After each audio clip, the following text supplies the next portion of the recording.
Now, allow us to begin with the idea that though you perceive that there is a singular consciousness or entity thus transmitting this information, and there is, we will, for this particular work, deign to suggest that that which you have known myself by, that which you refer to as Bashar, will in this case not be my name, for we have no such names as such. You may refer to the idea that there is a singular entity speaking, a consciousness, but, allow me to say, I will be representing that which in your terminology we have called the association, and thus in this way we would ask of you that any and all information that proceeds here within will be ascribed simply to the labeling, the association. In this way, it will be viewed that these ideas which you have given us the gift of allowing us to share with you will then be of due course understood to be issuing from gatherings of consciousness like unto yourselves, the representations of many different worlds, many different dimensions of perspective and reality, alternate selves, endless facets within the overall understanding of the group consciousness that you know to be all that is, yourselves included, within this association. Yet your consciousness at this point knows it not. Recognize therefore that as we proceed with this discourse, we will be communicating not only to your conscious selves that which you deem to be your personalities, your minds, your mentality, but also to all levels of your consciousness, that which you have heretofore deemed to be subconscious, unconscious, hyperconscious, mass consciousness. This entire work is specifically aimed, if you will, towards the conscious recognition that now, upon your planet, is the timing for the integration and thus the removal of the separations between the levels of all of your consciousness. And you will come to discover in this way, if you share this journey with us, that the removal or blending or integration of all of these ideas between the levels of your consciousness that you have deemed to be separations, you will thus understand that with this removal, there will be a removal of the separations in all the endeavors of your lives upon your physical plane. You will come to understand the interrelationships in this way of all fields of effects, all physicalized endeavors, both what you term to be micro and macroscopic in nature. Many times upon your civilization, you have deemed to discover that micro, in your terms, scopic effects, are of such nature as to differ greatly from what you perceive to be the macroscopic effects. But realize there are parallelities in these ideas that can be felt as real, as you say, real physical effects upon your planet that have in every way, shape, or form to do with those microscopic effects you are discovering. Recognize you have already come to terms with your own randomness within the overall consciousness, even though there may be events that will be undertaken by the overall entity that represents the consciousness of your entire civilization. Within, submerged within that entity, are each and every of the individuals that go to making it up. In the same manner that within the overall identity of a piece of matter, there are your understandings of the individual entities you call atomic structures. In this way, recognize that while these atomic structures in themselves, what you term to be the protons, electrons, and so forth, have a certain randomness that you find unpredictable. Thus you can know with some degree of certainty the overall predictability of the entire material. In like manner, you will find that while your individuals within your society have the freedom of choice and the self-empowerment to act in seemingly random fashion within the overall civilization, the overall effect of all of these courses of action, when blended together within the ecstatic explosion of synchronicity and coincidence that you can allow to exist within your society, will give rise to an overall effect, a gestalt, if you will, an entire concept of your entire civilization that can be viewed by many different consciousnesses, not of your civilization. And this overall momentum can be read to a degree to indicate that you are now choosing to push all of your energy toward the idea of a transformation of yourselves, a new understanding of yourselves with regard to how you view your ideas of your reality. In this way, you are now creating vibrations within your society that are matching the vibrations of integrations of other societies, and thus you are creating now within your outer aware consciousness the opportunity and ability to recognize that there are other consciousnesses aside from your own civilizations, and that we have in this way been communicating with you for quite some time of your time as you create time upon your society. Recognize we will be exploring in this way all of the ideas of the foundation of physical reality and how each applies to all of the specific disciplines upon your planet in general terms. Recognize in this way that we will be formulating and projecting into your society at this time a concept which in your vernacular may be translated into the idea we will call template metaphysics.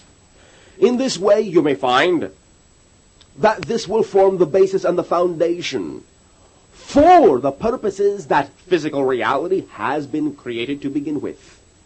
You will find it to be the overriding and underlying template upon which the idea of physical energy is created, thus forming the unification ideas in a non-physical template form that your scientists are now beginning to realize may exist and give the underlying template or skeletal framework to your physical reality, that which you recognize to be your material world. Recognize in this way as we explore all of these different ideas, we will always be affording you the opportunity to know that this in no way, shape, or form constitutes information that you must believe, need to believe, in any way, shape, or form. The choice is always yours. You are an unlimited creator, each and every one of you, and together you are, in this way, the creator, the all that is. You have, always have had, and always will have total self-empowerment, total freedom of choice, to recognize all of the agreements that you made in creating this physical reality, co-creating it with every other being within it, and thus we will simply come to discover that your civilization and the individuals within it, and our civilizations and all the other civilizations and individuals within them, are all co-creating a dance, a play, a joyous experience, and expression of all of the different ways that all that is has of looking at itself. Thus, at the end of this discourse, you will then apply the appellation, the association, and that will comprise the idea we have called the introduction. Now then, allow me to say, moving beyond the introduction to this idea, we will now explore many of the different ideas to be contained within the work that we will share with you. The overall momentum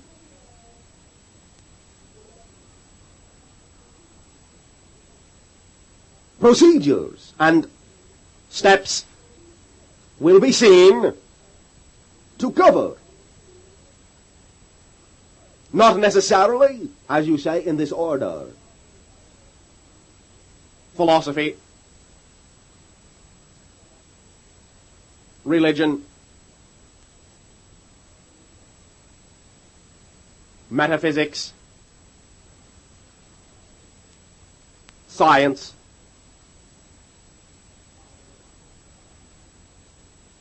creativity,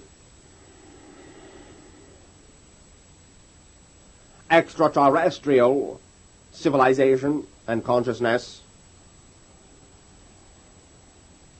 past lives,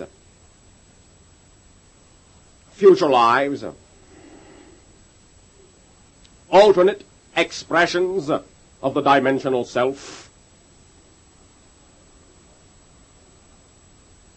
expressions of the multidimensional self, discourses on time and space,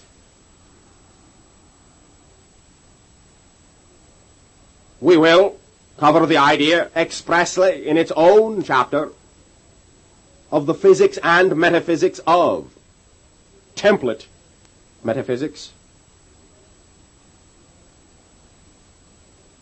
We will discuss the connections to your heretofore now understood quantum theories. We will speak to some degree of space travel. We will describe in a completely separate area the functions of the personality, and thus we will broach into the ideas covering that which you know to be psychology in all of its aspects.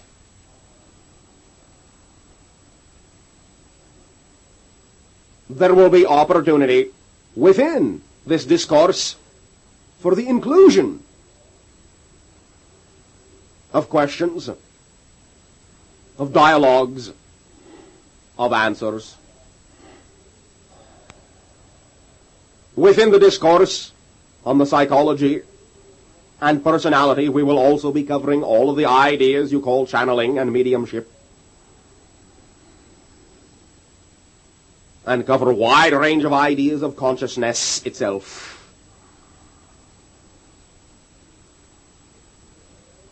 Preceding all of this, between the introduction,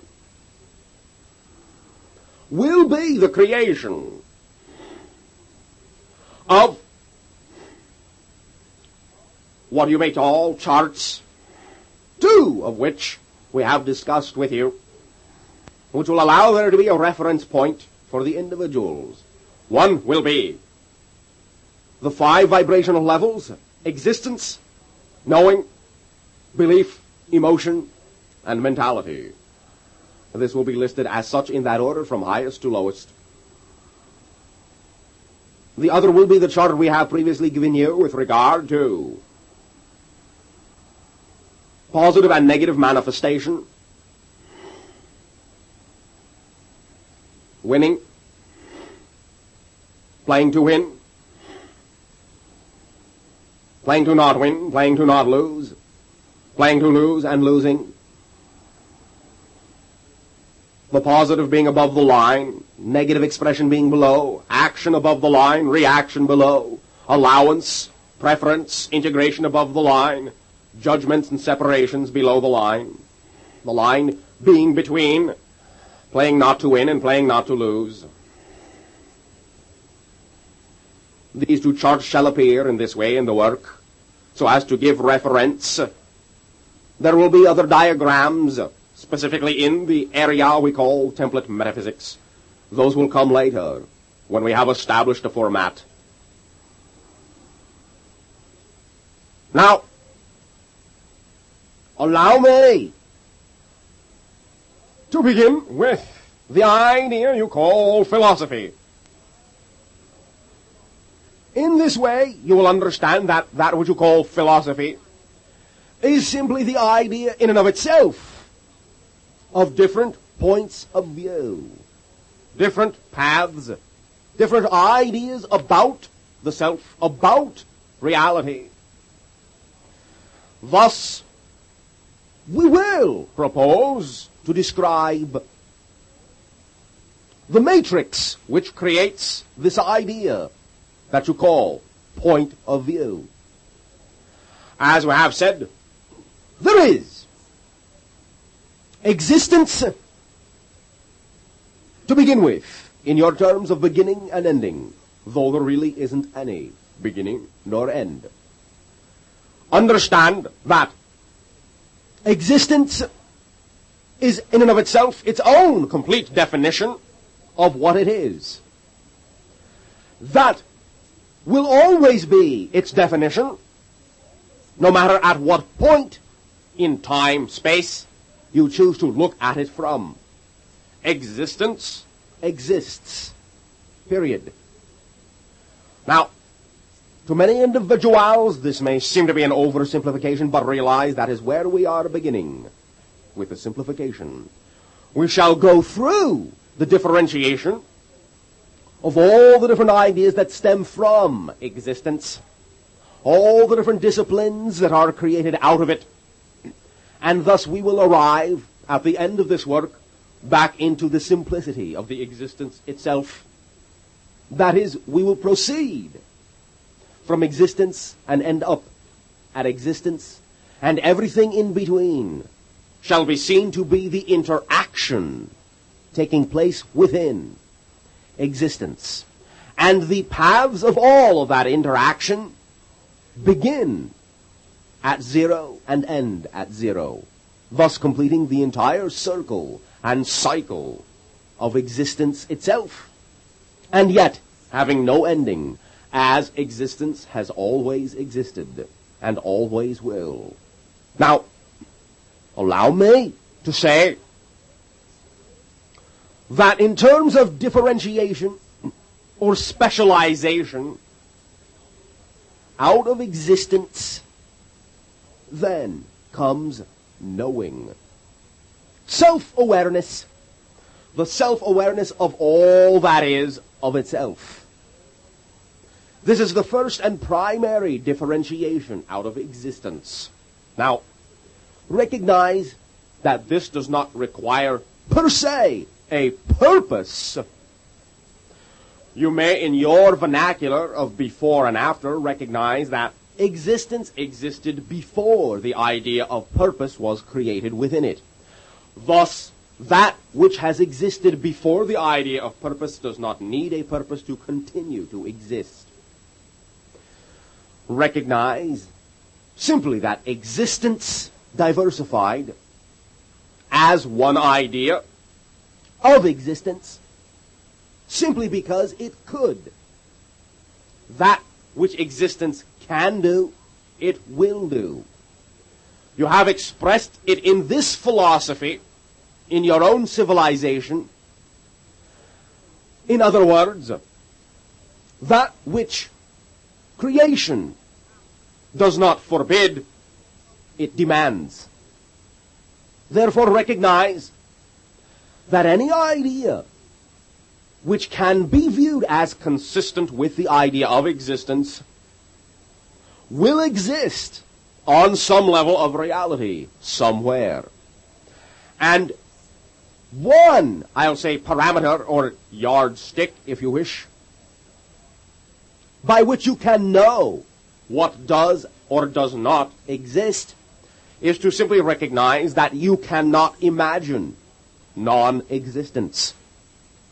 And everything that you do imagine is a vibration, is an energy form, has timing, space and time, energy, position and place, has substance, has focus ability. And in this way you can know that everything that you do imagine is on some level of reality existent. You cannot imagine non-existence. Now, in many ways, you have also in your society ascribe to another statement. That which makes no difference is no difference. This is the entire substructure of that philosophy which you call relativity in your civilization. Thus, it is no different to say that if you could experience non-existence, you would not know you were experiencing it. Thus, it has no validity in the idea of that which you can recognize as an experience. Thus, it will be the same as saying, philosophically, therefore, that if you can experience it, if you can imagine it, if you can think it at all, it is a part of existence itself. It exists. Thought exists. Ideas exist. Existence exists. Now, all the differentiations of what you believe in your civilization to be validly real reality, so to speak, are all still part and parcel philosophical viewpoints derived out of primal existence, which exists before knowing, which exists before belief, which exists before emotion, which exists before mentality. And thus this is a description in that way of the movement of energy, the diversification and specialization of energy from the unbroken one wholeness of creation within existence down to that which you term to be physical reality, which creates the idea you call thought or mentality. Recognize there is no such idea specifically as mentality in non-physical form. You have consciousness, you have ideas, and really, which is something we will touch upon later in this discourse, you come to realize in non-physicality you are ideas themselves. Now, even in physical reality, you are ideas. Simply, the idea of having a mentality, the idea of defining a physical reality, of creating a physical reality, in and of itself carries with it the definition of separation from being the idea, from being existence itself. You come to the creation of the viewpoint that you are something that exists within existence, within time and space. Thus, you simply are creating only for the purpose because it can create such a viewpoint, the idea of physical reality as yet one more opportunity, one more way to view the self, that all that is has of viewing itself. Now, every idea in your society, every discipline, every endeavor, every relationship, all that which you call work and play, thought and feeling and belief,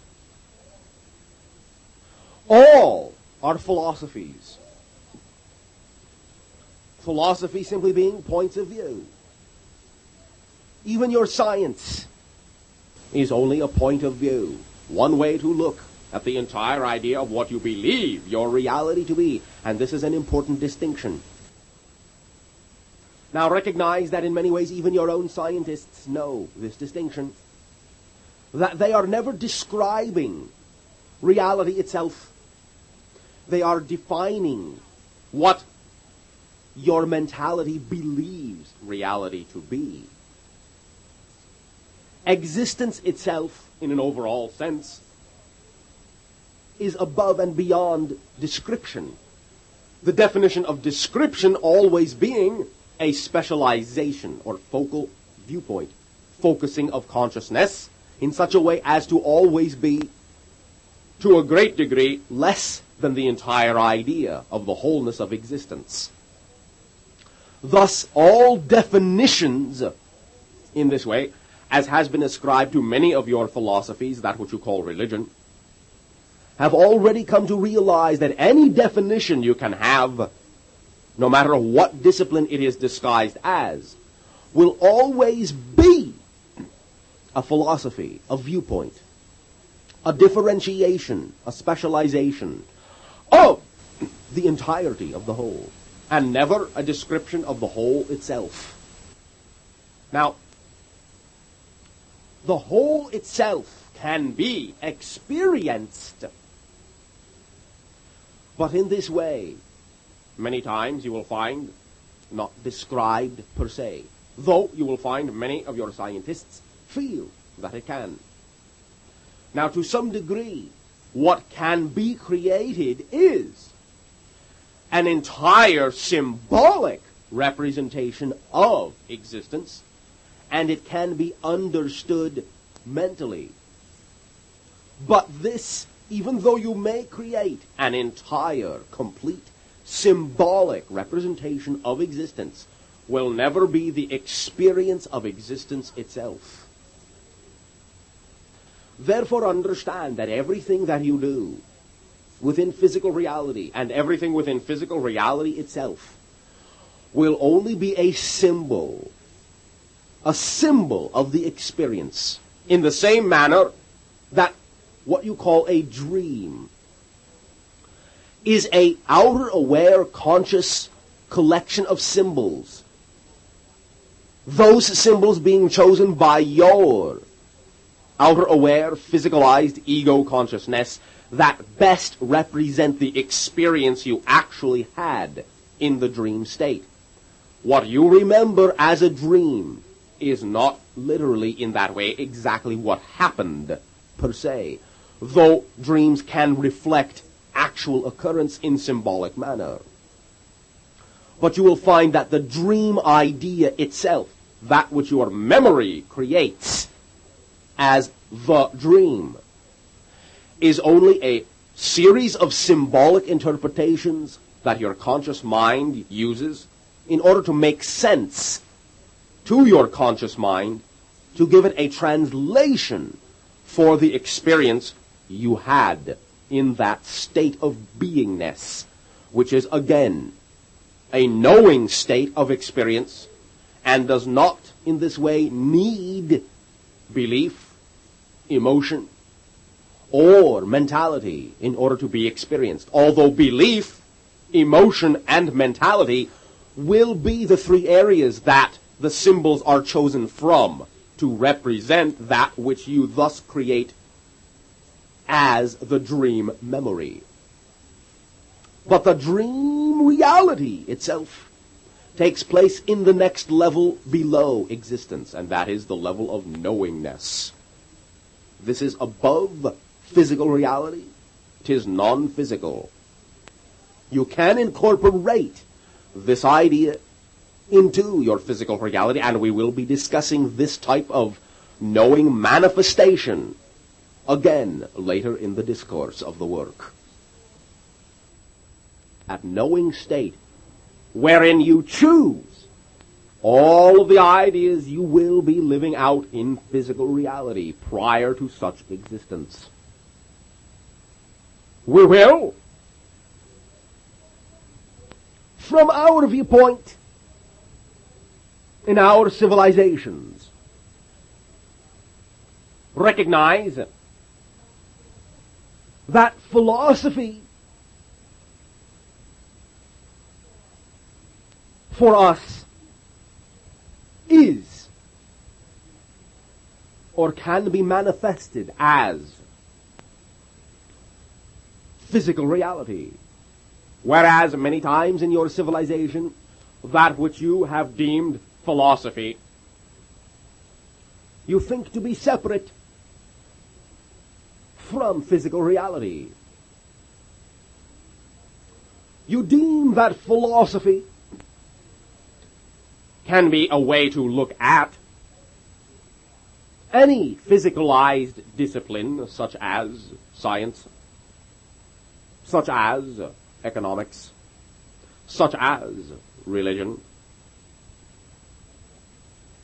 And yes, though religion does encompass a great deal of the idea of philosophy, it is not, in its primal sense, simply pure philosophy. It is quite different, and it is a physicalized manifestation of an entirely different idea, which again, we will discuss later.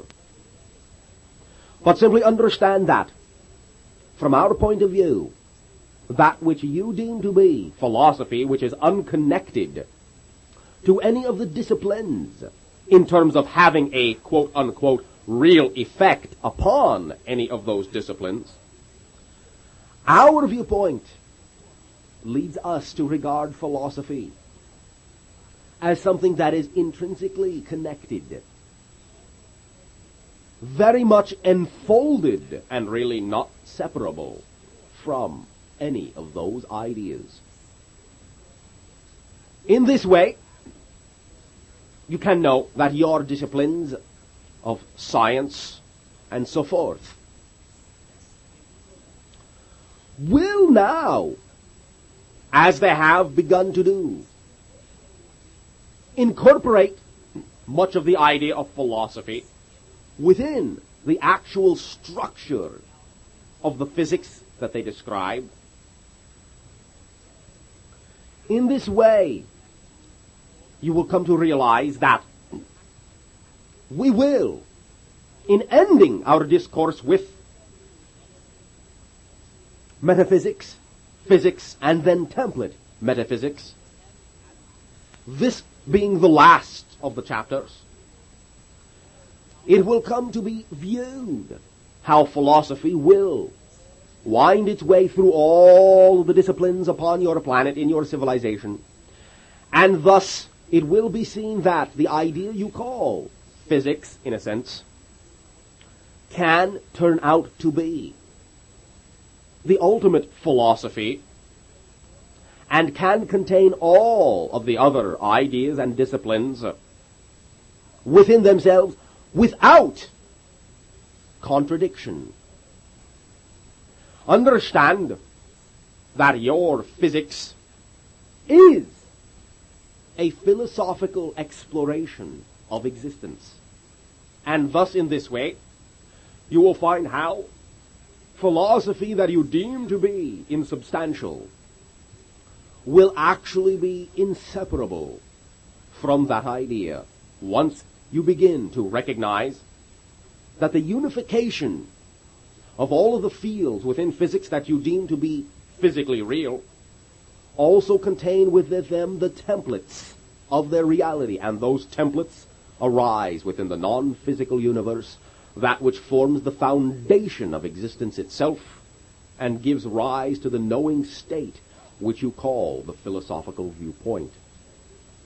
Philosophy, then, is simply the creation out of knowingness of all of the different viewpoints that give rise to the different disciplines within your physical reality.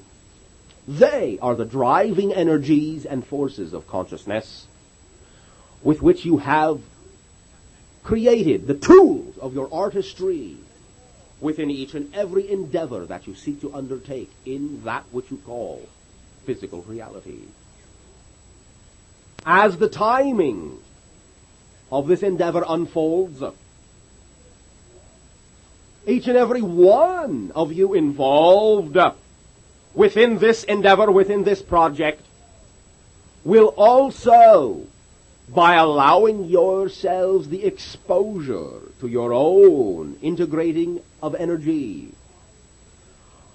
by its completion, come to full understanding of that which we refer to as the template, and in this way allow yourselves conscious recognition of your ability to utilize its form and function and its effects within your physical reality. Thus we extend once again to you our appreciation for your willingness upon the creation of this endeavor, this work. And to each and every one of you, we extend the unconditional love that arises from existence, supports it, and supports each and every one of you in your creations and in your co-creations with yourselves, with us, and with every other consciousness within all that is. Now, allow us to continue with the idea that will lay the final section of what you term to be the foreword, and will set the foundation for all of the subjects and disciplines which we will discuss later in this work. Aside from what we have already discussed in terms of that which you call philosophy, recognizing that it is but a point of view, and, as we said, forms the foundation for every discipline that you know upon your planet, recognize that the mechanism which allows this point of view to manifest upon your earth, within your physical reality, in your physical plane, is that idea which you call the personality. Now, recognize that the personality is not who, nor what you are. Personality is, we shall say, an artificial construct, a facade, not in a negative term, but a mask created so that you can have and express in your physical reality the idea that you call mentality, thought, analysis, rationalization, reason.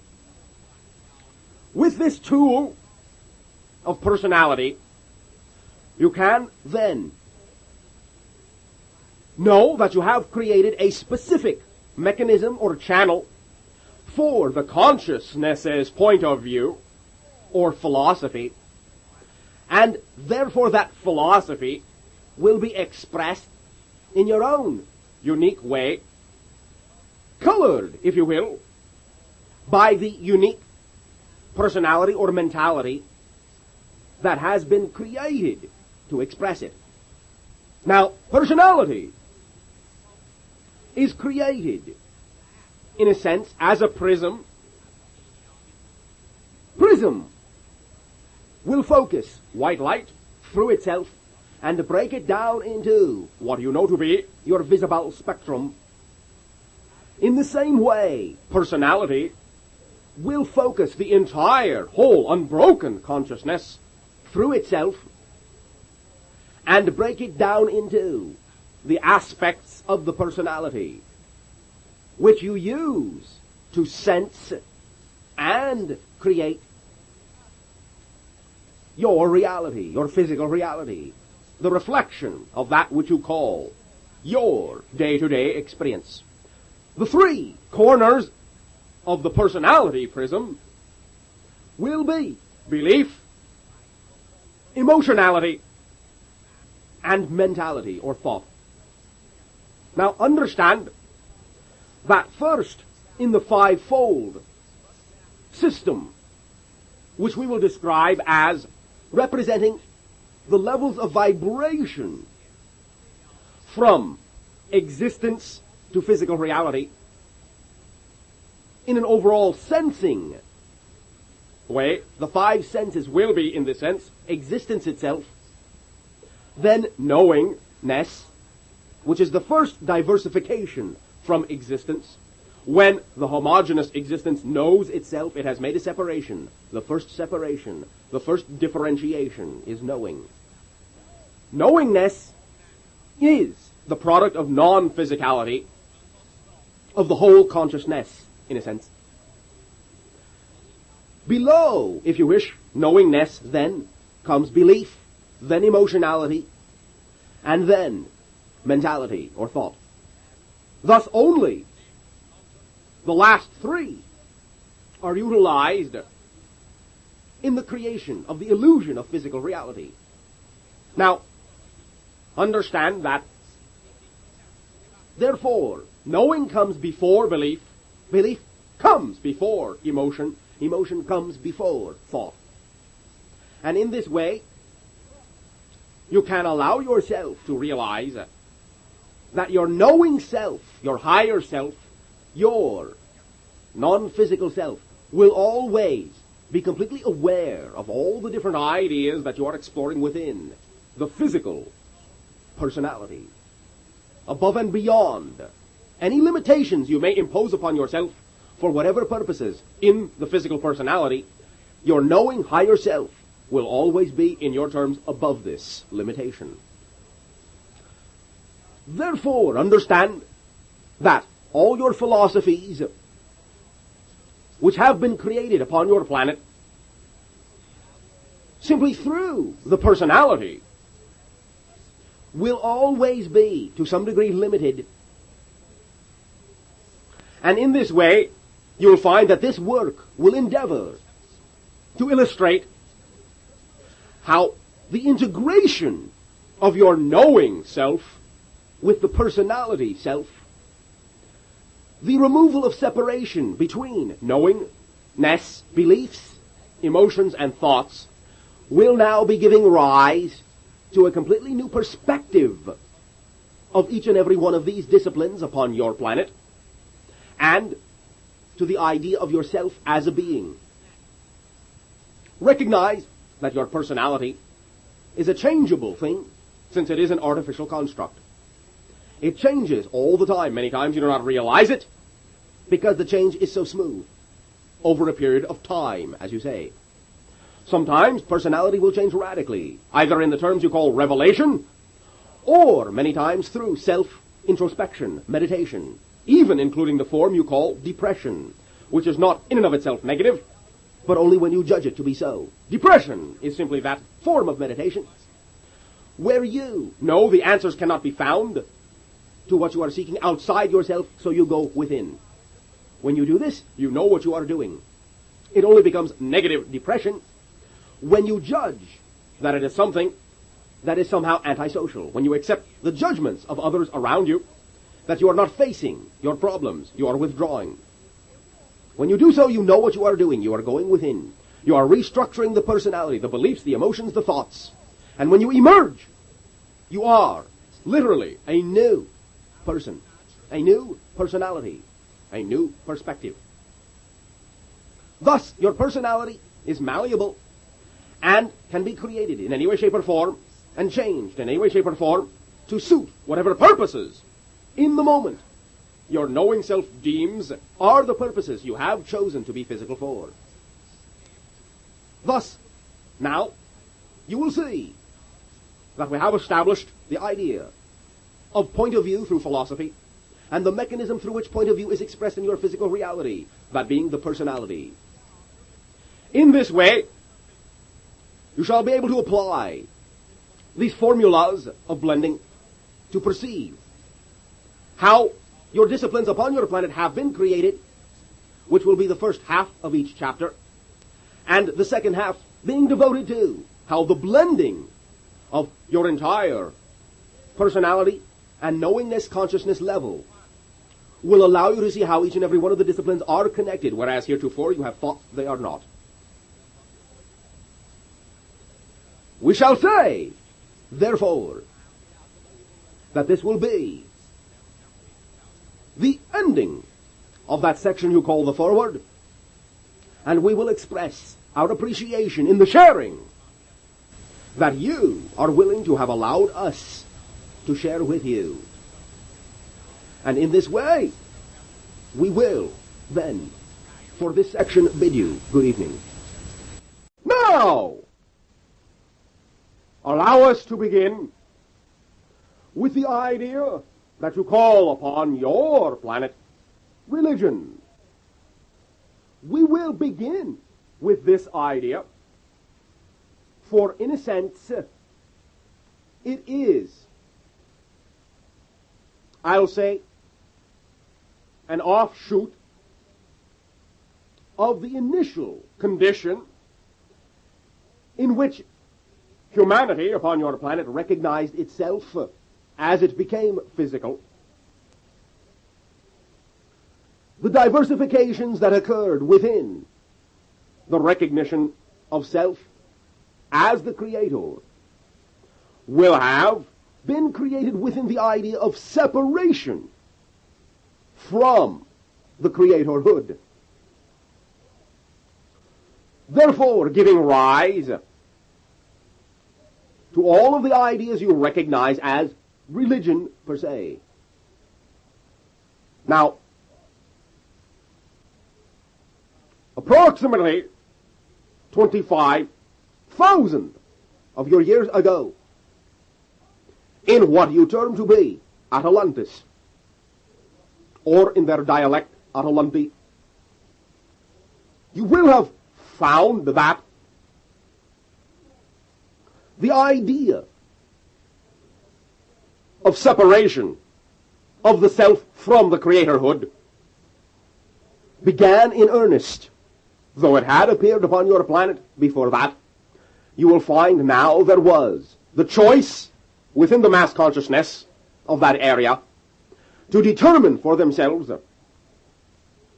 that they were, in this way, not needing the integration of the self to the all that is, but that they could exercise their power directly in such a manner as to separate themselves from the totality of all that is, so that they could recognize themselves in a more, I'll say, personalized way as being the creator.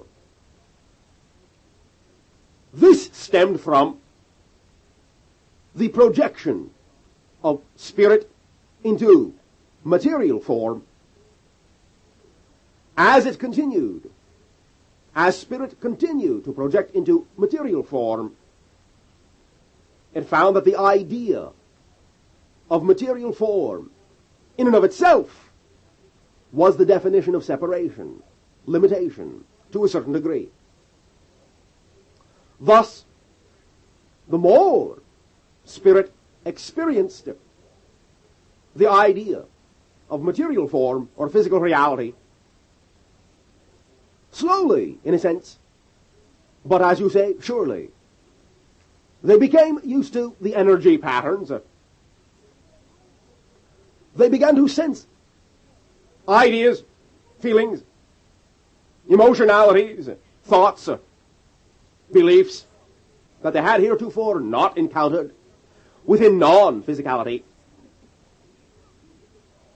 They began to create the idea of fascination with the limitation, and in so doing, allowed themselves to become enmeshed, locked in, so that they could experience all that there was to experience in that mode, as well as every other mode that had been experienced within the all that is of non-physicality.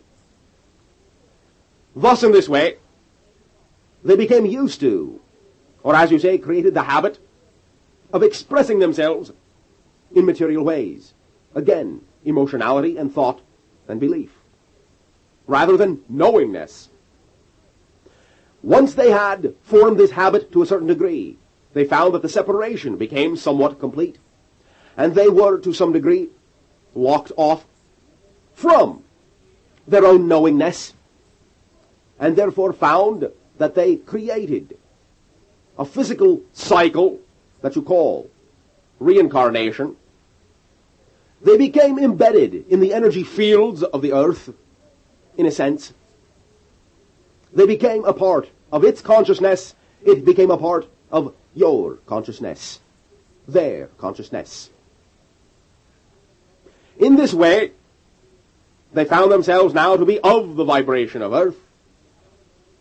And because of the particular, I'll say, concentration in which your area of space and time is actuated, is realized, they found that the intensity of this concentration of energy kept them locked into the immediate rings, layers, or cycles of energy surrounding the planet, and as such found themselves unable, once again, due to their fascination, unable to break from those rings, those cycles, without integration.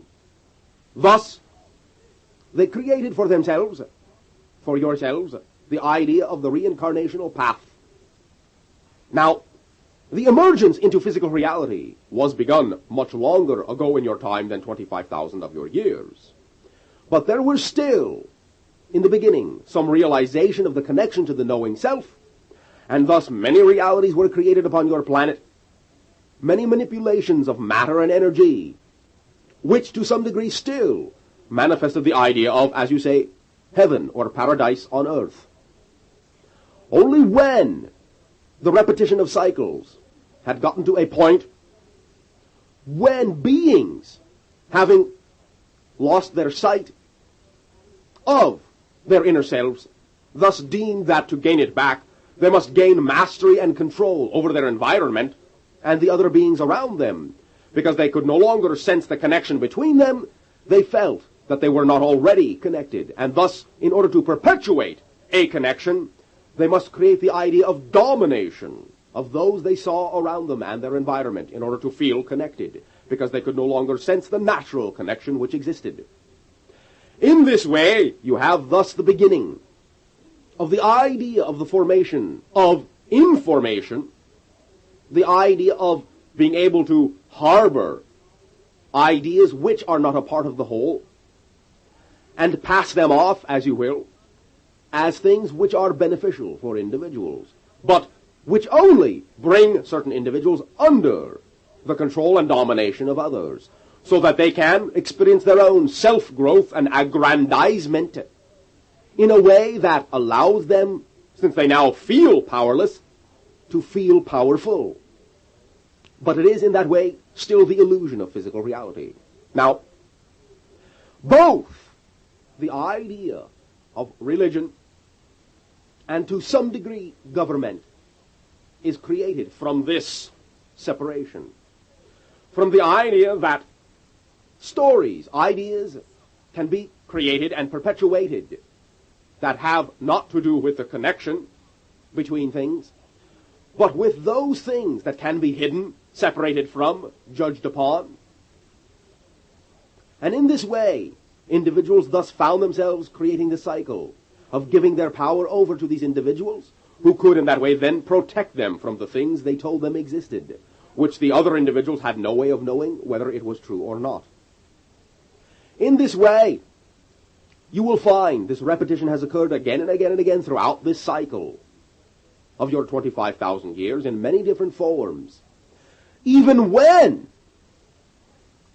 the interjection of higher consciousness from other dimensionalities, such as, in your terms, the Christ consciousness, even when these interjections were to occur, the cycle of separation was so complete that still it was not understood the messages that were given, which usually amounted to the idea that each individual was like unto the Christ consciousness, was the Christ consciousness, but the cycle of separation had ingrained a habit so deep in your mentality, and fortified and rigidized the mentality itself to such an extent that the only way these messages could be heard was in the fashion of, again, giving over the power to the individual and becoming followers rather than doers, rather than leaders themselves. Recognize that the Christ consciousness never desired to be a leader, never desired leadership, only that it was a reflection through that individual, Jesus, in such a way as to reflect the idea that every individual is an extension, or if you wish, a son or daughter of the all that is, or God. Recognize, therefore, that all the ideas that you call religion, that seek in this way to deem that the congregations are as such as to need leadership, as to be worth less than the idea of the divinity, as to be judged by the idea of the divinity, will all be separations within all that is, will all be the giving away of the power that you are to other individuals who, either through helplessness, fear, judgment, or self-aggrandizement, would have you wish to maintain their feeling of powerfulness in the midst of their, I'll say, unconscious feelings of powerlessness. Because it is their true belief about themselves that they are worth less and not a part, separated from the divinity that is their right, that is everyone's right to know that he or she actually is. Thus, in this way, you find the conglomeration, the multitude of religions that will always be a natural result of the confusion that stems from the separation of the self from the all that is, that the self knows itself to be. When knowing is forsaken, and only the personalities, the mechanisms by which the philosophies are presented into physical reality, only when the philosophies are allowed to be interpreted only by the mentality do you create such a diversification of point of view. Now, understand that this is not a judgment against the idea that this was created. Your civilization has chosen, the consciousness of your civilization has chosen as a group to explore all of the different manifestations of negativity through separation of the self from the all that is. This is one of the great creations within all that is, and is in and of itself a valid expression, if for no other reason than the fact that all that is can view itself in that way. Recognize that all that is needs no ultimate purpose to express itself in any way that it can. Simply because it can, it will do so. This is one of the definitions of existence itself. That which has existed before the idea of a purpose does not need a purpose to continue to exist in any way, shape, or form, that it can exist simply because it can. Recognize, therefore, that the integrations, the shiftings and changes that are now taking place within your religious institutions, your governmental institutions, your sociological institutions, are all taking place because you are now at the end of your cycle of separation, begun 25,000 of your years ago, and are now understanding yourselves to be one idea, one homogeneous reality, one energy, one consciousness, and are beginning to take back your fear, take back your responsibility for having created your lives.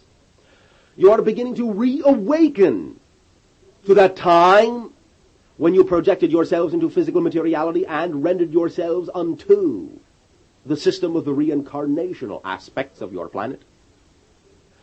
You are now awakening to your original agreements, and you are now beginning to realize in this way that all of your separations, all of your religions, which would have you become a follower, worth less than the divinity that you are, not worthy of already knowing yourself to be whole and complete, and not in need of saving from anything.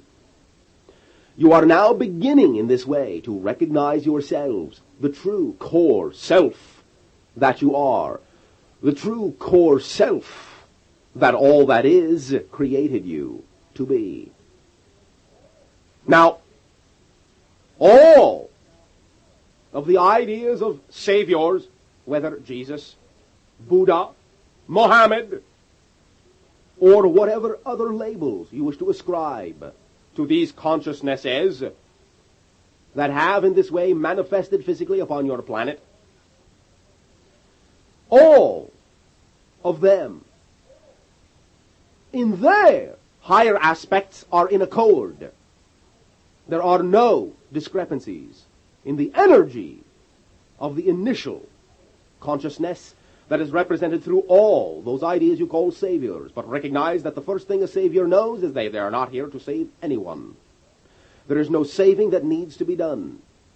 Any discrepancies which you find in your literature is all a product of the personalities that existed within your civilizations and their interpretations through their own philosophies of what those beings meant.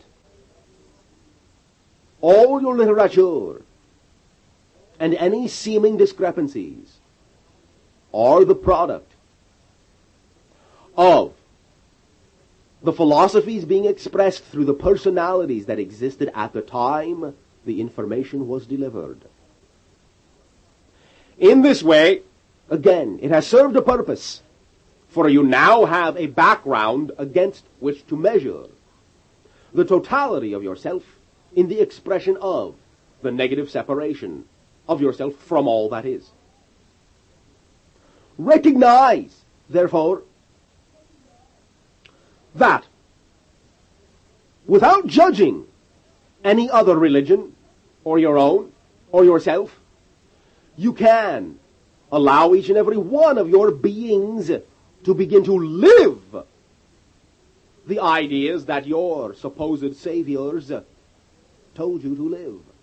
Not to follow them, but to listen in this way to your inner beings and to recognize that these ideas and foundations that you call religions and government in one sense being another type of religion to a certain degree, in that you are giving over your fear and your power to a greater power, so to speak, in your eyes, to take care of you, to fend for you, to keep all the things you are afraid of away from your door, to keep you safe, to give you everlasting peace, comfort, and security. You will now find that because these institutions were created out of your lack of willingness to take your own fear and your own responsibility, then they, like any consciousness, once created out of fear, will want to sustain themselves. And if they were created out of fear, the only methodology they have of sustaining their existence is to create more fear. To keep you separate from yourselves in this way. To keep you thinking and believing that you are less and worth less in the eyes of a greater power. That you are children, unable to run your own lives, unable to take responsibility for yourselves. Now understand, though you may, in this way, allow yourself to create organizational systems, they will not run your lives. It will be a service provided to you in this way by beings that are willing to be of service, not to have you serve them, not to have you inflate their sense of superiority so that they can bolster within themselves a feeling of powerfulness, so they do not have to recognize the belief that exists within themselves of their powerlessness. Take back your power. Allow yourselves to know yourselves to be your governments, to be your religions. You are every one of these concepts in your society. You are your own priests. For surely, as you listen to your sermons and go on your way, you are only creating those sermons for yourself in your head, that which you choose to remember. It becomes the portion of each and every one of you that is the priest within you, that reminds yourself over and over again, if you choose to accept it, that you are not worthy, that you are somehow less than the divinity that created you. Understand that the divinity that created you does not think you are less. It knows what you are. It knows itself to be its own consciousness, but also recognizes itself to be the compilation of all of your own consciousnesses, and as such recognizes the idea of the relationship between you. It is that relationship between the polarities of the one unbroken wholeness and the multitude of consciousnesses that go into making it up. It is the relationship itself that exists and defines the idea of the multitude and the singular God. The relationship actually is all that is. It is what you are. You are the relationship. All of your religions, all of your ideas of separation can dissolve within this one idea, can emerge, blend, and meld into an understanding, a knowingness that you had many, many, many, many hundreds of thousands of your years ago, even though you did choose to exist within the physical reality and the reincarnational cycle. You can still know yourselves in this way. That has been always, first and foremost, the main message of all of your saviors, of all of your messengers. Know yourself. And in knowing yourself, you will know God. You will know all that is. We will thus also point out that all of your literature in your religions will not compromise nor comprise the ideas that were spoken of in full in any aspect. There is no complete record of all that was said by any messenger. Only pieces, scant memories, sketchy recordings, many times, many years after the actual occurrence. Recognize, again, that the main reason for all of these recordings is not so much to delineate history, but to once again convince or attempt to convince other individuals that this is the way they should believe if they are to be, quote-unquote, saved. Every major religious teaching has to do with proselytizing, the winning over of converts for the bolstering and boosting of the feeling of being powerful to those who know and believe themselves to be powerless. Recognize that as limited as the idea of the personality construct is in representing your wholeness and totality of being, just as limited are all of the perceptions that come through it, including that which you call literature, creative though it may be, beautiful though it may be, and perfectly representative of the ideas you have chosen to experience within, I'll say, the era and epic story of your creation of separation of yourself from the all that is through the viewpoint of your relation to the universe, which you call religion. This has been your saga of religion. Your view of yourself in relation to the universe, but viewed through the perspective and philosophy of being separate from that universe. In this way, in the next section of this chapter, we will delineate how the blending of the knowing self will give rise to a new view of the relationship of the self, of the personality, to the all that is. And many of the manifestations which can take place upon your planet when you dissolve the barriers of religion and government. Now, understand, first and foremost, none of these changes will be in your terms changes of force, changes of violence, changes of hate. No. These will all be changes that will occur from the unconditional love that you are now recognizing within yourselves, that you are now recognizing comes from all that is to you, regardless of the idea of religion and government, and indeed transcends all of those barriers and artificial lines and constructs.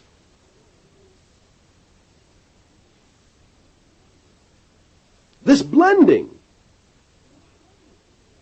will allow you also to understand how the idea you have called religion and government are yet two more aspects of the overall all-knowing philosophy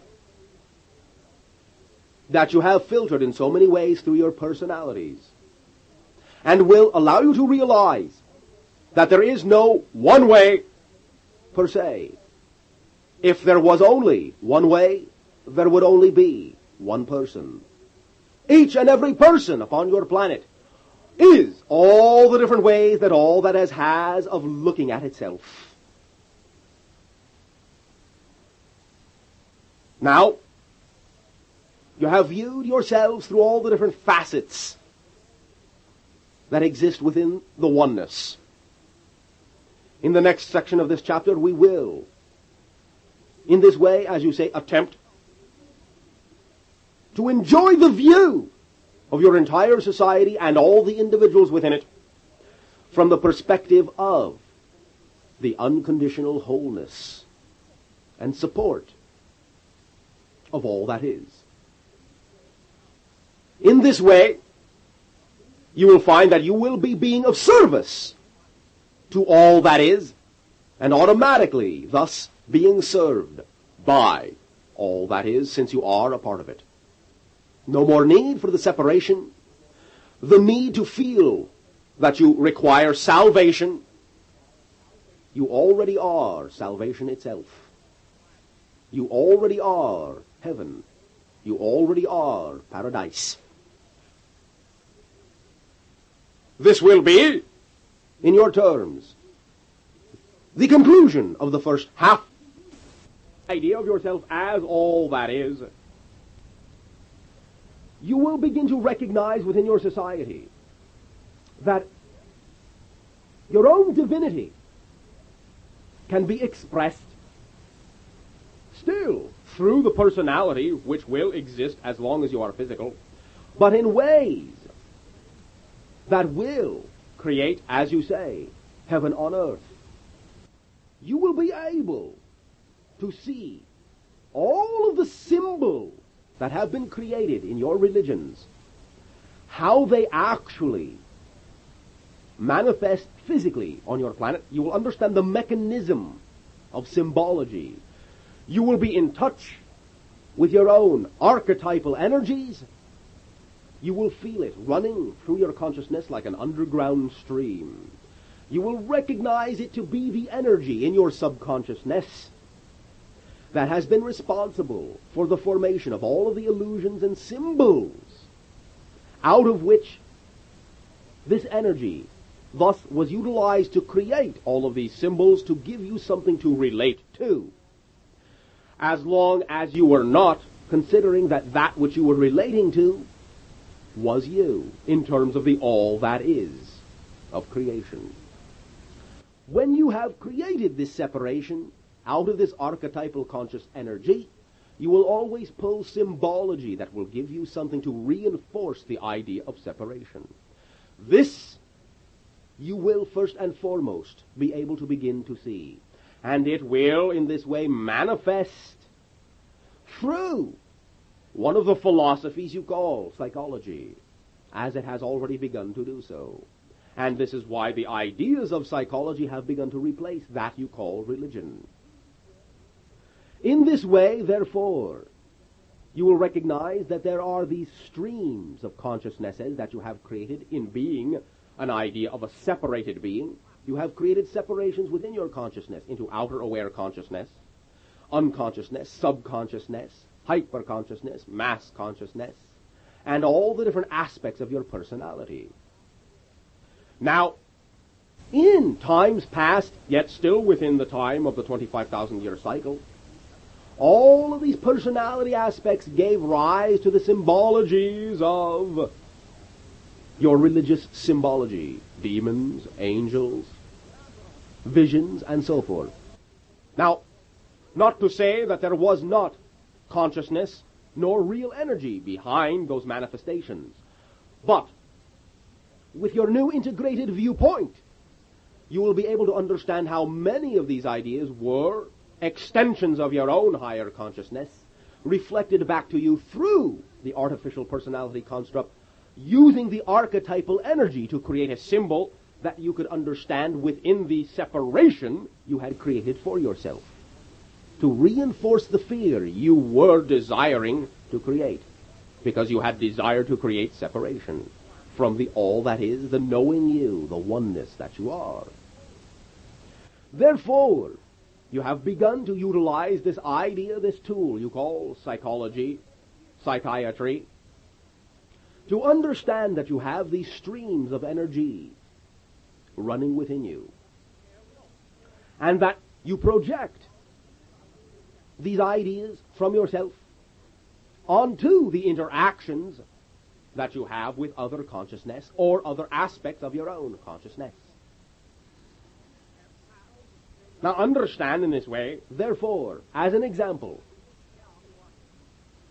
that you will begin to see all of the plays, all of the playing out of lives, manifestations of the supposed saviors, were more than just physical manifestations. They were also psychic manifestations, and operated on many different levels of existence, not just the physical. In this way, you will begin to realize the relationships between different aspects of one consciousness. As we have said, for example, the idea of the Christ consciousness, not only manifesting as it was through the idea of the man you called Jesus, but also through what you termed to be Elijah, John the Baptist, and Judas, forming in one particular overlapping life with the threesome of John the Baptist, Jesus, and Judas, a triad, a trio of players actually stemming from the same consciousness.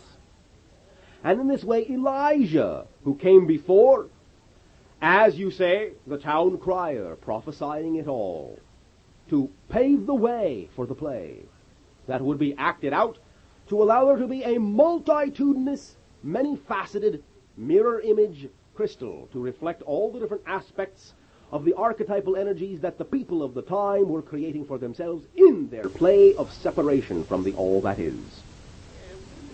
These things you will begin to see.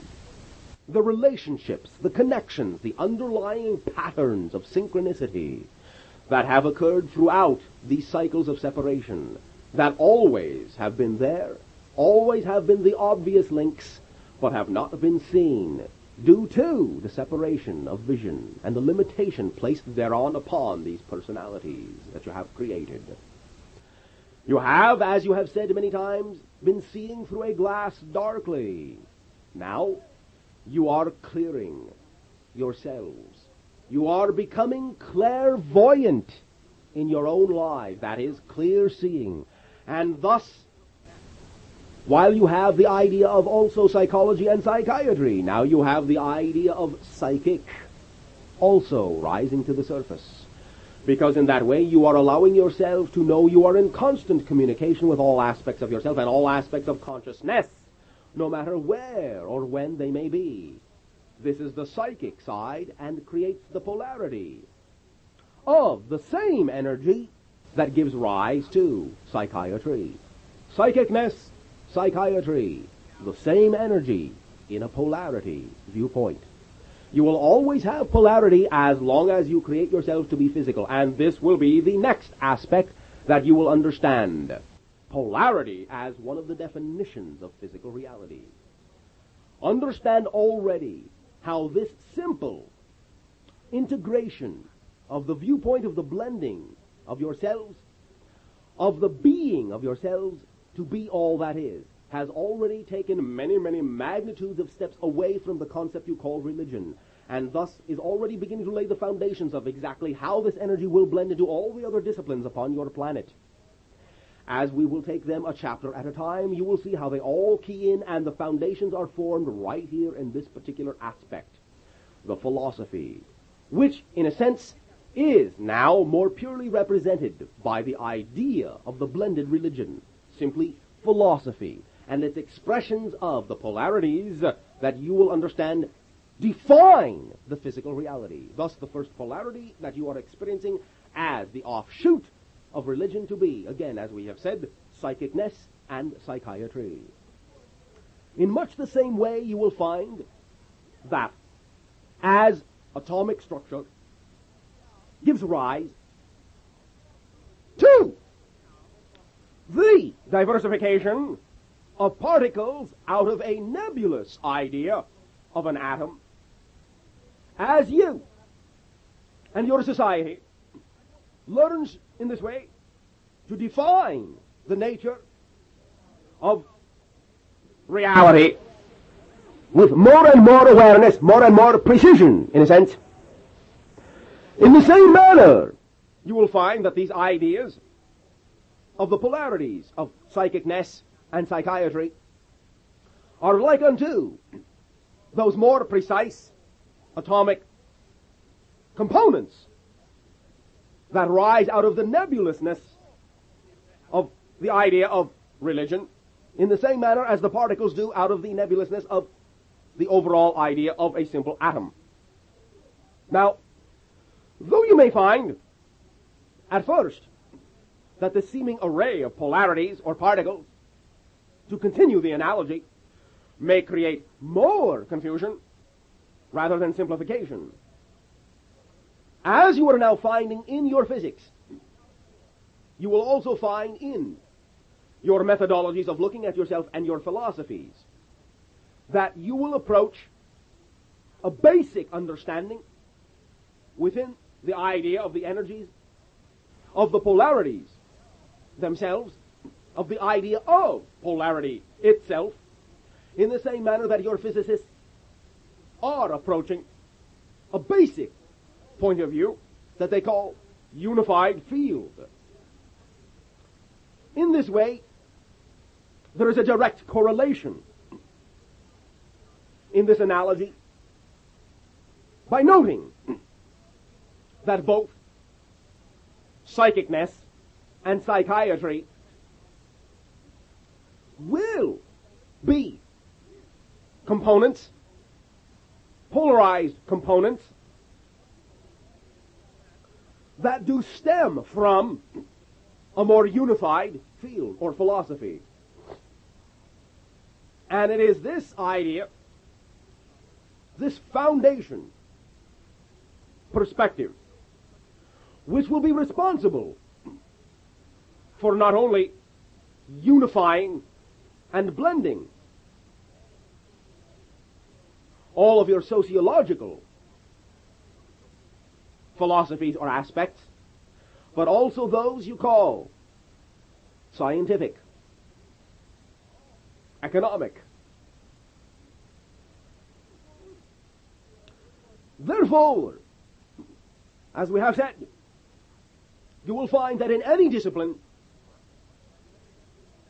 once you begin to employ the aspect of integration in your perspective, in your viewpoint, very quickly it will move away from the initial concept that was created within separation, losing many of the earmarks of that particular discipline. Therefore, psychicness And psychiatry will first lose the earmarks of religion that deal with being at the mercy of outside forces, being judged. You will find, therefore, that both psychicness and psychiatry are in this way attempts to understand the self and the self's relation, the personality's relation to the all that is, from the initial step of taking back power, of gaining control, or rather, knowing that you have control already of every aspect of your life. And it is your responsibility as an individual and a collective to know that this control that you have is something you can use as a tool to make your society what you wish it to be. No longer at the mercy of little understood outside forces, judgments, and irrational acts of some mythical god, or goddess, or gods. Understand in this way that when we use the term God, we are referring to all of the limited definitions that your society has created.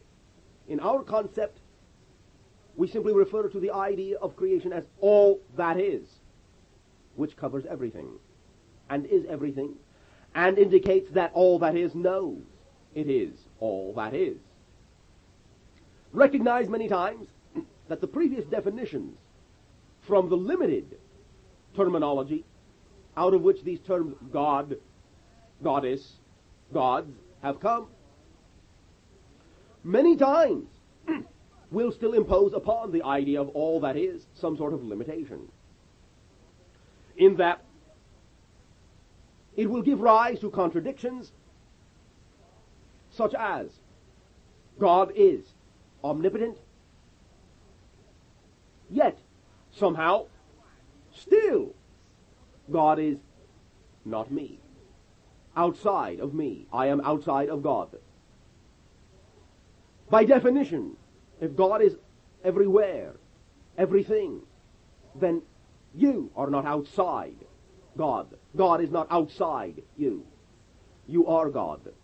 God is you, by definition. Thus, we prefer the term all that is. It is not in this way so limiting. For somehow, out of the separation, you have created the idea that even though God can be omnipotent, it can still somehow not be contained within you. Thus, in the blending, you will also see that your definitions are also limiting and only reflective of the limited aspects you have heretofore deemed to be worthy to look at, that you have deemed to be, I'll say, safe to view. As long as you are creating and generating the idea of fear, certain ideas of your personality, certain ideas of your beliefs, certain ideas of your emotionality, certain ideas of your mentality were considered to be not safe. As they would always, when blended together, give rise to what in your past would be heresy. The idea that you somehow were connected in a more basic, fundamental way to the all that is. And in this way go against the grain of separatism that had been for so long the canon of all your religions and all your teachings. Thus, polarity itself will simply be seen from your new viewpoint, your blended viewpoint, to be one of the definitions of physical reality, as will time and space. In this way, you will find that religion, when viewed from a blended viewpoint, as it loses its qualities of separatism, will begin to take on more and more aspects and point more in the direction of the idea that you have created in your society that you call science.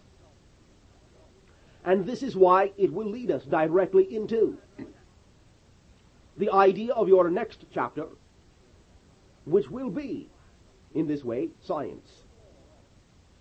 We will then again explore how even science, being that it was created in the era of separatism, created many ideas that still did not allow for unification or blending with any other discipline, and kept itself aloof. And how your science has now begun to understand that through its own unification, it will, by definition, begin to include many other disciplines that have, for a long time in your society, not been considered the domain of science. Now, we will give, as we will now, at the end of each chapter, some space for there to be asked representational questions, so as to cover for each subject many of those ideas that may be lingering in the consciousness of those who will either hear or read this material. In this way, now, these questions may be asked, or, if there are no questions, you may, at the end of each chapter, delineate, if you will, notes or comments from your own society, and the individuals thus putting together, co-creating this work with us, associating with us in the spirit of the association. Thus, this portion of each chapter will give your civilization an opportunity to become a part of the association, as we will then, step by step, chapter by chapter, hand in hand, form and co-create this idea of the blending, so that your civilization, our civilization, and all of the levels of consciousness, as we create this work, will find it to be, as you say, a catharsis for each and every being involved. And thus, in this way, as we begin this work through an idea of being separate civilizations, upon its ending, there will be the opportunity to begin to view that we are all one civilization, working hand in hand, exploring together, forming new ideas of ourselves with each other, and giving ourselves the opportunity to recognize that much more of all that is that we each have to explore within us. The quote-unquote new religion, if you will, but no religion will it be.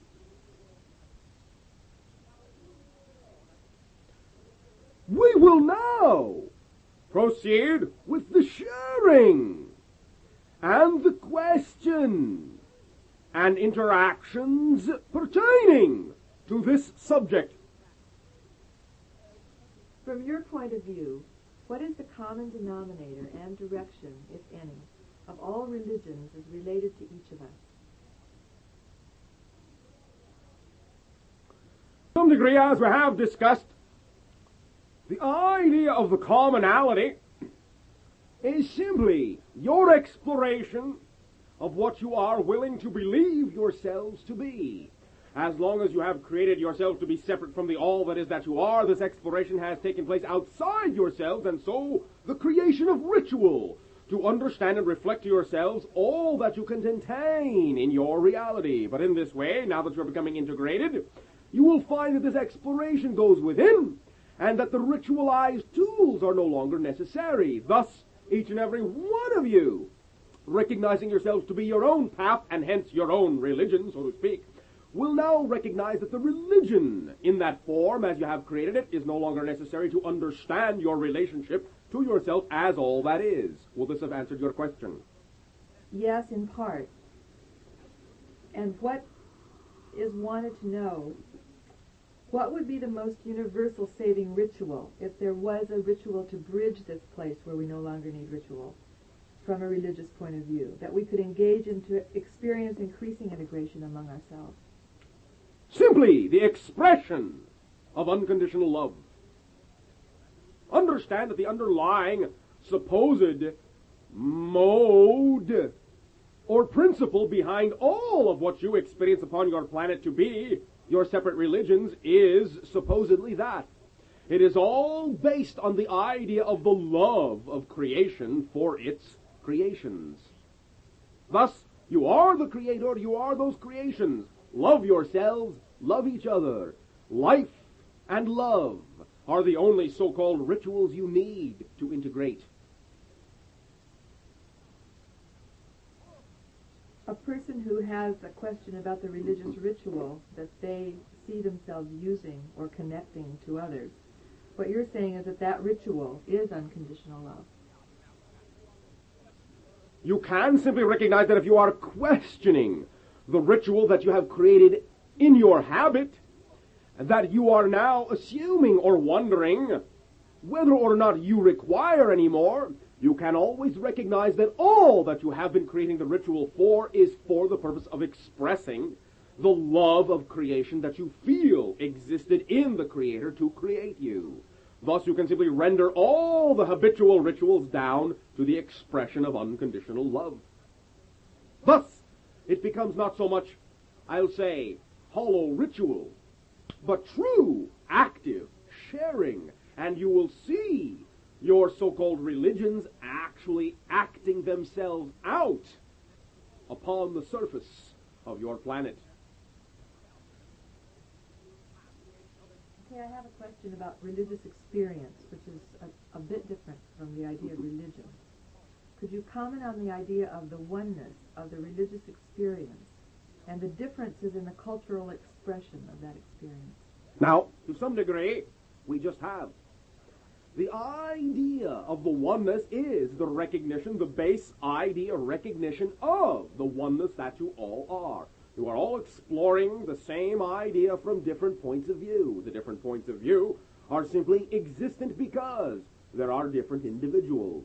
It is a recognition, an allowing recognition, if you will, created that way, that there is not just one path in the understanding of yourself as all that is. If there were only one path, there would only be one person. Because there is more than one person, you can recognize that there are many, many roads that all lead to the same understanding. Thank you. Then, from your point of view, the same question about the common denominator and direction of all prophecies as they relate to each of us. To some degree, although once again recognize in our perception there is really no such thing as a prediction, prophecy of the future. It is a sensing of the energy which exists at the time the prediction is made. Now, those that deal with the idea of mass consciousness, of which the idea of religion is greatly contained therein, the idea of the mass civilization, you will find that the senses of the direction in which this energy will flow will have been accurate. But in this way, many interpretations placed upon the prophecies will have to do with the idea of exactly the methodology by which you will come to the understanding of yourselves as all that is. In times that were deep into the separation of yourself from the all that is that you are, these ideas of integration were viewed as straying from the so-called trueness of one particular religion that was being put forth, and thus were seen that this integration now occurring upon your planet were seen to be something they call evil. Therefore, you will simply be able to recognize that all the prophecies, so to speak, are all saying the same thing, that you are integrating, that this is an age of transformation, and you're going to shift into a new idea of yourself, but all the different ideas that have to do with judgment, Armageddon, rebukement, and all of the ideas of separation, the idea that you have to struggle, go through trial by fire in order to deserve living in harmony and peace, are all products of the viewpoints of the time in which the prophecies were made. So is that idea also relevant to, say, the prophecies of Nostradamus? To some degree, yes. We thank you for the sharing of your questions and allow us to remind you that when you create the idea of question, it is only that you already contain the answers. The form of the question will simply be that you have separated this idea of the answer you already contain from your knowledge. However, in this way, once again, we thank you for the willingness to express your explorations for your civilization, and our civilization is the sharing that continues forever. So, allow us in this way to discuss the idea in the chapter 2 of the work, the discipline, philosophy, that you, upon your planet, refer to as science.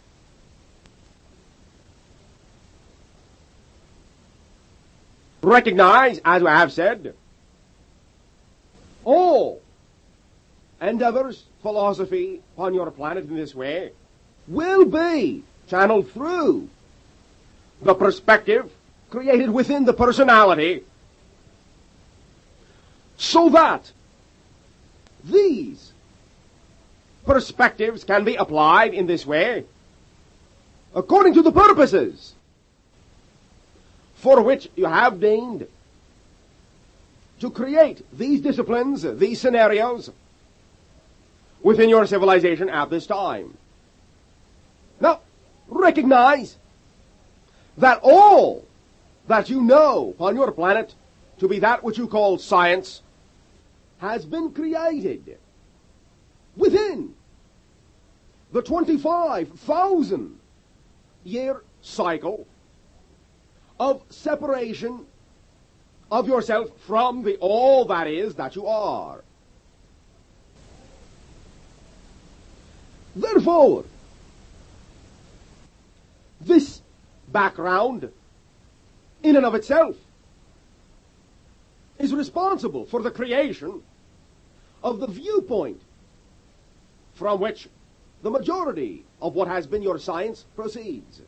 That is, that the universe, as you know it, is something separate from yourselves.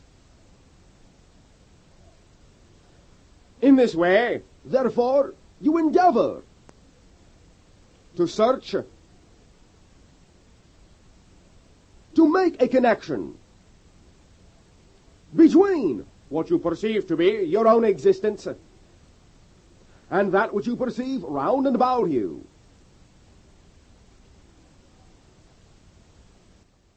In this same manner, recognize that the idea of scientific questioning, the idea of a question,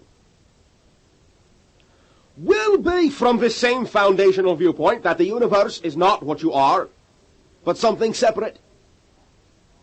In the same way, recognize that a question is an answer that you already contain, but viewed from the perspective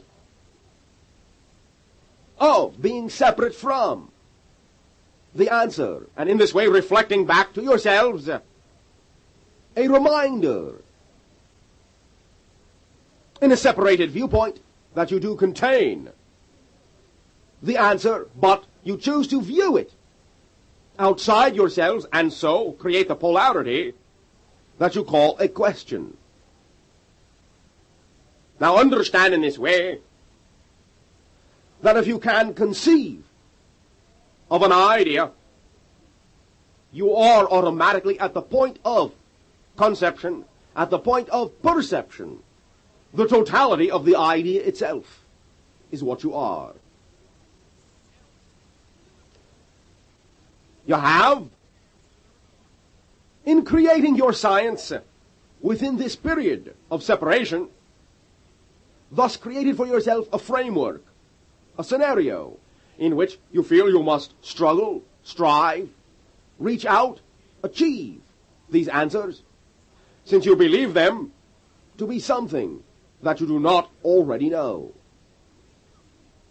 Now, in this way, recognize we are not judging that this has been your methodology. Simply that this is the methodology that will occur when you create the idea of your exploration of yourselves from a separate or separated viewpoint.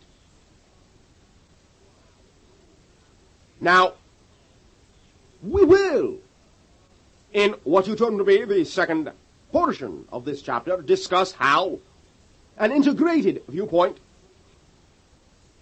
will allow, as it has begun to allow, some of the individuals upon your planet you call physicists to recognize how that which you have referred to for so long as a separate universe is altogether, as you say, part and parcel of what you are, who you are, and your perspective. They are in this way inseparable. And in that portion we will discuss the effects of allowing yourself more and more realization of such an integration of yourself with the universe.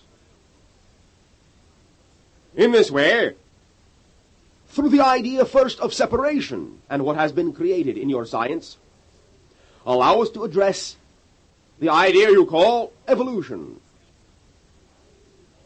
Now, there is much discussion, and this will be brought up again in a later chapter, metaphysics. But there has been much discussion between the idea of science and metaphysics, or even religion, in the sense that science, in your terms, seeks to have, quote-unquote, proof for what it chooses to believe in, whereas the idea that you call metaphysics and religion, from a scientific point of view, does not require the idea they call proof, but only belief and faith. Now, allow me to say that within this subject you call evolution has been one of the greatest opportunities for many of these discussions, many times you call them arguments, to arise regarding the ideas of proof, belief, and faith. Simply, first of all, recognize that science, though they have locked themselves into a certain perspective which many times does not allow them to see it as such, are going off of just as great a belief and faith in creating what they deem to be their proofs. Many of your physicists have now begun to realize that you will always get the results that you expect to get based upon how your belief about a situation allows you to design the experiment that you wish to create in order to obtain any particular proof. They are intrinsically connected, and many times you have for yourselves created the idea of quote-unquote proof, not realizing that even the idea you call proof many times will only be a matter of perspective, and not, in an overall sense,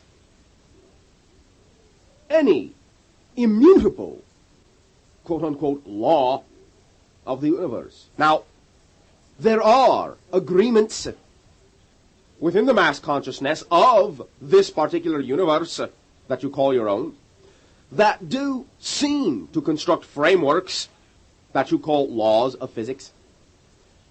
This is still created from an overview of consciousness we will describe in the chapter called Template Metaphysics. And we will, in your terms, discuss it there. For now, again, the definitions of your science as they apply to the idea you call evolution. In this way, recognize that there is, contrary to some of your religions, a physical universe that does, quote-unquote, take time to allow ideas of consciousness to manifest. Thus, the idea of evolution of physical form is more or less a reality. There are some factors that you have not yet discovered within this idea of evolution that you will discover that will allow you to round out the idea of exactly how this mechanism may take place physically. Understand, however, that contrary to scientific opinion, consciousness is not a product of physical evolution. Understand in this way that when physicality, being a projection of creation, reached a certain vibratory state of evolution, then it could allow consciousness, non-physical consciousness, to allow itself to identify with physicality or project itself into physicality. Thus, the idea of what you term in your belief structure to be creationism, and the idea of what in your scientific structure you call physical evolution, are both correct in a sense, in an overall general sense. There was a physical evolution up to a certain point. Consciousness, already having been created, projected itself into physicality. And there was a blending and a joining. Now, this was still many, many, many millions of your years ago, as you count time, the idea of humanity being created 4, 5, or 6,000 years ago notwithstanding. These are filtered perspectives. In this way, recognize that you can begin to view a blending between the ideas of evolution and creationism if you allow yourselves to recognize that your source, in your terms, is outside of physicality, and that physicality is simply your vehicle. Also, if you allow yourself to understand that what in your terms may be the twinkling of an eye or an instant in non-physical universes, as an example, your quote-unquote 6 days of creation, still, in terms of creating physicality, translates out into a time track which is, in your terms, much slower than non-physical rates of acceleration. Thus, it can be many millions of years and still be the same, quote-unquote, 6 days. Although we are not saying this is an accurate count, it is still allegorical or an analogy. However, the concept will still be correct. That which is created in that way and exists within non-physicality will have a higher rate of accelerated existence to its own perception than the physical universe will, in exemplifying the very same act of creation.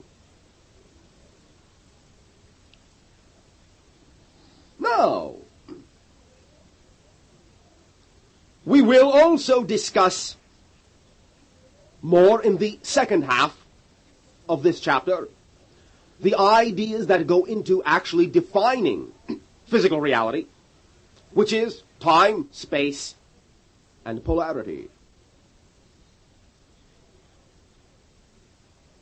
For now, allow us to address some of the ideas in your science that you call astronomy. Recognize that you have been, and we do not need to tell you this, looking to the stars for many years. Some of your scientific, quote-unquote, revelations have come from such an activity. At this point in your science of astronomy, you are still relatively restricted, again, as you know, in your ability to pierce the veil of the atmosphere of your planet, and, in many ways, some of the gravitic tensor dynamic fields which allow light to be obscured or bent, and some of the ideas of energy fields which we will discuss in template metaphysics that you have yet to discover, or maybe just beginning to realize are there, that also play a part in your understanding or limitation of understanding with what you perceive through your optical and radio telescopes. Now, one of the ideas specifically that you have been addressing of late is the concept of whether or not you are the only quote-unquote intelligence living on other planets. You have created for yourselves many ways to attempt to perceive whether or not there is communication from these other civilizations. What you term to be a radio telescope being the primary application of this endeavor. Allow me to say, it is at this time unlikely that you will receive in radio communication anything from any nearby civilization. Now, there have been a few civilizations nearby that did begin their communication history electronically, as you say, with the idea you call radio. But the nearest one ended its radio communication sometime before you began yours. And in this way, their radio signals have long since passed your planet as they radiated outward. In this way, recognize also many civilizations do not use radio and never have. Even though this may astonish you, because you feel that radio noise, as you say, is a natural occurrence in the universe. Recognize that the great degree of separation in your particular history has not allowed you to recognize the communication that can occur from mind to mind. And for many civilizations, technological communication never comes into existence at all. Or if it does, many times it is carried in the form you call cables, or highly focused beams of energy which do not radiate outward. So, to you, their civilizations will always be silent. Now, in this way, many of the methodologies utilized will take advantage of the idea you call a hyperspace phenomena, simply originating at the point where the communication is sent and arriving at the point where it is received without appearing to travel any intervening distance in what you term to be three-dimensional physical space. Therefore, you may be listening for quite some time in radio frequency before you will hear anything. Allow me to say, there probably will be physical contact between our civilizations long before you will hear anything on your radio telescopes. Now,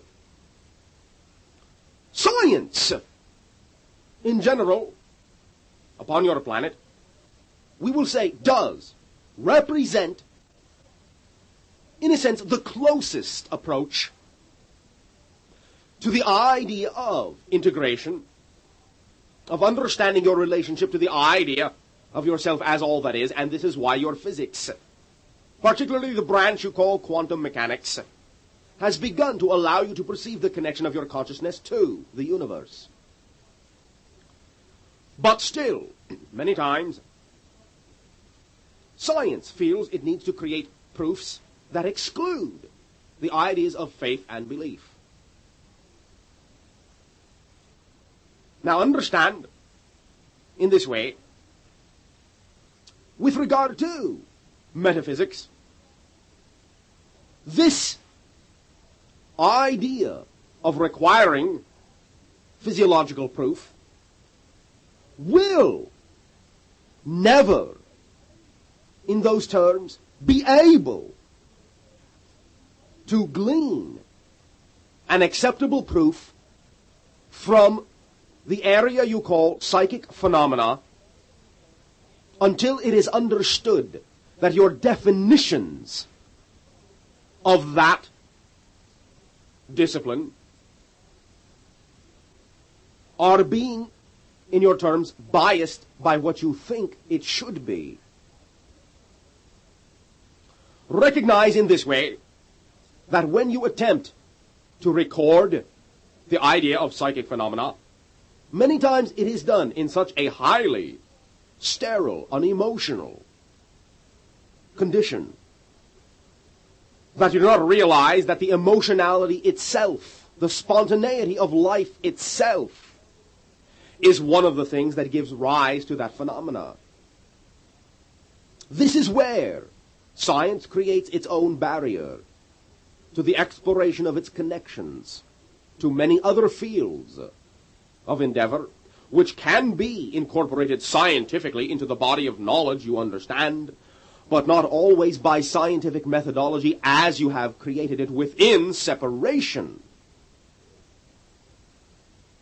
Understand that you are beginning to realize, though this will be difficult to accept for many of your scientists, that even science, far from the cold analytical process you have allowed it to be up to this point, is actually yet another experiential perspective, and not something separate from yourself. Now, allow me to say that your science has prized an attitude that you call skepticism. Recognize that while it is a requirement of the personality in creating the idea of a search to allow itself to make sure that it will not run into what you term to be extraneous information, that very skepticism creates a focus, many times, so narrow that it becomes not skepticism, but bias. And in this way, once again, it will cancel the ability for scientists to perceive anything beyond the ideas that have been created, which define the parameters of what is acceptable to your definition of science. Many times, this can even extend into a being's emotionality itself. Now, we recognize that there are many scientists upon your planet that allow themselves to be very emotional. In this way, allow me to suggest that we know that privately, in your terms, many of these scientists allow themselves to at least play with the idea that much of what is not accepted by science in its strictest sense is still something they can experience, and something they often do experience, particularly among family members, as that is a very close emotional bond. In this way, recognize simply that when these scientists are willing to allow their emotionality, we are not saying irrationality, but emotionality, emotion, energy motion, to be yet another type of energy force that will fit in to their equations in a manner they can understand, then they will begin to allow themselves more freedom of motion and more insight into their connections with all that is. Now, in the second portion of this chapter, we will discuss the integration of this idea of consciousness and viewpoint and exploration with regards to its techniques when time, space, and polarity become one thing. This will be end of side 1. Things. When they, your physicists, come upon a direction that seems to point in a very literal way to the idea that you are creating the universe that you perceive, many times they will back off and they will say, oh no, well, this is simply an interpretation. It is simply the best interpretation that can be given, but this is not really what is happening. Now understand that bit by bit, they will understand that this is what is happening when they allow themselves more freedom of integration. Now, time, space, and polarity are what allow you to exist and form the very definitions of what you call existence in physical reality. They are the definitions, the parameters, the frameworks that have allowed you to create separation of yourself from the all that is that you are. Now, once your civilization allows itself to explore, to utilize its curiosity, and to create acceptable, allowable equations which will include consciousness, non-physical consciousness, into your scientific explorations, you will begin to understand that much of the quote-unquote information or data can begin to be intrinsically enfolded within the consciousness of all beings who generate for themselves a type of vibrational curiosity that allows them to call themselves explorers or scientists. You can create a vibration of knowingness that when anyone chooses to participate in such a vibration, they can allow themselves to recognize,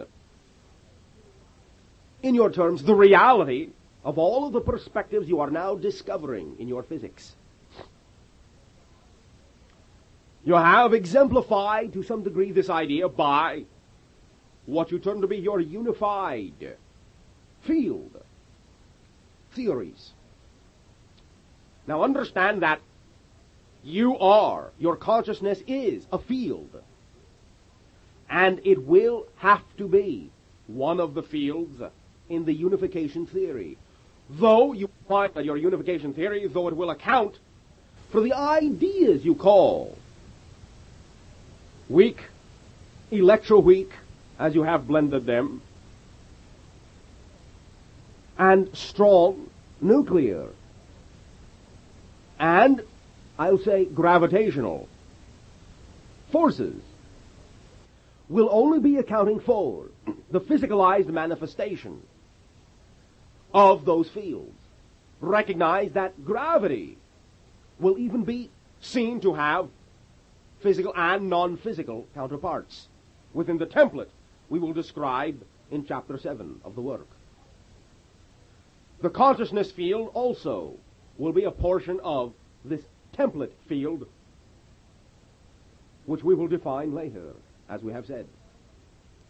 Recognize that your unified fields will extend into non-physicality, allowing you to understand in this way that consciousness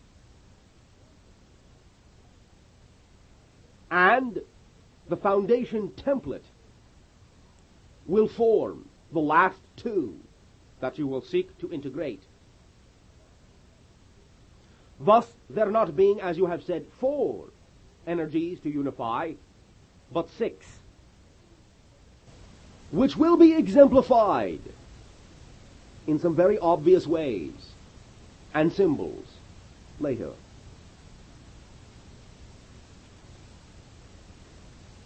Now, within science's ability to recognize that all ideas are vibration,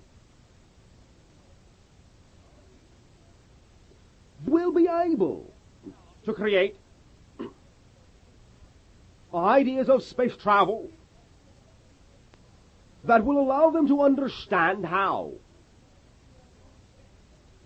you are not something which exists within space and time, but that space and time are properties of any object within it. In this way, you will understand that both our communication and our space travel will be based on the vibrational understanding that will be exemplified in the example I will now share. If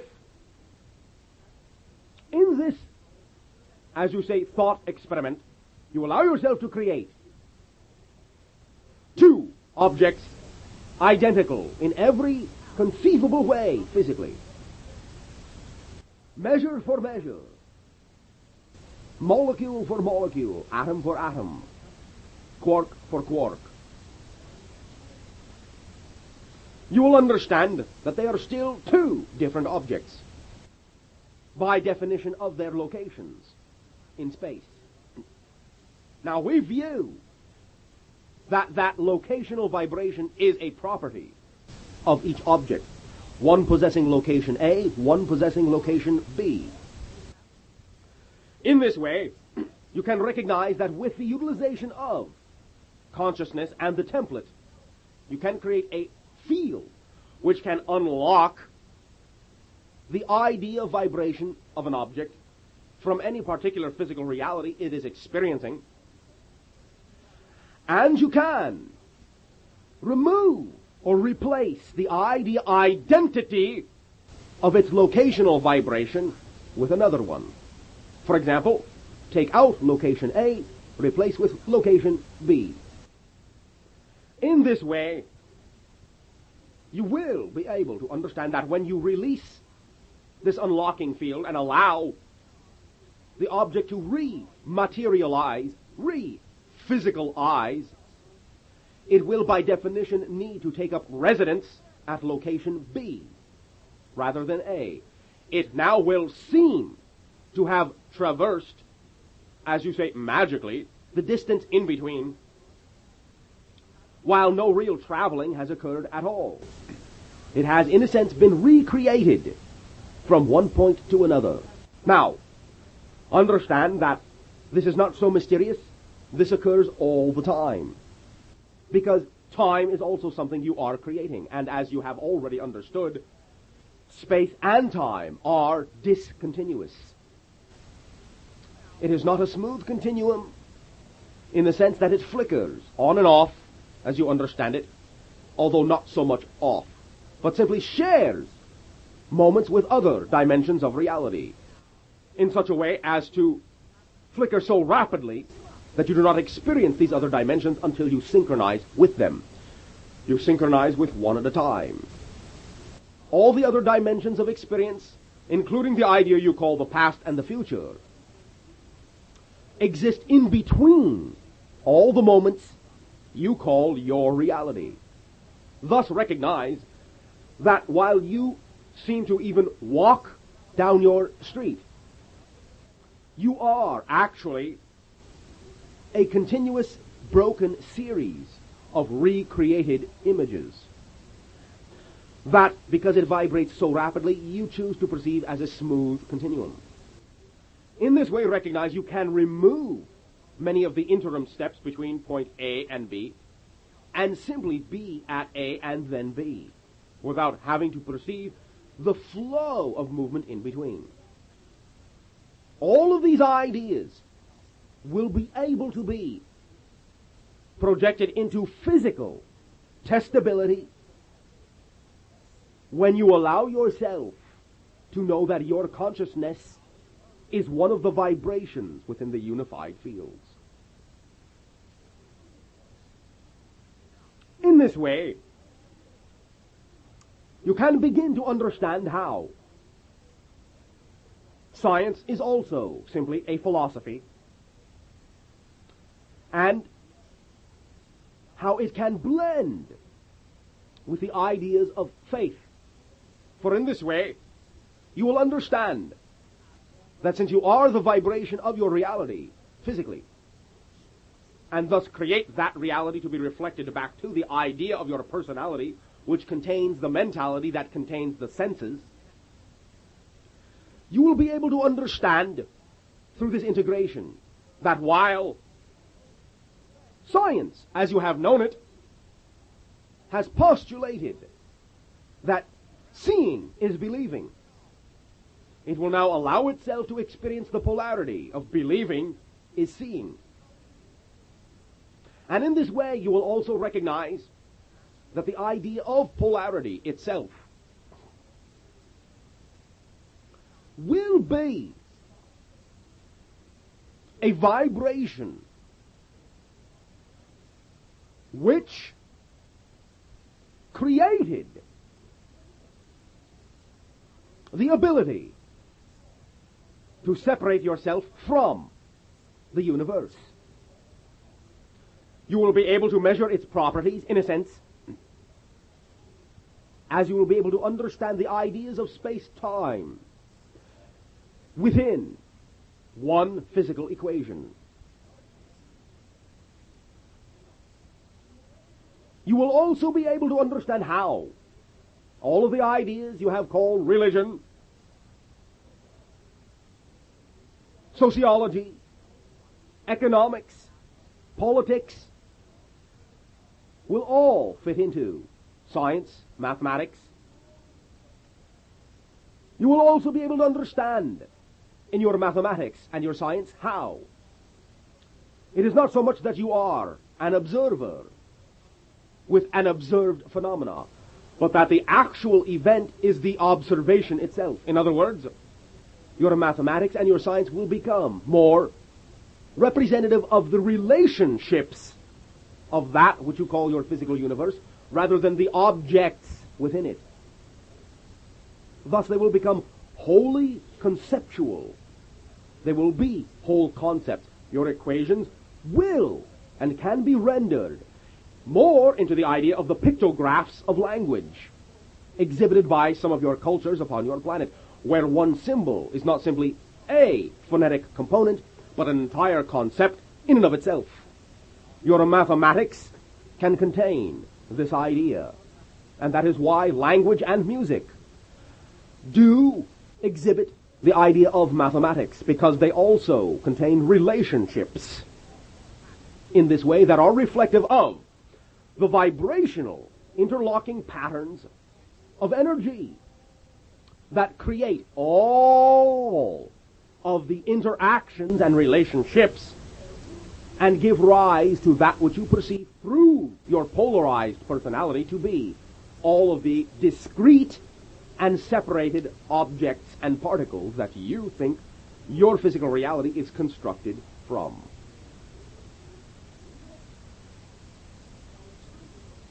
Now, in the next chapter of creativity, we will discuss some of the avenues, techniques, and methodologies by which science and faith can be blended within imagination and still be viewed by both viewpoints as real experiential reality. Thus, within creativity, we will explore the imagination and its use as a tool, not from a separated viewpoint, but from the integrated viewpoint that many times within science has given rise to many of your discoveries without the need to create linear proofs beforehand. And within that we will also discuss the idea you call cause and effect. We will now proceed with the sharing and the question and interactions pertaining to this subject. From one point of view, the mind represents all consciousness and the brain represents the physiological. Would you share your point of view on this idea? Thank you. Now, the mind, so to speak, is the product of consciousness filtering through the creation of the physiological brain. The mind is not so much all consciousness, but it is representative of all physiological consciousness and makes use of the electromagnetic field of your earth for the creation of what you call mentality. This is why your brain is an electrical, magnetic, chemical phenomena in this way, and processes consciousness. It is a processor for consciousness and renders it into the form of consciousness by which you communicate in physical reality. This form of consciousness is called mind or mentality and represents fluctuations and vibrations in the electromagnetic field of your planet that connects you all, and is why you can have the idea of telepathy, because you are all immersed in this fluid and the brain is connected, and in this way will always process and funnel and channel that electromagnetic field or fluid through itself in whatever way it needs to form identifications with identical patterns in other individuals. Thus the fluid for every individual will usually flow in the same way, allowing there to be what is called a recognition, a congruency, or an identification from mind to mind, forming the ability to translate the similarity of vibration from one individual to another, so that both can share a single idea, a single thought, in mental form. Could you talk a little bit about the black hole idea in the brain as it relates to the black hole idea in our cells? Simply, you will understand that every cell is, to some degree, metaphysically, a smaller version of that device which you call your brain, in the sense that they perform similar functions on one specific level. And that is the funneling of the consciousness in an electrochemical magnetic way. You will understand that as you create yourself to be an electromagnetic pattern of vibrations, as each and every one of these waves of electromagnetic vibrations overlaps, all the nexus points of the overlapping, all the cross points of overlapping, will represent the central black hole points in the center of every cell of your being.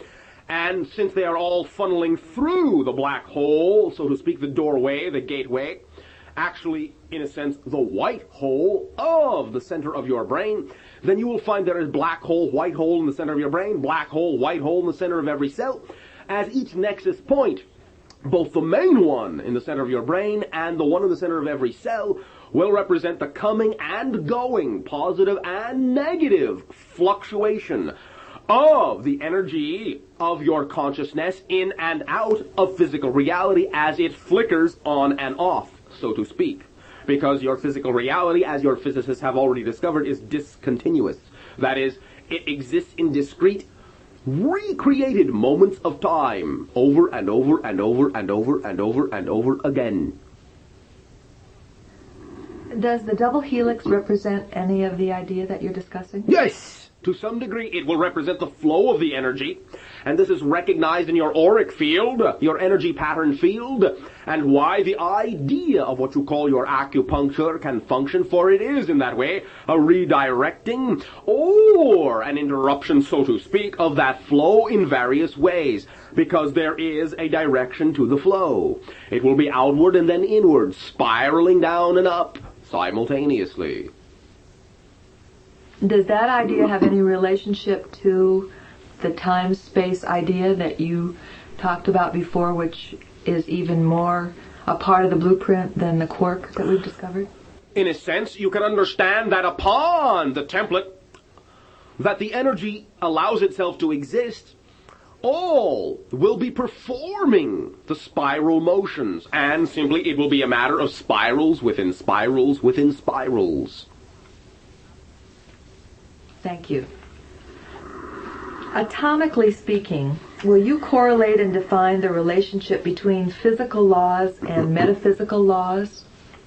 Now, they are, to some degree, one and the same thing, although this will be on a basic, fundamental level. What you recognize in your universe to be the laws of physics will represent the agreed upon non-physical agreements that were made by all consciousness partaking of the creation of this physical universe that they have created. Thus, you will find that the physical laws will be reflections of something which at first is a very metaphysical source, so to speak. Then all of the quote-unquote metaphysical laws, if you wish to call them that, which come under the so-called laws of physics, will once again simply be reflections of the enactment of the energy upon the template as consciousness impinges itself upon the template to allow the energy to manifest in various forms. The idea of the congruency of the laws of physics and metaphysical laws are quite similar. What you may understand as metaphysical laws, so to speak, are simply different aspects of the same energy. You are, through metaphysical terms, discovering the same things you are discovering in physical terms, only you are giving them different labels and coming at them from different points of view. For the most part, they are one and the same idea, and as we said, when the idea of reason is allowed into metaphysical thought, and the idea of consciousness is allowed into physical thought, you will see the commonality and the synchronicity of both approaches. How does each set of these laws relate to the individual human process? You are everything that is.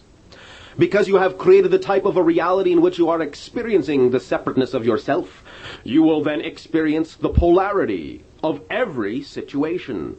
Thus, every being in your civilization will experience the polarity of all situations that you create. Thank you. Will you please explain the process of photons and their cycle of being? You may recognize photonic energy to be one of the defining ideas of space-time. Everything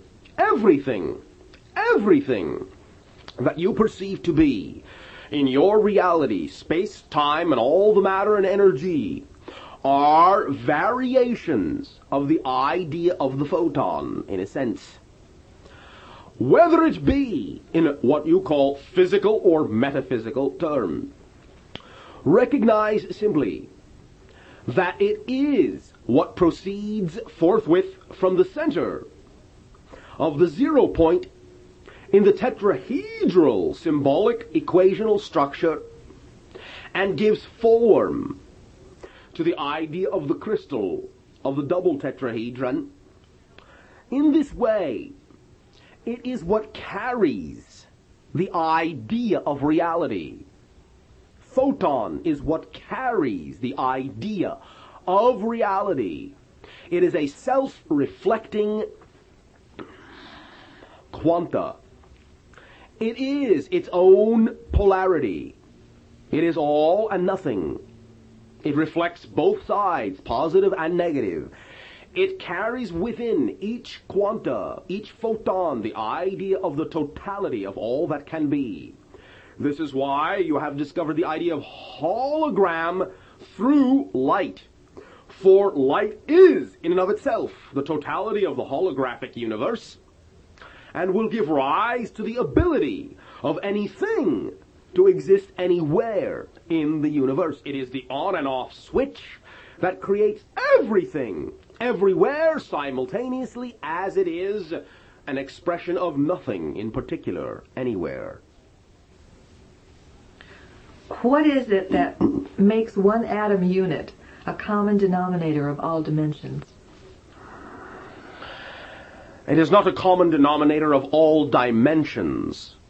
It is the common denominator of your physicalized dimension and many others in various ways, simply because this is one of the vibrational patterns which allows you to perceive the universe as being something outside yourself.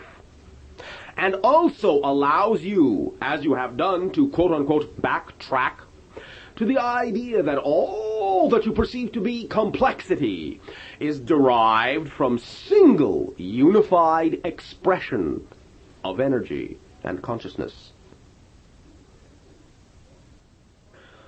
We thank you for the sharing of your questions and allow us to remind you that when you create the idea of question, it is only that you already contain the answers. The form of the question will simply be that you have separated this idea of the answer you already contain from your knowledge. However, in this way, once again, we thank you for the willingness to express your explorations for your civilization and our civilization is the sharing that continues forever. As we have discussed the idea of religion, the idea that you call science, to some degree, recognize that we have chosen what in your society amounts to one of the primary polarities taking place within your cultures, your civilizations. Recognize that we have discussed both of these ideas from the polarity view, faith and proof, and from the integrated view, wherein both faith and scientific proof can be seen in this way to blend within the overall understanding of simply the expression and exploration of a viewpoint through the overall idea that you call philosophy. Now, we will discuss in this chapter of the work the idea you call creativity. For now we have set up the idea of the example between the two polarities. There are many such polarities being expressed in physical reality. Polarity, as we have said, is one of the defining ideas that gives weight, if you will, to the idea of physical reality itself. One of the parameters, one of the borders, one of the underlying structural concepts which allows individuals to create the idea of the personality construct in order to be able to express themselves physically. Now, this mechanism, this prism of the personality, therefore, is the outlet for the creativity which arises within the being and is channeled or funneled to the personality through the mechanism of your imagination. In this way, you can recognize that if you consider, as we have said, the dream reality and the physical reality to be both real realities, your dream reality being more awareness of yourself, and hence, in a way, the truly awake you, and the physical reality being in this way the limited expression that you wish to pursue in physical reality, thus being the more asleep you, the more truly dreamlike you, because it more aptly fits your definition of a dream which you think is a more limited version of your experiences in physical reality, which you deem to be more real, often than not, than the dream reality. You can recognize that imagination is the link and the bridge that ties the two together, your dreams, your physical world, tied together with your imagination. Therefore, recognize that imagination is the tool and the mechanism which allows you to draw and blend from both ideas, physical and non-physical, aspects of your own consciousness. In this way, you can recognize how this imagination is applied both to the dichotomies, the polarities of science, of religion, and being expressed through the particular types of personality constructions that have been built, will either express its creativity, the soul's creativity, through, at any given moment, the idea of proof or faith.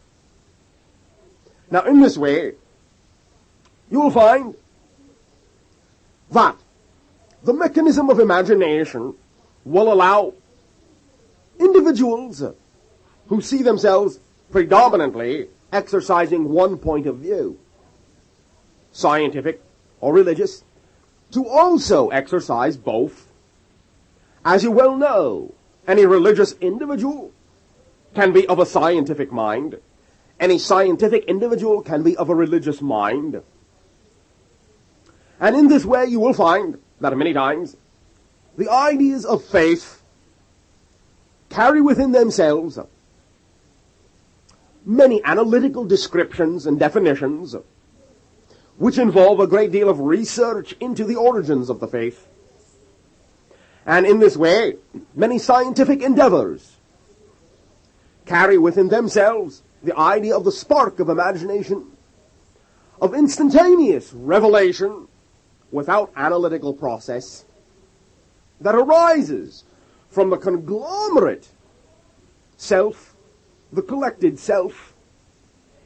And in this way, though many individuals on your civilization have over the years been reluctant to admit so, many of the same methodologies are applicable to both dichotomies of science and religion in the creative process that allows both to be created out of the original philosophy, which is simply the viewpoint of the consciousness.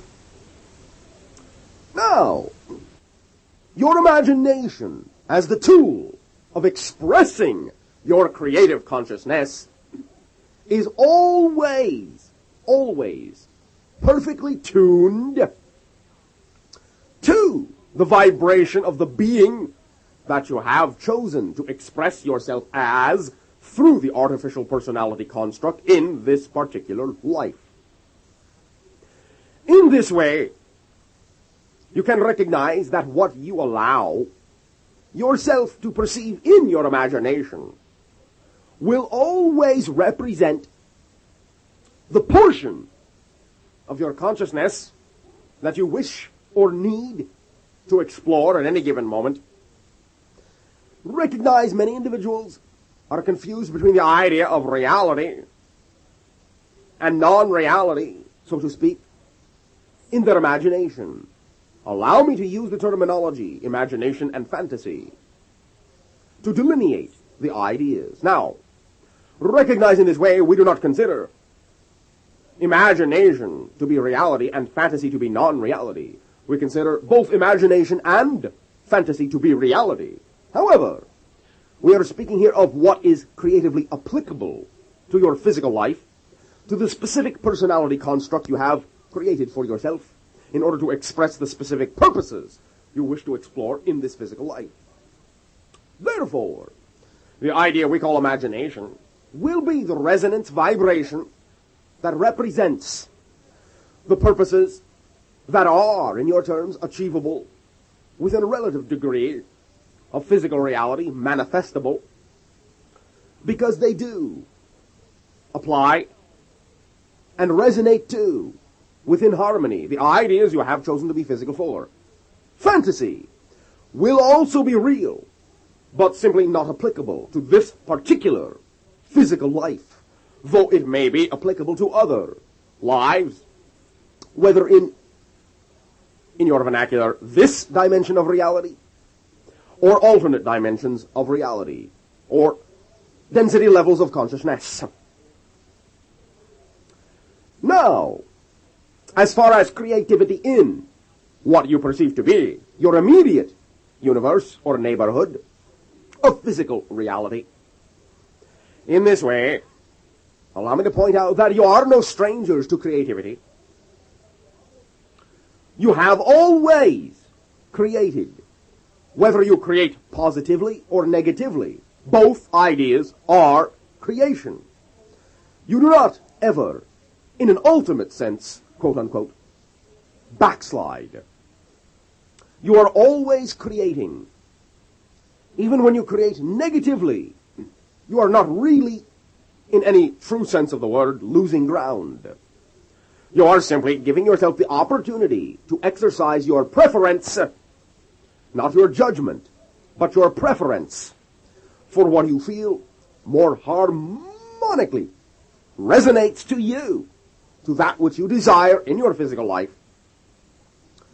In this way, the first idea of removing creative blocks is to simply allow each and every idea in your reality, each and every situation, each and every relationship, each and every object, each and every idea, each and every encounter, each and every day, each and every night, each and every thought, feeling, and belief to be a part of what you chose to experience for the purposes you chose to be physical in this present life. Allowing yourself to view the idea that you can be interrupted from your path or can be off your path are simply other ideas very creatively put into existence to allow you the opportunity in this way to explore the separation of yourself from the all that is that you are. As we have said, this has been the cycle of your existence for approximately the past 25,000 of your years. So this is the habit that you have, even in your creativity. Recognize, however, that positive and negative creativity use the same mechanisms. It is simply the point of view, the inclusion into your equation of the idea of judgment and separation of yourself from the all that is that you are, that allows you in this way to feel you are not being creative when negative occurrence happens in your life. But understand, nothing happens to you. It all happens from you. In this way, you can see that your creativity will, when you allow yourself the opportunity to view from an integrated rather than a polarized point of view, this activity within yourself, you can know that your creativity can choose, can prefer positive over negative manifestation. Not that it is better and negative manifestation worse. but simply that you now give yourself the opportunity to recognize within your own creativity that everything is equal. One of the primary ideas of conscious creativity is that everything in your reality is equal to every other idea. Then you can be consciously a free creator. Preference plays a great part in the act of creation. For in this way, you are always aligning yourself to any particular view or idea that you wish to express in your life. It does not have to be judgment, simply preference.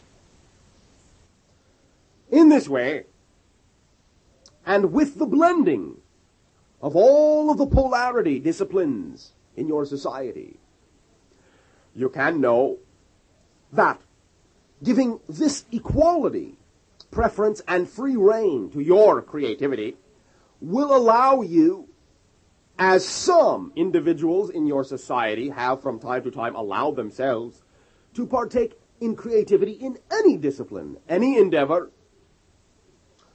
without sometimes the necessary assumption or judgment that a certain idea or expression requires a particular or specific avenue or discipline in order to function in that manner. In your terms, in other words, you can be multi-talented. You can express yourself as the multifaceted, multidimensional being that you are.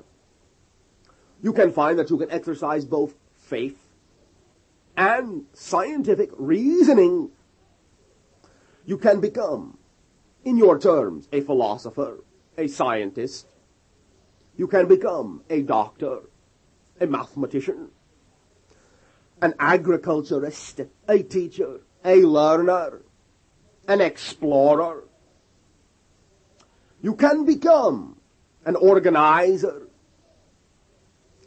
You can become an engineer.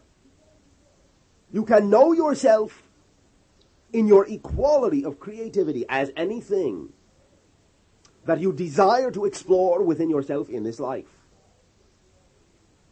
In this way, you can know that your creativity is again not something separate from yourself.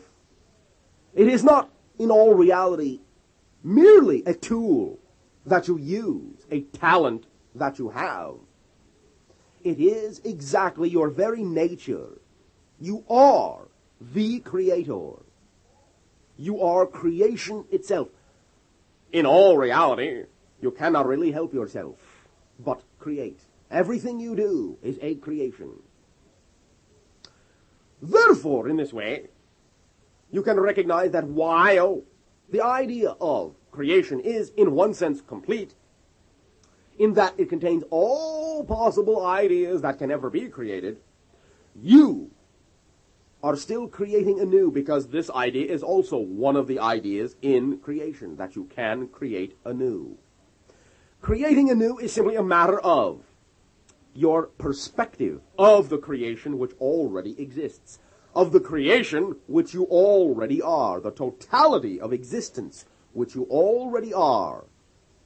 Whatever perspective of the totality of yourself you wish to explore becomes the act of creating yourself, of creating creation, of expanding creation, the ongoing creation that never ends, even though, paradoxically, as you understand the idea, it is already complete.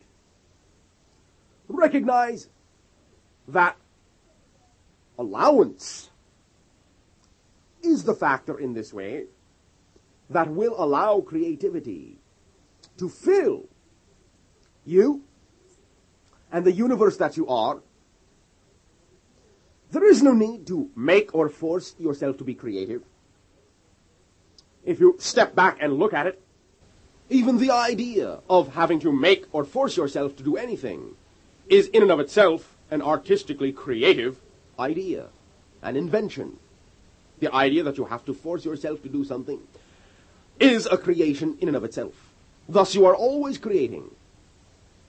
When you feel yourselves to be blocked in your explorations, in your creative expression, simply realize that you have given yourself an opportunity to be creative in another direction, other than the one that you have placed your expectations upon. Expectations usually being judgments upon yourself. Limitations. Recognize, therefore, that with allowance, you can even allow a block, a so-called block, to serve a creative purpose. If you find these so-called creative blocks occupying the majority of your exploration time, then feel free to recognize that as a signal that perhaps what you really wish to explore, what will really be of service to you, will be the exploration of the blocks themselves. That the study of blocks will in and of itself be a creative exploration that will unleash you, that will unblock you, that there is a purpose to the block. And once you allow the block to have a purpose, it is no longer a block. It will light up, rather than being the dark wall or obstacle or void in which you felt yourself to exist. It will light up, reveal its true nature, and become one of the messages, one of the purposes, one of the ideas you wished to explore in this physical life. Once again, nothing is an interruption until you choose to view it that way. Once you accept and allow every idea in your physical life to be a part of the perfectly timed unfoldment that you have chosen to experience, then your creative flow will be uninterrupted, because that will be the viewpoint and the vibration that you are allowing yourself to perceive about yourself. Recognize in this way that creativity is very, very locked into how you see yourself. Your self-image, your idea of yourself, the idea you are willing to be, will, along with the degree of conviction you are willing to express about the idea you are willing to be, will determine the rate of acceleration of the flow of creativity that you can consciously be aware of yourself as. Therefore, as each individual allows him or herself to begin to integrate all the polarities, to begin to allow every idea to be something which serves all that is, and therefore automatically the self, the flow of creativity from each individual will seem to increase. It will reach a type of vibrational pitch which will be very much like unto a radiance, a magnetism from that individual which other individuals can sense, which will draw to all individuals expressing freely their creativity, all situations, individuals, relationships, information, objects, and ideas that are required to allow the initial creatively expressive individual to be able to draw from an unending supply of perfectly timed occurrences, which will then fulfill that individual's purpose and allow them to continue to be of service in reflecting and mirroring every other creative individual's purpose and service. Now, this is what you do anyway, but simply you have been acting all of these ideas of service and reflection out in terms of all the different explorations of separation. Whereas now, because this is the transformational time frame on your planet, you are now willing to include and integrate the idea that you can explore positive manifestation, allowance, and integration, and therefore experience upon your planet, within each and every individual, the type of creative momentum which we call the ecstatic explosion of coincidence. This will be, as we have described it, the allowance of all information required to fit the service or the purpose of the individual to be attracted automatically by the individual as they know themselves to be performing the service to all other individuals that all other individuals require them to perform. This service is performed to all other individuals by simply allowing the self to be consciously the most complete representative of what you feel yourself to be.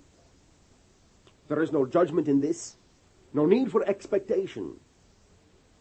As you exist, as you have chosen to express yourself in your own unique expression of the physicalized personality, simply being your own path, simply being true, so to speak, to yourself, simply allowing yourself to be the individual you know you are, not what other individuals think you should be, but the individual you know you are, freedom of creative expression, will you then be being of greatest service to all other individuals, for you will be most completely expressing your particular facet of the multifaceted crystal that your entire civilization is. And by being the fullest facet, the most expressive facet that you can be, you will allow there to be a true and clear reflection to all other facets of the facet that you are. They will be able to know, all these other facets, that you are, in your own eyes, a completeness. And in this way you can be and see yourself as connected to all other facets, rather than withdrawn, in the sense of not being connected at all of your borders to the borders of every other facet, of feeling yourself to be isolated, separated, and judged.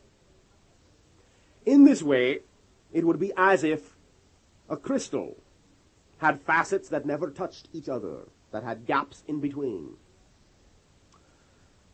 In this way, recognize simply that with the freedom of creative expression, not only will you allow yourselves to already be a completely expressive facet, which supports automatically all the other facets in the configuration of the total mental crystal of your society, but you yourself, because every other facet will be reflected in you because of your own integration, will become your own complete, multifaceted crystal, and it will contain, within that multifacetedness, the awareness of all, the totality of your multidimensional being. Thus, each and every one of you, as you say holographically, is the completeness and the totality of all of the facets within creation, even as you reflect within the overall crystal that you are, to every other facet and every other total crystal that every other being in creation is.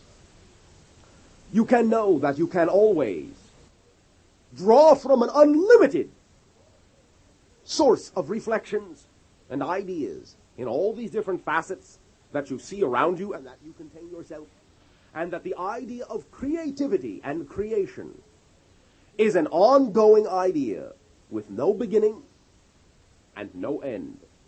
A never-ending circular spherical crystal, always reflecting outward and inwardly, infinitely, forever.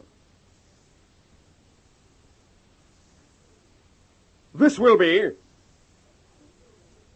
primarily the conclusion of side 1 of the work of this chapter. that your creations may begin to, in your terms, leak into your physical reality from the non-physical reality in which your creativity has usually been relegated. The idea of your creativity being what you are will allow you, in your society, to actually experience, in a sense, physically experience many of your creations that you have heretofore considered only to be mental processes. Therefore, you will find that many of the situations you will attract do not necessarily have to arrive from the physical universe. They can be materialized, realized from the template idea of yourself, which is the creative consciousness, into and through the imagination, excitement, vibration, through the prism of your personality, your beliefs, your emotions, and your thoughts, and reflected upon your 360-degree screen of reality, reflected back to the senses that are created from the mentality of your artificial personality construct, so that you can perceive a true, quote-unquote, reflection of your creativity, your creative self in action. A more, in your terms, real-time experience. Recognize in this way, there will be opportunity in your civilization to, as you had in the past when the idea of creativity was more integrated with your mentality, you will have the opportunity to experience, to perceive directly projections of your own consciousness embodied in certain types of solidified energy that will represent to you archetypical symbology, archetypical consciousness that will at times be able to be viewed as separate from yourself, as beings, as energy, abstract, concrete, or otherwise. In this way, there is no need to fear or feel that you are going crazy, so to speak. You are simply allowing yourself more conscious awareness of more of yourself, but still expressing it in physiological terms because you are still physical. Now, many ideas that you call creativity hinge upon the two seeming polarities of insanity and geniusness, which in all actuality is the same thing.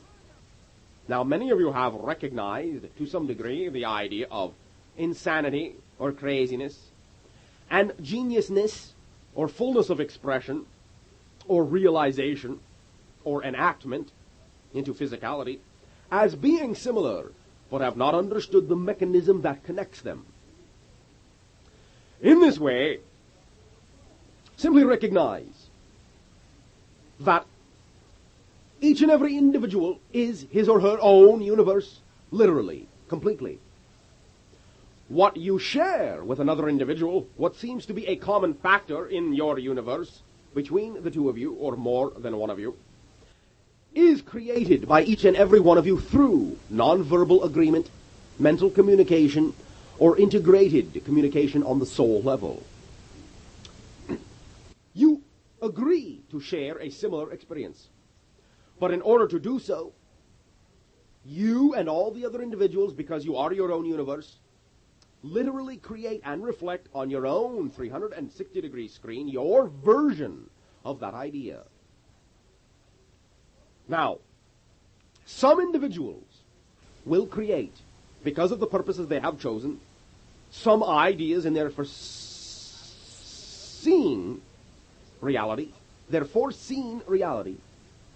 the idea that they wish to exemplify to themselves, but not to anyone else. What we call in this way the foreseen reality will be what we call future memory, or in your terms, precognition. Past memory, remembrance, is the same idea. You simply put a time label on it.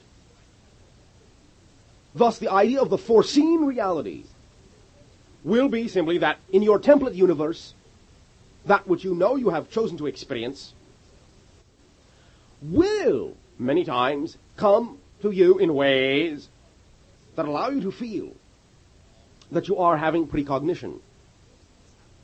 And when this gradiates down into physical reality, it will take on different aspects that will cloak itself in certain physiological symbols or abstractions. The foreseen reality can be experienced as the idea you call déjà vu.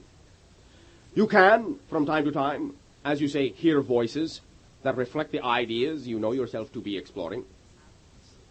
You can see things that, quote-unquote, aren't there. All of these ideas come from the foreseen reality. The idea you know you are exploring but cannot make the integrated connection into, because you are still judging yourself.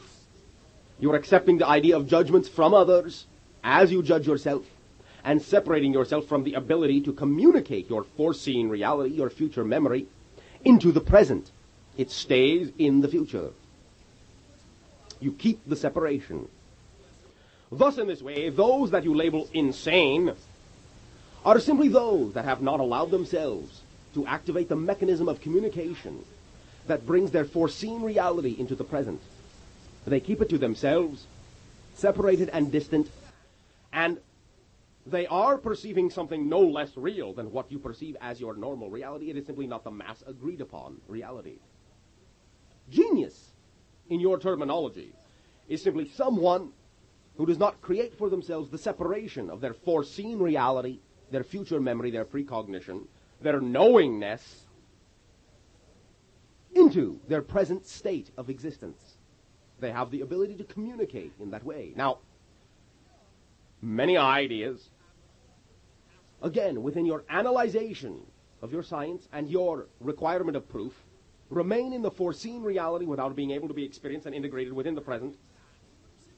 But the more you integrate your creativity, the more ideas you will allow and accept, and the more things you will see in your physical reality that previously were not there.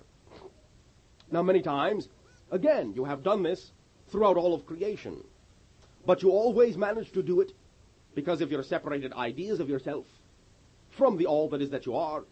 You always manage to do it in a way that you can accept within the parameter you think reflects the structure, some innate structure of the universe that has nothing to do with you.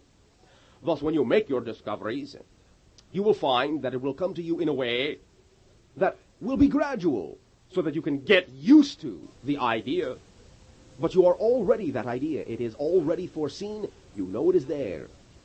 Otherwise, you would not be able to perceive yourself, quote-unquote, discovering it.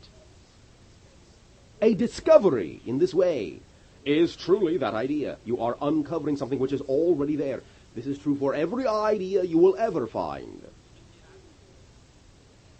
In this way, simply recognize that the more validity you give to the totality of your imagination as being a real reality, and your dream state as being a real reality, you will find that your dream reality and your physical reality can blend and become one. Now, to many individuals, this will seem insanity. They will fear to lose their identity, lose their perspective, lose their anchor into what they consider to be reality. But understand, this is a feeling in a way that is familiar to all or many of what you call creative artists upon your planet. Each and every individual being is an artist, is a creator. You simply have different palettes, different tools. Recognize in this way that it is not that we are suggesting you will be doing anything different from what you are doing now, but you will be conscious of the mechanism of the creativity, and you will find in this way that it will be less limiting, and that you will be able to include upon your palette many things which you had previously considered to be unreal and invisible. You will work with new colors, in literal and figurative sense, new ideas of yourself. You will paint a new image of yourself, a new picture of yourself, a new self-image. And it will be within light and color and vibration that you have as yet, and for quite some time in the recentness of your cycle of history, not experienced. Now, at this time we will discuss the question, if you will state it for us now. Bashar, allow us to know more about ourselves by explaining to us the various aspects of the total frequency known as Bashar, and how the wholeness of information is achieved at the time the information, as you now present, is presented by the human instrument. Thank you. Recognize at this time the idea identity that we have shared with you as Bashar will be a conglomerate of many ideas being experienced by ourselves, by the physical channel, and all the lives that have been shared, and all the ideas that have been created for the purposes now being served in this time of transformation upon your planet. Now, as we have said, in our society, we do not, in your terms, have names. Bashar will be a vibration which will be a convenience for you, but also a reflection of some of the ideas of the channels, past life and present idea, identity, and activities that will be undertaken for the transformation. The vibration is a combination of a name in a past life, in another universal time track, that which you would call another civilization, and a reference to some identifications or names in the present physical channel's time track or heritage. In this way, you will find that the term Bashar generally will translate out to commander. Recognize simply in this way, this does not mean that the vibration is command over individuals, but the idea of commandment of the self. The idea of the totality, of the harmony, of the integration, the blending of all levels of consciousness and all aspects of ultra-dimensional consciousness within the fulcrum, transitional self-life during this time frame, which myself, in my future aspect of the physical channel as you perceive him, acts as a support mechanism to allow the fulcrum to have enough leverage, in a sense, to offer the service of allowing individuals in your society to see reflected back to them the opportunity to choose the blending of the polarity of positive and negative energy, so they can make a preference for what type of reality you wish to experience upon your planet as a whole. Now, the idea of knowingness, the idea of the transfer of information in this way, is akin to the mechanisms by which you create, again, as we have just been discussing, all the ideas you explore of yourself in your physical world. Imagination. Simply recognize that the co-joining and the blending and the formation of the third identity that you perceive to be myself, which is not really me, is not really the physical channel, but the idea identity that you communicate with will be a product of the tuning of the vibration that is the imagination of the physical channel, is the imagination of myself. And they meet on the same frequency, so to speak, but they are stepped. They become coherent. They vibrate in tandem. In a parallel way, they are locked like laser light, vibrating at the same frequency, so that there can be, in your terms, the creation of a polarity that is represented by the relationship of the idea of the physical channel and myself. The polarity being the expression of the physical channel as his identity and myself as my identity. We are the product and the result of the relationship, of the idea, of the being, the third identity that we become when we blend, which is in actual fact, in your terms, the real entity, is the third identity. The physical channel and myself are products of the interrelationship of the existence of the third identity. In this way, this idea of relationship is what creativity is all about. The recognizing of the relationship between all the seeming polarities in your physical reality and the continuance or acting upon or expressing of that relationship as the real reality. Thus, the recognition of connection, which is then turned around and re-expressed in a polarized method as long as you are physical. But it is the recognition of connections that you call genius, creativity. In this way, the relationship itself can be seen to be the real reality. It is not a matter of there being an observer and an observed, so much as it is that the observation itself is the actual being, the actual consciousness, the actual fragment and aspect of all that is, of existence itself. Existence is, in your terms of physical reality, nothing more than a series of relationships which give definition to the objects or individuals that are doing the relating.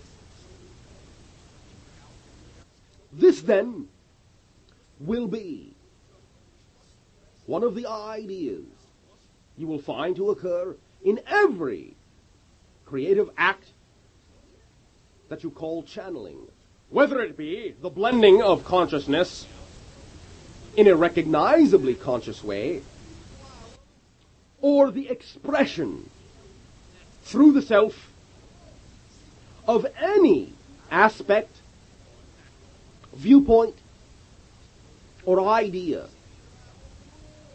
that you have termed talent, which does not exist per se as something exclusive, but is simply a matter of a point of view. We will now proceed with the sharing and the questions and interactions pertaining to this subject. From one point of view, the key to nourishing creativity is multisensory integration. Can you give me an idea of what that means and how this integration is achieved? It is very simple, and very simply the idea, once again, of knowing that you are connected to everything. By allowing all your doorways to be open, you give yourself ultimate options, and by giving yourself ultimate options, you are unlimited creatively. So then is the multisensory idea the idea of balancing all the senses in the physical body to an integrated place? In a sense, balancing by allowing all of your imagination to be valid, all that you perceive on every different level valid, and by simply knowing that you always attract to yourself every idea that can always be of use to you in some way, shape, or form, and allow yourself the free rein to allow expression to be acted out upon any situation that you give yourself to sense. Is the idea of multisensory integration the same as the idea of the four consciousnesses that we are integrating? Now, understand, if you are willing to allow what you call to be multisensory integration to take place, you will find that it is connected to all levels of your consciousness, even though many times you may create a perception of what you are doing to not be so. But eventually, the willingness in and of itself to attain the idea of multi-sensory integration will allow you to know that you have actually chosen to dissolve all separation on all levels of your being. Thank you. Will you describe the relationship between creativity and unconditional acceptance? Simply, creativity will be the willingness to act upon what you perceive to be the unconditional acceptance of all that you discover about yourself. Thank you. Based on my understanding of what you have described about creativity, when the idea identity, or the physical brain, and the imagination, or the idea of the higher mind, meet on the same frequency, that relationship is what creativity is all about. Can you explain the process or the steps in achieving this relationship, or this balance in the frequency? Well, there are many different ideas. Again, first and foremost, the willingness to act upon what you have created in your imagination will spur the vibration that will allow you to see how simply acting upon what you have created for yourself in your imagination will continue to create circumstances and opportunities in your life for further action, and this acceleration of the process of living in and of itself is all that is necessary for further creation. How does mediumship relate to this issue? It is simply one more way, one more tool of allowing an individual to know that for them, he or she, this particular type of expression can be an allowance, a granting of validity, that their imagination is giving them, for them, valid reality, which they can act upon and utilize to be of service in whatever way they wish to, for all that is, and automatically, therefore, for themselves in their own integration and blending. So in a way, would you say that the physical channel and the dream channel form a relationship which is like a third point of view? Yes. And that's what the medium, in a way, is the vehicle for putting out information from that Yes. point of view? The channel, as you say, is a vehicle for conviction, for willingness, for actualization, and I'll say reflection and revelation of the fact that anything you perceive in your reality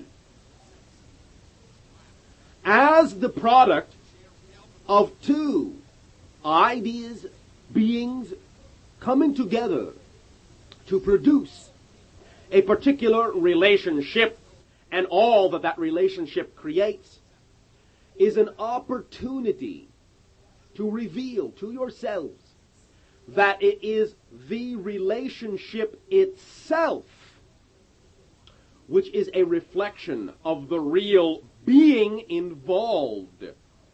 Thus, for example, my consciousness and the consciousness of the physical channel through which I am speaking to you are two ends of the relationship that we are forming to be able to communicate with you. It is this relationship in and of itself which is not perceived, so to speak, as any particular being, but an action. That is what represents the actual soul or consciousness of which I and the physical channel are a part. You follow me? Yes. How is that a relationship achieved between you and the physical channel? Trust and faith. Willingness to allow the granting of validity to the imagination as a real dimension. Imagination is the dimension in which all universes are created. And faith and trust is all there is necessary to activate the imagination of dimension into any type of reality that you can conceive of in your consciousness. So when the physical channel and you come together to form this relationship, is the physical channel then not filtering through his own belief system, but clear to communicate and have a relationship with you?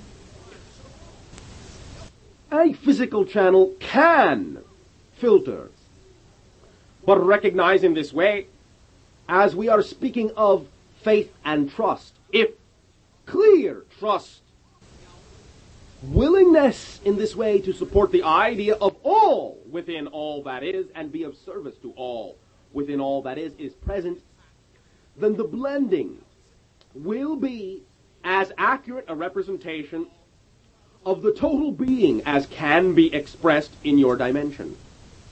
You follow me? Yes, I do. And the creativity is the result of that relationship in that dimension. It is both the effect and the cause. Creativity creates more creation. We thank you for the sharing of your questions and allow us to remind you that when you create the idea of question, it is only that you already contain the answers. The form of the question will simply be that you have separated this idea of the answer you already contain from your knowledge. However, in this way, once again, we thank you for the willingness to express your explorations for your civilization and our civilization is the sharing that continues forever. So, the idea that we come to regarding this work, that we have termed in your vernacular metaphysics, all of these ideas you have in your society created to be metaphysical, that is, more than physical. You are now beginning with the blending from third to fourth density. You are now able to begin to understand how many of the ideas you have previously held to be more than physical can also, to some degree, be included in what is becoming your more rarefied, more accelerated physical reality in fourth density, as you will come to know it. You will begin to realize that all these ideas that you have considered metaphysical will fall into place as simply more or less symbolic, separated viewpoint ideas of your own abilities, your own connections, put into frameworks that would allow you to function with those abilities in a more or less acceptable manner according to whatever mores were prevalent in your society at the time you were exercising these abilities publicly. Thus, you have created many symbolic ideas that you have placed under one heading you call metaphysics, to define and describe the action of the abilities you have always had and always will have,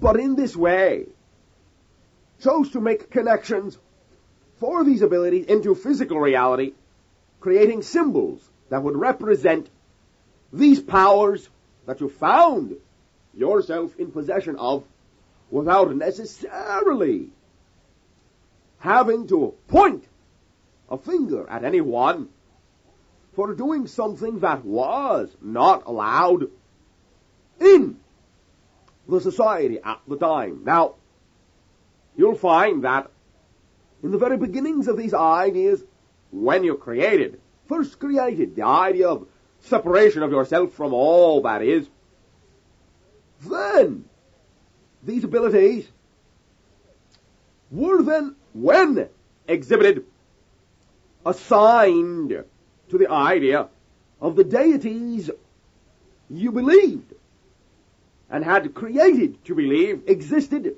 outside yourselves, whether one or many deities. Simply in this way, you could always point your finger at something that could not be, I'll say, or was above reproach, could not be called upon to task for expressing itself in that way, as it was expected that the gods should express themselves in mysterious ways through the gods' creations being physical beings. Thus, the first idea of metaphysics extended from this assigning of these abilities to some supposed greater power than yourselves. And in this way, as you sought to define these greater powers within a limited perspective, you began to assign aspects and, I'll say, trappings to these deities that would explain some of these powers in ways that you could interpret through objects you were familiar with in day-to-day life. Thus, your intuition, your imagination, allowed you to make symbolic connections between certain objects and certain aspects you had assigned to these deities, having thus projected that portion of yourself outside yourself and created the idea of these deities. And so, you allowed yourself to then feel that these objects that symbolically represented these aspects of these deities could also in themselves contain the same powers and be utilized, coaxed, extracted from these objects, these powers, so that you could be in communication consciously with these deities you had created but did not know you were creating. In this way, you find that the things of nature were first utilized as these symbols. Plants, rocks, twigs, animals, crystalline forms. In this way became refined over a period of years into more modernized versions of these ideas.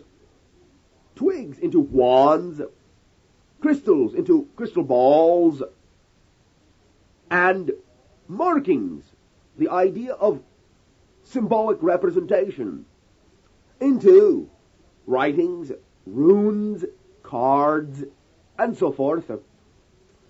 In this way, still you could transfer these abilities to these objects and stay in touch with these aspects of these deities you had created, even though your civilization became more and more modern.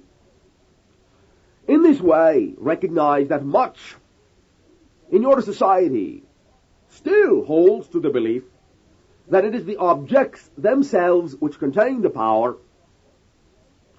You're now beginning to realize, in recent times of your counting, that it is each and every one of you that actually exhibits the power, the ability to sense remotely, to know, to precognize yourself, to create future memory, to recognize yourself, to create past memory, recognize. In this way, you're now beginning to create the idea that the tools of metaphysics are simply this, only tools, and they are symbolically representative of the abilities and the powers that you yourself contain. Now, many times you will still find that many of those practicing what your general society considers to be metaphysical attributes, whether it be palmistry, tarot card reading, healing, psychic functioning, or what have you. Many of these individuals exhibiting these traits still, to some extent, will remove these abilities, the source of these abilities, from themselves and place it on a greater power than they perceive themselves to be. Now, understand, we are not saying that there is no creator that recognizes itself as a single entity. There is.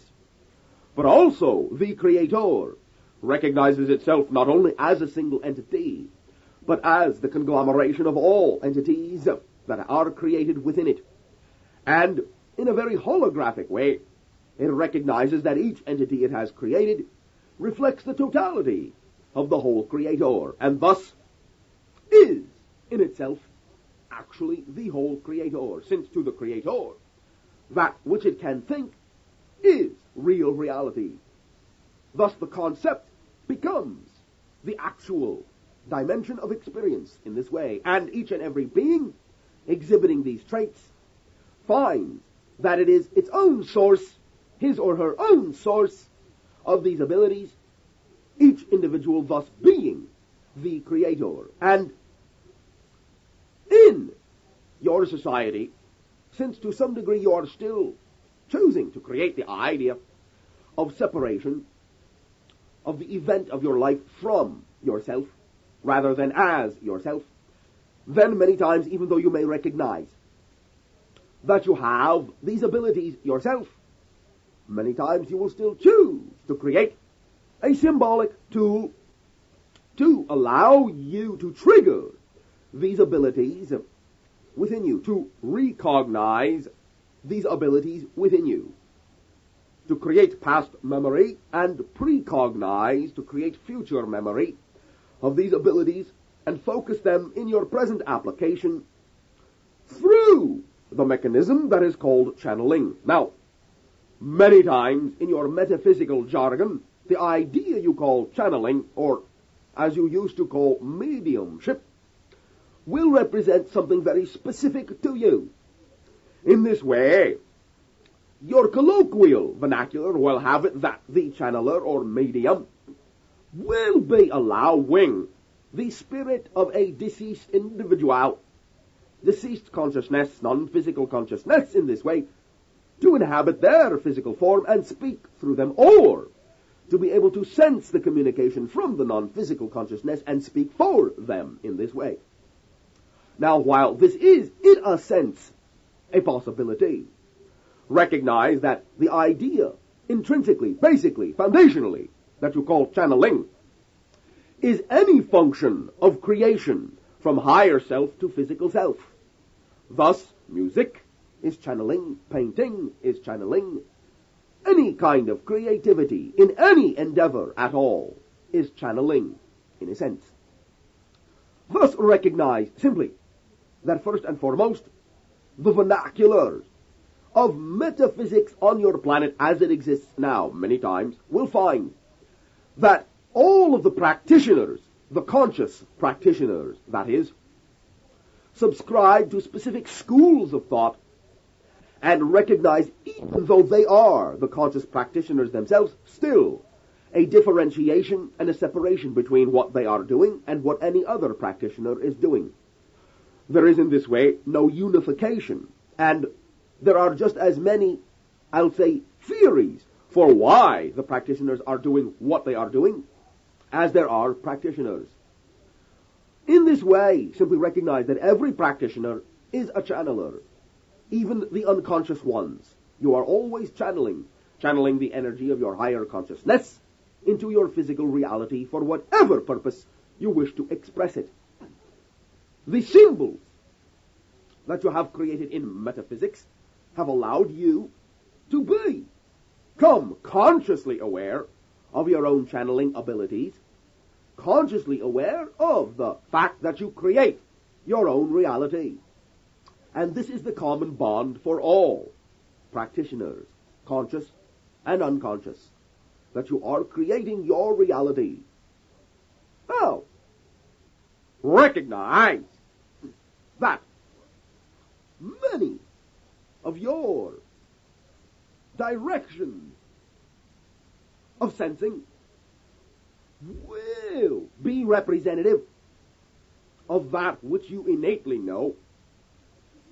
But find, you can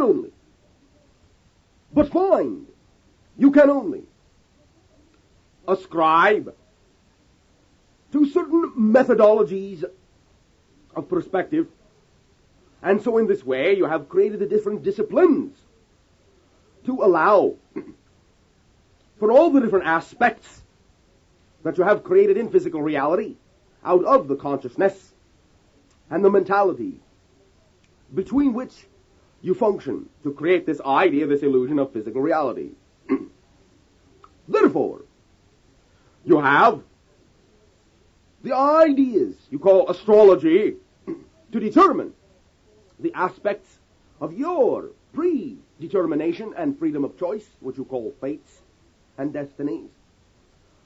You have the idea of palmistry to detail the physicalized representation of these choices. In this way, you have the card reading to detail not only the physiological but the emotional patterns which you have created in creating your life. You have the idea of psychic sensing to allow you to divine the belief structures and the emotional and the physiological structures. In this way, you have created many different levels of tools to allow you to function on whatever aspect or level of understanding that you wish to create about your ability to perceive the creation you have made of yourself in physical reality. Now, again, all of these ideas are simply tools. The individuals utilizing the tools are the ones exercising the sensing, the powers. Now, astrology will be, to some degree,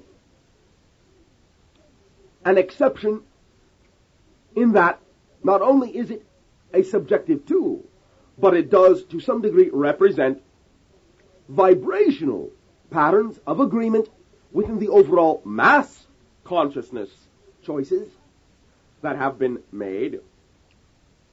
To some degree, it does reflect in this way a sensing of the mass unconscious and subconscious. And in this way, you bring to the surface, through this tool you call astrology, your relationship, not so much to the idea of the stars and the planets, but to yourselves, to other aspects of your own consciousness, symbolically represented by the stars and the planets in terms of the level of the vibrations they represent to you, which is equal to the vibrations of your higher consciousness, symbolically, in an archetypal fashion. You'll find that all the ideas of palmistry, leaf reading, card reading, crystal ball gazing, direct psychic sensing, psychometry, and so forth, are simply all the same type of extension of sensing, the same type of utilization of your knowingness And in this way, you are creating specific triggers which in and of themselves, because of the choice you have made, reflect certain portions of ideas that the one exhibiting the powers is exploring about themselves in their own physical life. Thus, someone can easily read, in a sense, the reader by seeing what approach they have taken, and exactly in this way how much of the idea, of the total idea of themselves, is apparent in the particular methodology that has been chosen by that person expressing themselves in that manner. Now, the idea also of crystal gazing will be a different kind of sensing, in that the tool in question, the crystal, will represent a symbol again in the mass consciousness and will reflect the orderly matrix of energy that the consciousness is in sustaining the existence of the physical reality.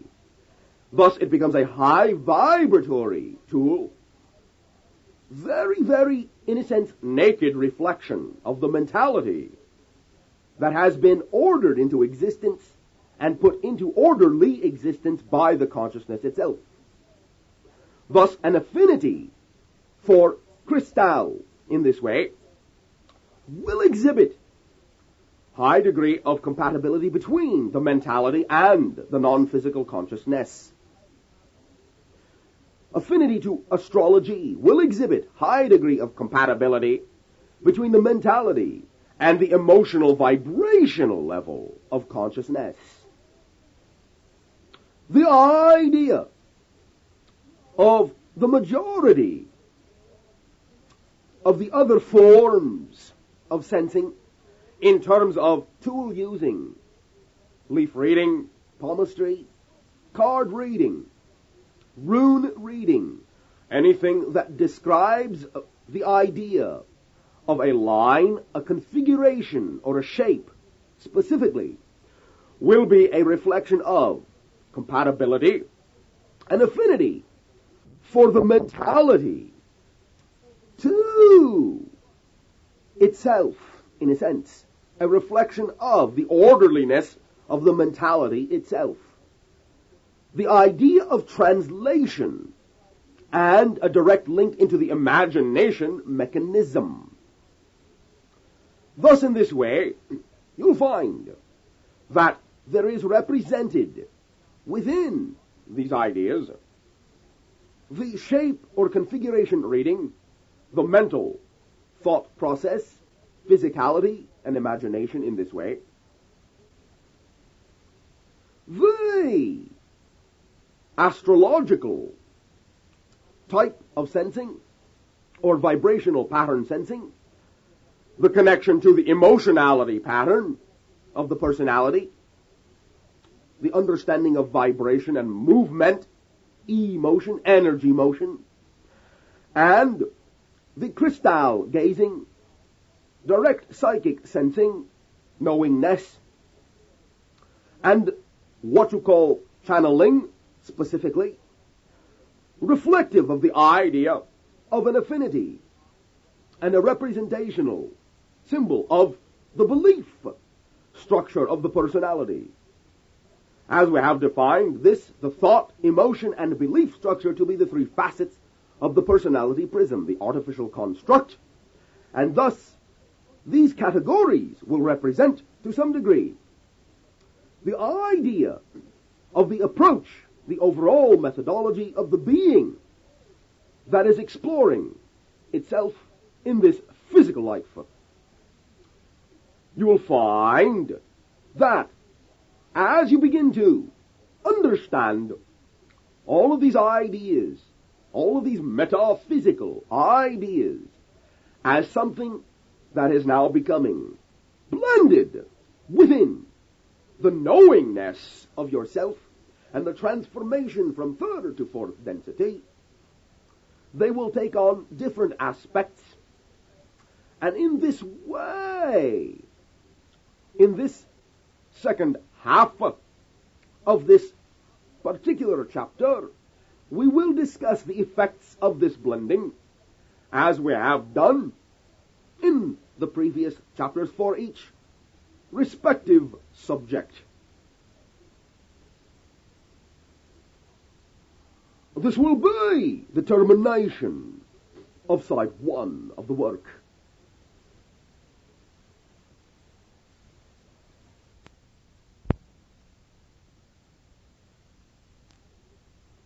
Ideas we have discussed, and the various levels through which these symbols channel themselves through the personality into physical reality, will all begin to become far more personalized.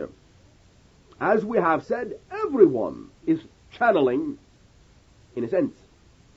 Therefore, this idea will embody the facilitation of a conscious recognition of the higher self and direct communication with that portion of the consciousness. In this way, you'll find that the individuals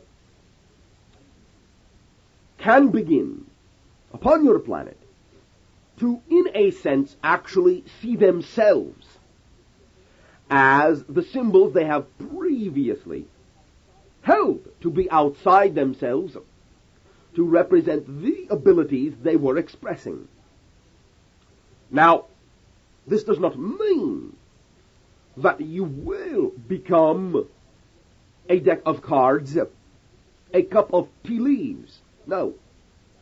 But you will understand, you will identify completely with the reflection that that archetypal symbol represents, and in so identifying, you will become one with the energy that you used from your subconscious, mass conscious level to form that symbol for yourself. In other words, you will see exactly how this particular symbol was chosen by yourself, what it reflects, why you chose it.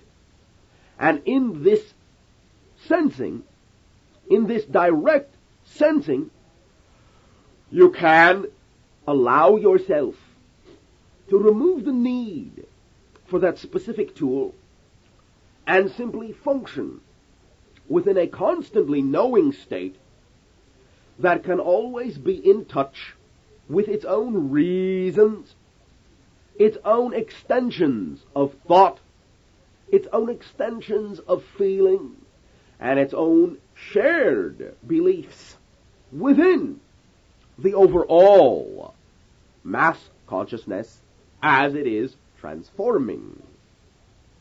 Thus, you'll find there will be an ability for metaphysics to become the physics of the land, in a sense, as we have already described.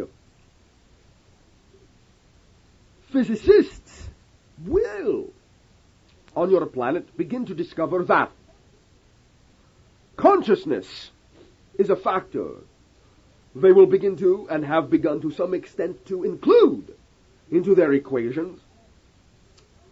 And the parallelities between the now existent form of metaphysics will begin to grow between that and physics as you understand it, until the two, in a sense, will become one idea. Now, I realize that this may be appalling to both physicists and metaphysicians upon your planet to some degree, but this is only because of the judgments that they hold for each other. In this way, you can simply recognize that it is the same exploration from polar viewpoints, polarized viewpoints. Physics is becoming metaphysics. Metaphysics is becoming physics. Physics is becoming metaphysics by allowing themselves to recognize the active participation that consciousness plays, a non-tangible substance plays in the physical world.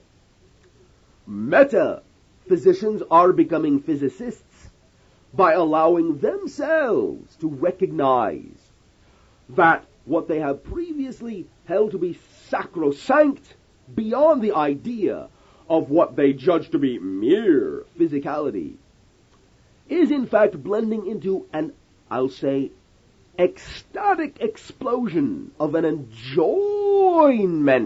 of physicality that recognizes that physical existence is also spirit, no less than non-physical existence, and that the idea of applying reasoning is just as valid and just as livable as any ideas that would tend to obscure or hide the understanding of your own consciousness, as has been implied by the term that you have most often used to describe metaphysics, and that is occult, which means hidden. Therefore, both ideas are blending because they are allowing each other into each other's realm of experience. Both are recognizing that experience itself is the defining factor, and that all the ideas of proof from the physics side and non-ability of proof, or the necessity of occultism from the metaphysical side, are both extremes of viewpoint which have only been created from the judgment from one side to another. Physics is in harmony with the experiential self, even the non-physical experiential self, and metaphysics is in harmony with not only the non-physical but the physical self. And it can be understood that there really is no difference between the two, non-physical and physical reality, except as you have created the idea. Therefore, the final perspective, in a sense, though not ultimately final, but only from this particular exploration of this particular dichotomy in this particular sequence of life as you know it, will be to understand physically and metaphysically everything in your world as ideas. Simply ideas, perspectives, points of view. Now, from that, it will be then extrapolated that since we have already, from the physics and metaphysical point of view, understood that space-time is an extension of the consciousness, of the perceptions, and therefore, in many ways, an illusion, except where you wish to apply it, you can understand that all things, therefore, are simultaneous, and all space is here, present, here and now. Therefore, any concept that you call an idea, once you become aware that both physics and metaphysics simply are the creation of ideas, you can then see that the next step will be to recognize the self as an idea. And in this way, each individual will be able to function as their own physicist and metaphysician simultaneously, recognizing the validity of the non-physical and physical realms, the equality of the non-physical and physical realms, and therefore the ability to abide and live in both consciously, simultaneously, being both and neither at the same time. Now, allow me to illuminate that this is one of the reasons why what you term to be your Western culture, when it encountered what you call your American Indian culture, could not find common ground to understand each other. Recognize that American Indian culture existed consciously both in physical and non-physical reality, whereas Western culture, as you call it, had only assumed the physical reality to be real and the rest to be simply flights of fancy or imagination and not to be paid much attention to, as having any possible way of having an effect upon your lives.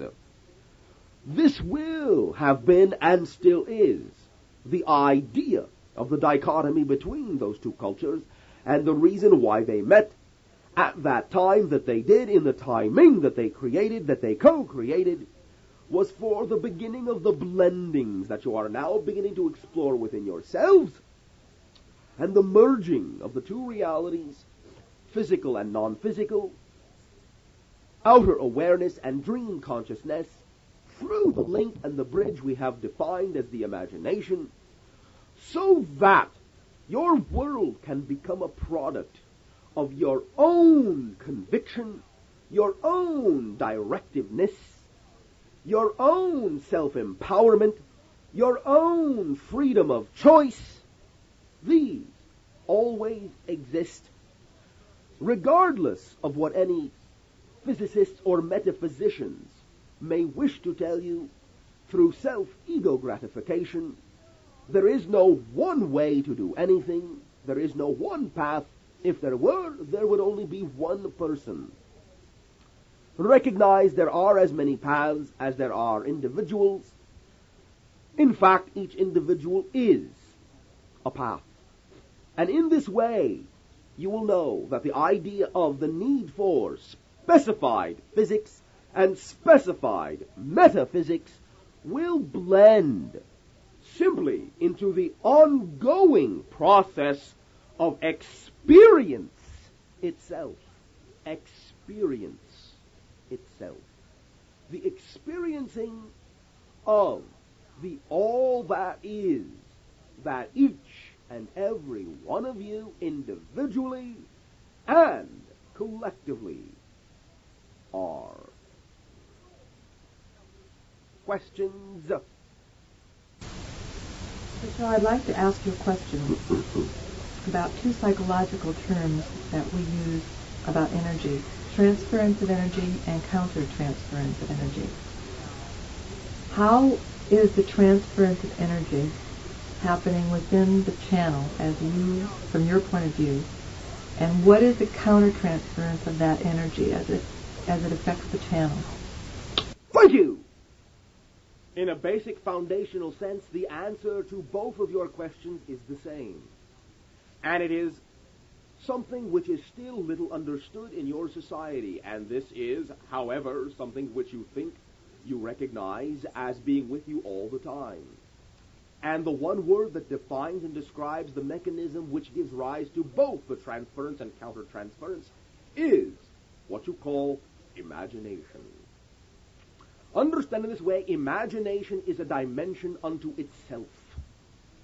And in that dimension, it is the hyperspace, the all that is, the center point, through which and in which any blendings, co-creations, transferences, exchanges, alterations take place.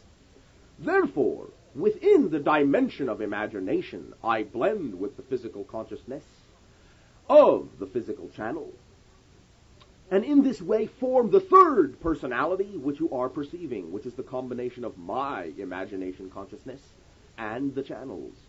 And in like manner, in the reciprocal movement, the consciousness of the physical channel goes into his own dimension of imagination in the same way mine goes into my own dimension of imagination. In this way, therefore, it is always a constant flux, coming and going, the cause and the effect being the same event. There really is no separation in this way. It is all one thing. There is always automatically polarity, even though you are experiencing a coming and a going.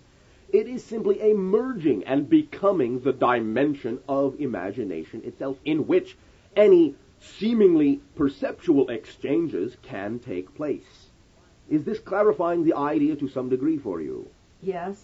So in the holographic model, for instance, Yes. when we start with the beam or the seed, as you were discussing it the other night, Yes. would the reference beam then be the imagination?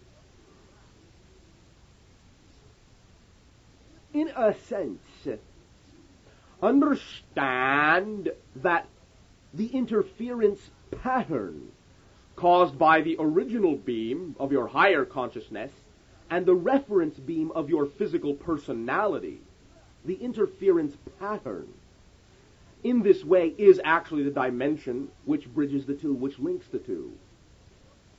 In this way, therefore, this is why we have said that your imagination is the bridge and the link between your higher consciousness or your dream self and your physical consciousness or your physical reality, your mentality.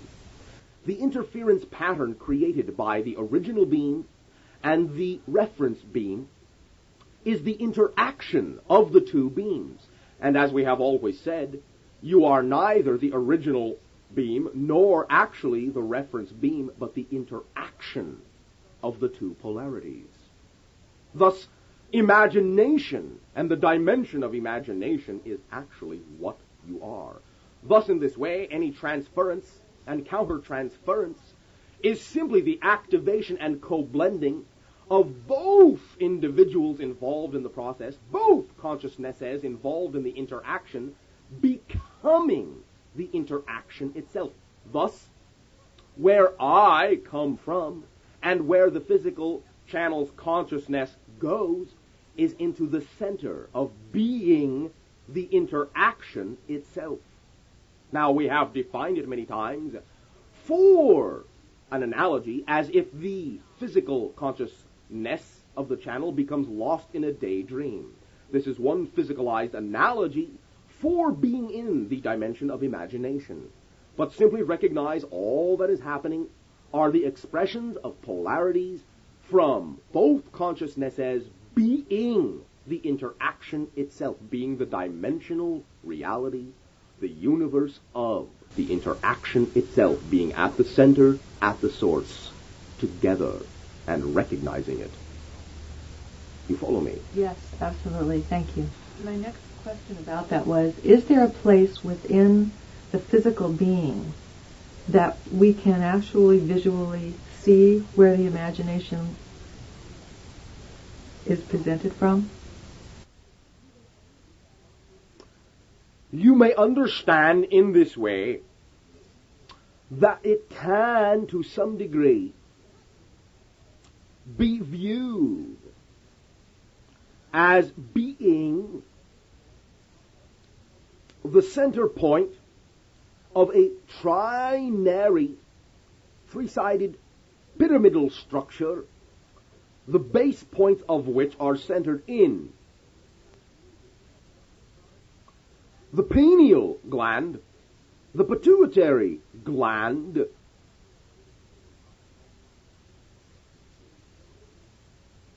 and what you call the base portion of the brain, where the junction of the spinal cord meets the physical brain. Now, though this may not geometrically describe what you call a three-sided pyramid, in an energy sense it will. And in this way you can simply recognize that the center point will be the black hole, in a sense, the doorway, the gateway, the white hole, in a sense, both black and white hole, in and out, transference point, in the center, the corpus callosum, between the two hemispheres.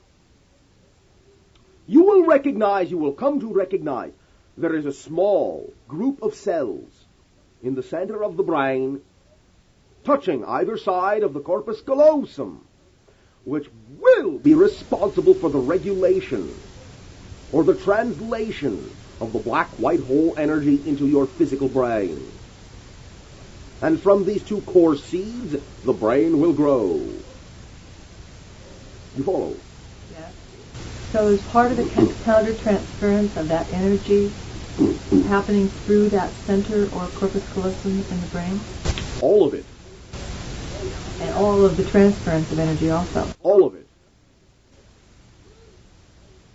Now, you may perceive that there are black and white holes in the center of every cell in your body as well, and it may seem to be an infusion coming from everywhere and nowhere in particular. But as you define the idea of your physical brain representing the controlling network of your mentality, which represents the projection of your consciousness into physicality, you can simply recognize the primary black-white hole in the center of your brain to be where all of the transference and countertransference is being created.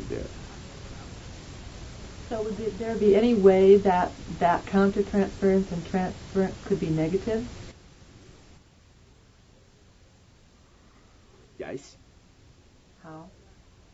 By simply in this way, as it is created, it will always still, because you are physical beings, have to proceed through the prism of the artificial personality construct, and the beliefs within that personality construct may filter some of those ideas either in a positive or a negative way.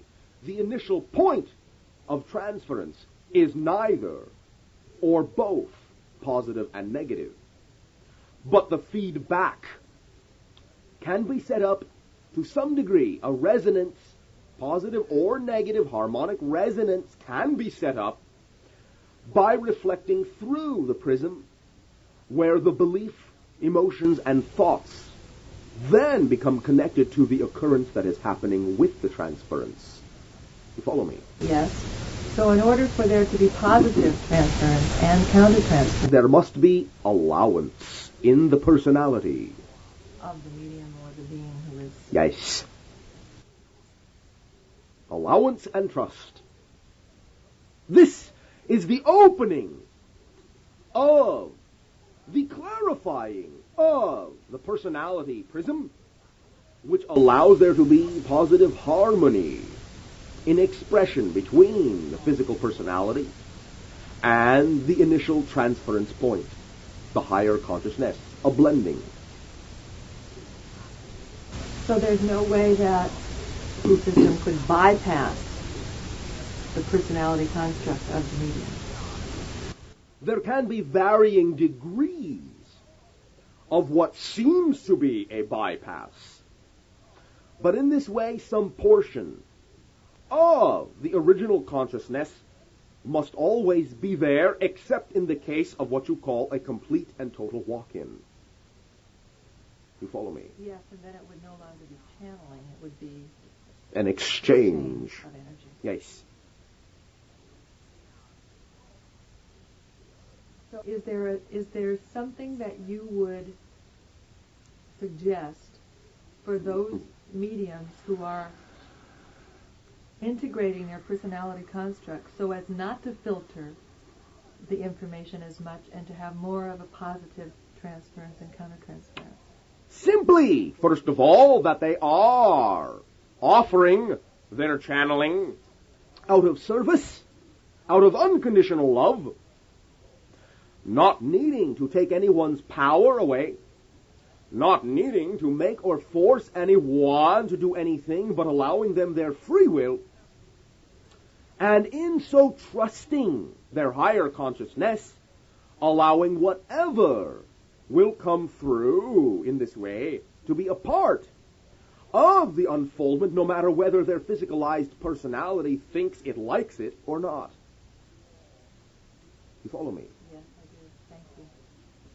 We will thank each and every one of you once again for the sharing you have been willing to create with us. We will, until next week of your time, as you count time, bid you a fond good evening. Idea of reincarnation as including the ability for you, so to speak, in one life being human and in another life being animal, another life being perhaps a plant, another life perhaps being a rock. In this way, recognize this does not occur as you think it does. Now, there is a type of evolution, to use your term loosely, of consciousness in an overall sense that can and does transfer from density to density, idea to idea, across from one concept of consciousness, be it animal, vegetable, mineral, to others, to other levels of ideas of consciousness.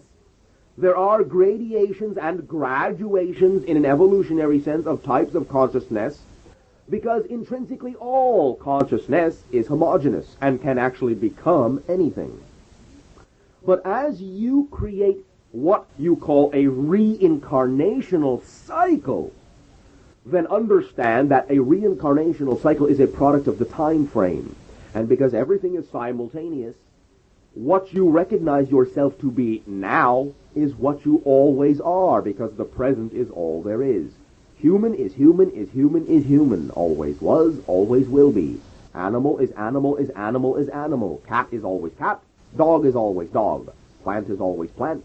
Mineral always mineral. And many times stays in that specific family. And this will agree with some of the ideas you call your science of recognizing simply the transmutation of elements requiring to stay in their own category of atomic structure. Now, in this way, however, recognize that while there have been transferences of one type of consciousness, animal, let us say, to another type, humaniform, let us say, this is something which is quite different and quite outside, in your terms, the reincarnational experience. For the idea of the reincarnational experiences are distinct and separate cycles which serve specific purposes. And that is why the Oversoul creates all the different personality fragments to explore those distinct cycles. And thus, every personality fragment in any particular cycle is always going to be of the same nature. Otherwise, there is no point. Understand in this way, therefore, that you are a collection of experiences across the boundaries of one type of consciousness to another. But in your society, you have not understood all the ideas of evolution. And it is only loosely that we use this term when speaking of the transference of one type of consciousness to another. Now, therefore, also recognize that in terms of karmic beings, only two types exist upon your planet. What you call humaniform, and what you call cetacean, or dolphin and whale. These are both reincarnational species with a purpose, so to speak, whereas all other reincarnations, what you call animal, plant, and mineral consciousness, do not give themselves the idea of the karmic analyzation or karmic purpose, but simply function from a total knowing consciousness and reincarnate to be of service and act as reflections and guides for the karmic reincarnational cycles that you find the cetaceans and humaniforms to be upon your planet. In this way, therefore, many times you will find that while you may have had, quote-unquote, a cat pet in one life, you may, in an overall sense, have the same cat energy pet in another life, because it will tag along, reincarnationally speaking, with the original energy, humaniform, karmic energy to which it has attached itself to continue to serve the purposes and serve as guides and reflections and share with that original idea because it is a part of the purpose. Not that it does not have its own distinct consciousness, simply that its consciousness is a product of total knowingness rather than the idea you call the specifics or needs of thought or self-ego identity. Although an animal can recognize, has the potential to recognize itself as a distinct individual, it will mostly do this only out of its connection to you, humaniform beings, because you create yourselves to be distinct individuals. and they will reflect to you many of the personality traits that your distinct individuality creates. This is why many of you have noticed such similarities between your animal pets and the humans that purportedly, quote-unquote, own them. In this way also recognize, however, that an animal consciousness will actually first and foremost not see itself so much as an individual in its reincarnational experiences, but as the relationship of itself to all those with whom it is involved.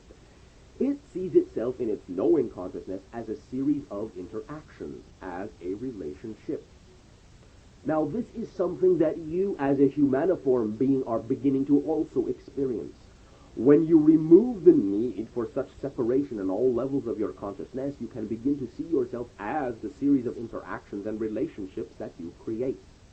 You become homogeneous in that way, homogeneously acting in that way, and while you do retain your identity, and as we have said, in actual fact, with the strengthening of your identity, do you attain the uniformity of your civilization as a mass consciousness, you, while retaining this identity, however, can function within the knowingness of yourself as a series of interactions. And when you wish to, you can apply this viewpoint of yourself to being able, through your imagination, to tap into all the other lives you have been, because you can simply recognize all the ideas of other lives to simply be other ways of viewing yourself in relationship to all the interactions you are of an idea expressing itself in terms of physical reality, which is defined by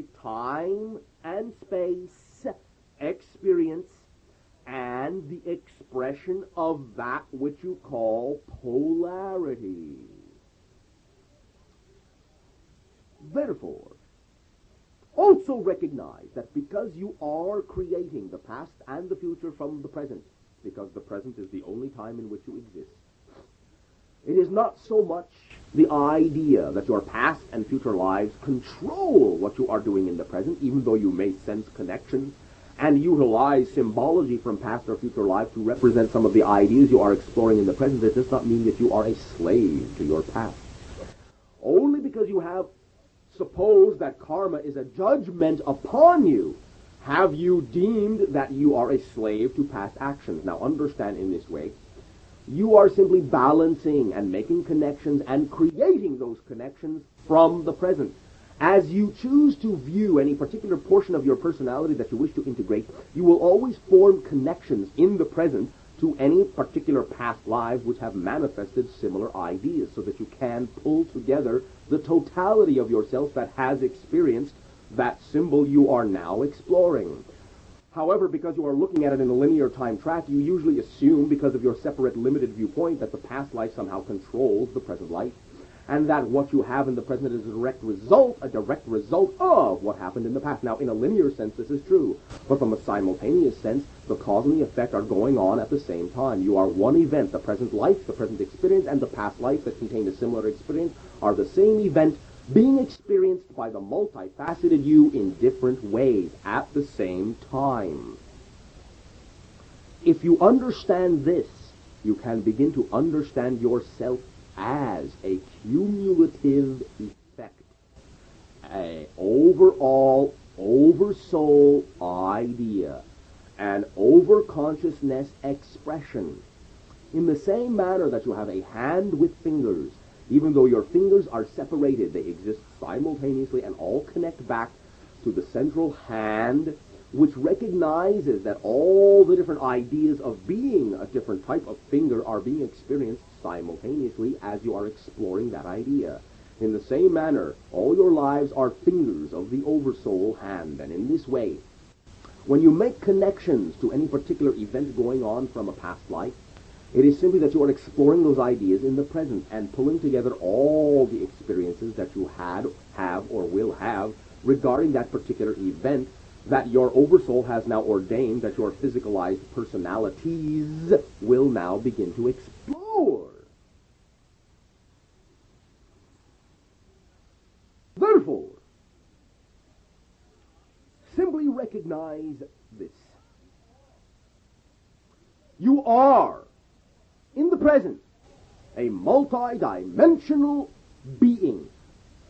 You fill your universe and all the ideas of past dimensions, present dimensions, alternate dimensions, future dimensions, and any other type of physical or non-physical reality simultaneously.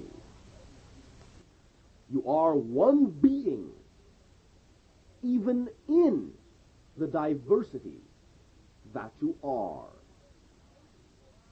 And by allowing yourself now in your integration, this time of transformation and transition, to function as the collective you, your life presently, and all your lives across the time track will begin to experience themselves collectively. And in this way, you will be not only changing your present, because you are changing yourself, but you will be changing the past and changing the future simultaneously, so as to accelerate yourself into fourth density, which recognizes the past, the present, and the future to be the same event. And not only the same event, but not only the same event, but also exactly not an event separate from any part of you, but an event that you are. You are the event of your life. You are the event of all your lives. All right here and all right now. In this way, we will thank you for the sharing of the totality of yourself in attracting to yourself the vibrations we are sharing. This will be the space for the questions of this section. Bashar, you once said that our future selves are assisting us in the transformation. Will you elaborate on this idea? simply that when you create from the present the idea of a future self, and I'll say in tandem with the idea that the future self already exists, then the definition that you are creating of that future self, the situation that you are placing that future self within, means that this idea you call future self is the version of you that knows already all of the ideas you think that you do not know in what you consider to be your present state of awareness. Therefore, the idea of the future self is that portion of your consciousness which already knows that it knows everything the present you does not think it knows, and because it knows all you need to know to get where you are going, because the future self has already been there, it can, coupled with its ability to recognize through its own memory, communicate back to the past self relative to its position, tell you where you are headed. And therefore communication from the future self, when you allow yourself to align with the future self in the present, will illustrate and illuminate very clearly the path that you need to be on to get where the future self has already arrived. You follow me? Yes. Thank you. If all of us have lived many lifetimes as many different personality constructs, then why is humanity not further advanced? Simply in this way recognize what you call humanity is very advanced. It is as advanced as it needs to be within the idea that it has been utilizing all the lives to explore. In other words, you have chosen through this last 25,000 of your years to explore the idea of limitation. Now, one of the ideas that goes along with the exploration of the idea of limitation and separation of yourself from the all that is that you are is that you do not seem to advance, so to speak, very quickly. Recognize, however, that with regard to the exploration of said limitation, said separation, you are very, very advanced in that particular study. Therefore, recognize that you are advanced now to the point where you have gone through just about every situation that you require to go through with regard to exploring separation. And now you are going to begin to create the idea of exploration of integration, which will not take as much time, because when you are exploring integration, then the idea of advancement is, within that definition, an accelerated process, and you will recognize your advancement within positivism more quickly than you will the advancement within negativism, even though in your exploration of negativism you are a very advanced race. Thank you. What value has the rebirth idea if past experiences are forgotten and consequently inaccessible? Now understand that they are only forgotten in terms of the present personality construct. But the present personality construct is a result of all you are, which means past and future. In any present life, it is a conglomeration of all the different ideas that you have explored and are exploring and will explore in any life, and it is not forgotten on the basic fundamental, foundational sense. Your actions in this life are a product of the purposes you wish to explore in this life, but always there is within any particular life secondary characteristics, so to speak, which are a result of connections to all of the other lives. It is forgotten in one sense so that you can focus or concentrate on the specific purposes, but all of the abilities that you have in any present life that you use to concentrate on those specific purposes are the result of all of the abilities that you have ever had in an overall sense. No matter how subtle that some of them may be, they are still all there, and you can rely upon them in the ways that you need to as per the definition of what it is you are exploring in any particular life. The reason for the forgetting is so that you can focus more highly on a specific viewpoint, to the exclusion of the other viewpoints. Because once again, this is the idea of the exploration of separation. And therefore this will create, by definition, divisions in each, every life and between each, every life. So that separation and the idea to create it is more complete. Will you explain the concept that the thought patterns that we project into the spirit world are what we will experience when we arrive there after death? Now, it is not that you are projecting them into the spirit world so much, but that you still vibrate at a certain idea when you leave the physical body. You are identifying with a certain vibration that represents a certain idea or a certain reality. You can maintain that identification to some degree when you pass from physicality to non-physicality. So what you have always assumed you may experience, for you then, because you are then a thought form in a world of thought forms, becomes a reality. For anything that you think, so to speak, in a thought form world while you are a thought form is a real thing to you, a real experience. Now understand that it is very much more malleable, however, in that level of existence, in the non-physical level.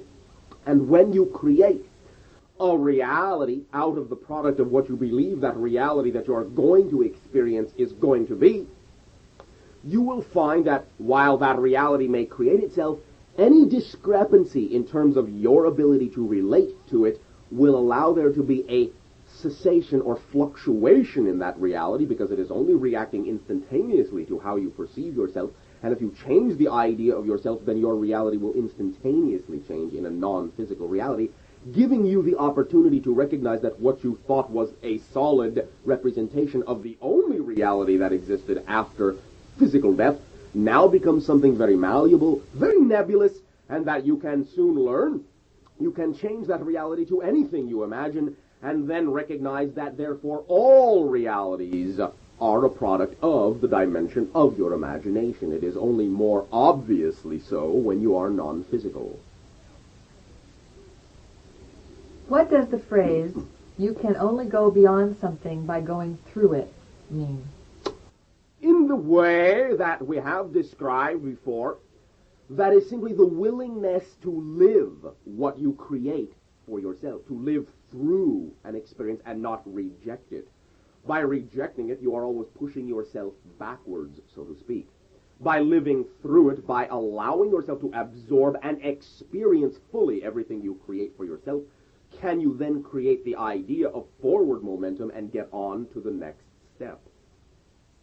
So if someone commits suicide and has not actually gone through it, they don't get beyond it, they have to come back? They understand that what they chose to experience was not experienced, and they will choose to experience it. So therefore they would reincarnate, and reincarnate into situation which is very similar to situation that they rejected before, so as to give themselves the opportunity to recognize that the way that they can get through it to the next level is by living it.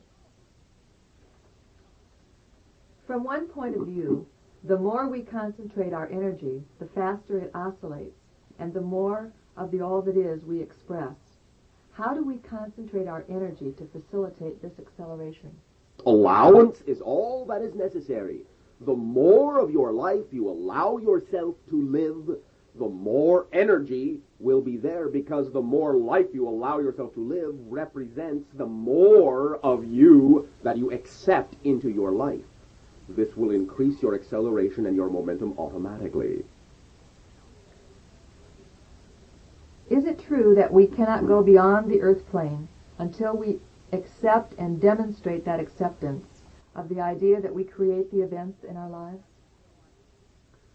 There are variations to this idea, but recognize simply that, in a sense, it could be said that you will, like the idea of rejecting suicide, reject the idea of going somewhere else until you allow yourself to complete why you have chosen this particular reality for yourself to experience.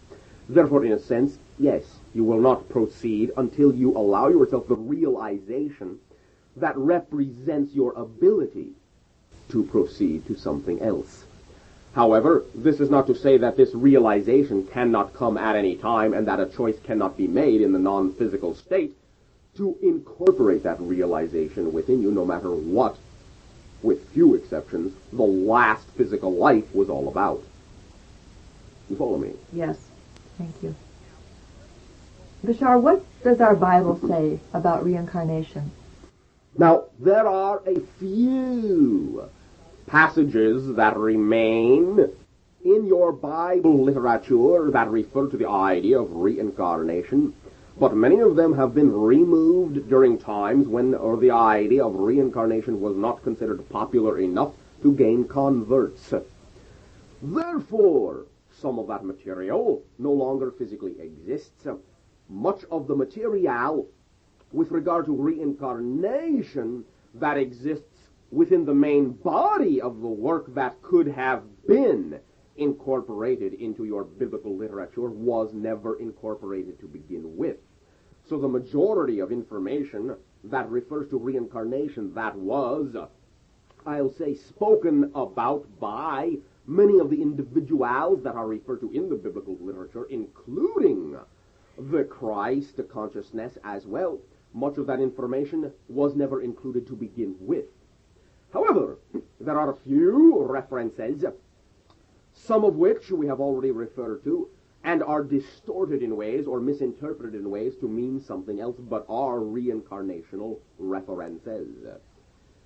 Recognize that Jesus referred directly to the idea of the being that is known as John the Baptist as an incarnation of Elijah. For it was, in your terms, prophesied that before there was to be the Christ, there would be the return of Elijah. And because individuals recognized the Christhood within Jesus, but did not see the whereabouts of the return of Elijah, they inquired of Jesus as to where Elijah was, and he told them very plainly that it was the spirit of John the Baptist. This was a direct reincarnational reference. There are few others, if you care to seek them out. When we finally discover some of the lost literature that was meant to go into the Bible, will there be other passages, many passages about reincarnation? There will be a few. Recognize more often than not, it will not be so much that the Bible that you know will be restructured in a very drastic way, but that this information will be, in your terms, published in other forms. Although there are individuals upon your planet that are already now involved in considering the restructuring of your Bible to include information that they have discovered that was not originally included. Some of this will contain reincarnational references. Thank you very much. Light and love to you all in this endeavor which allows each and every one of you to integrate all the facets of yourselves together and make a difference in the entire structure of the consciousness of your planet. As you change yourselves, your planet changes. We rejoice in the sharing of this change with you. We will bid you all exciting dream lives. We will bid you all good night. Now, allow us to continue the work discussing the subject which many upon your planet have thought about for quite some time, the idea that you call reincarnation, past, present, and future lives.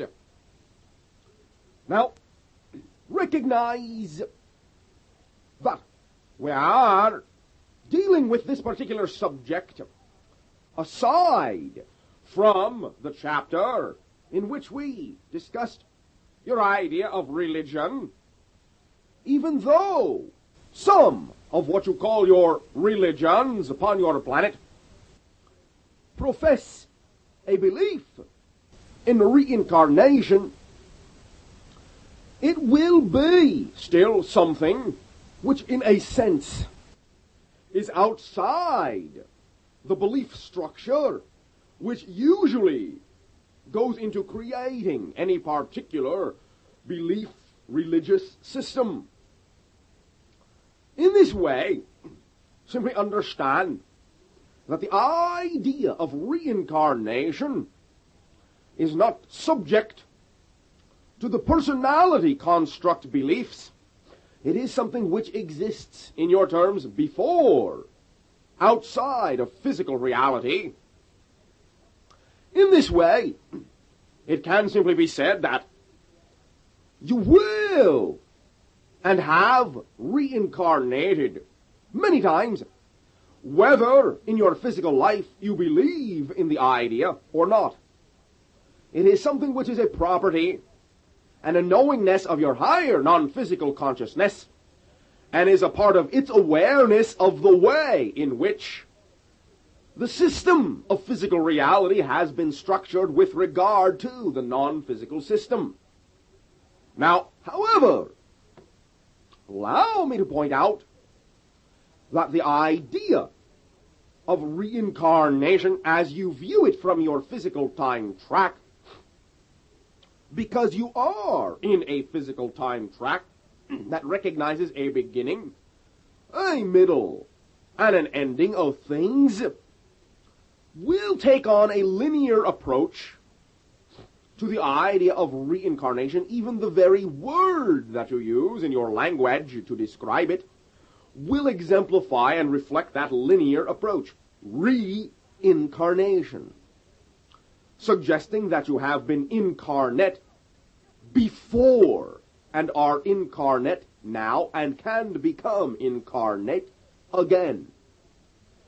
In this way, you may therefore recognize that from the non-physical point of view, where time is not so much a consideration, the past, the present, and the future will all be the same cognition. Every life that you have had, are having, or will have will be seen in a simultaneous occurrence, overlapping, if you will, in much the same manner as you, by analogy, may understand that even though upon what you call your reel of film you have separate frames, each frame separated from every other frame and not able to relate to the frame previous nor the frame coming up, yet from your point of view, you know that the entire film exists all at once, regardless of the succession of frames which have no cognizance of all the other frames but their own. As the light of what you call your projector shines through any particular frame at any given moment, you can, by analogy, call this light your higher consciousness.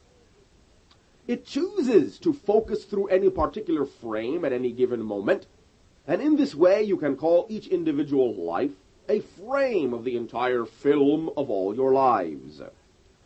In this way, from the higher consciousness, it recognizes the entire film to exist at once, while in physical reality, you are your own frame, not aware, per se, of direct interaction with the frame previous, nor the frame coming up.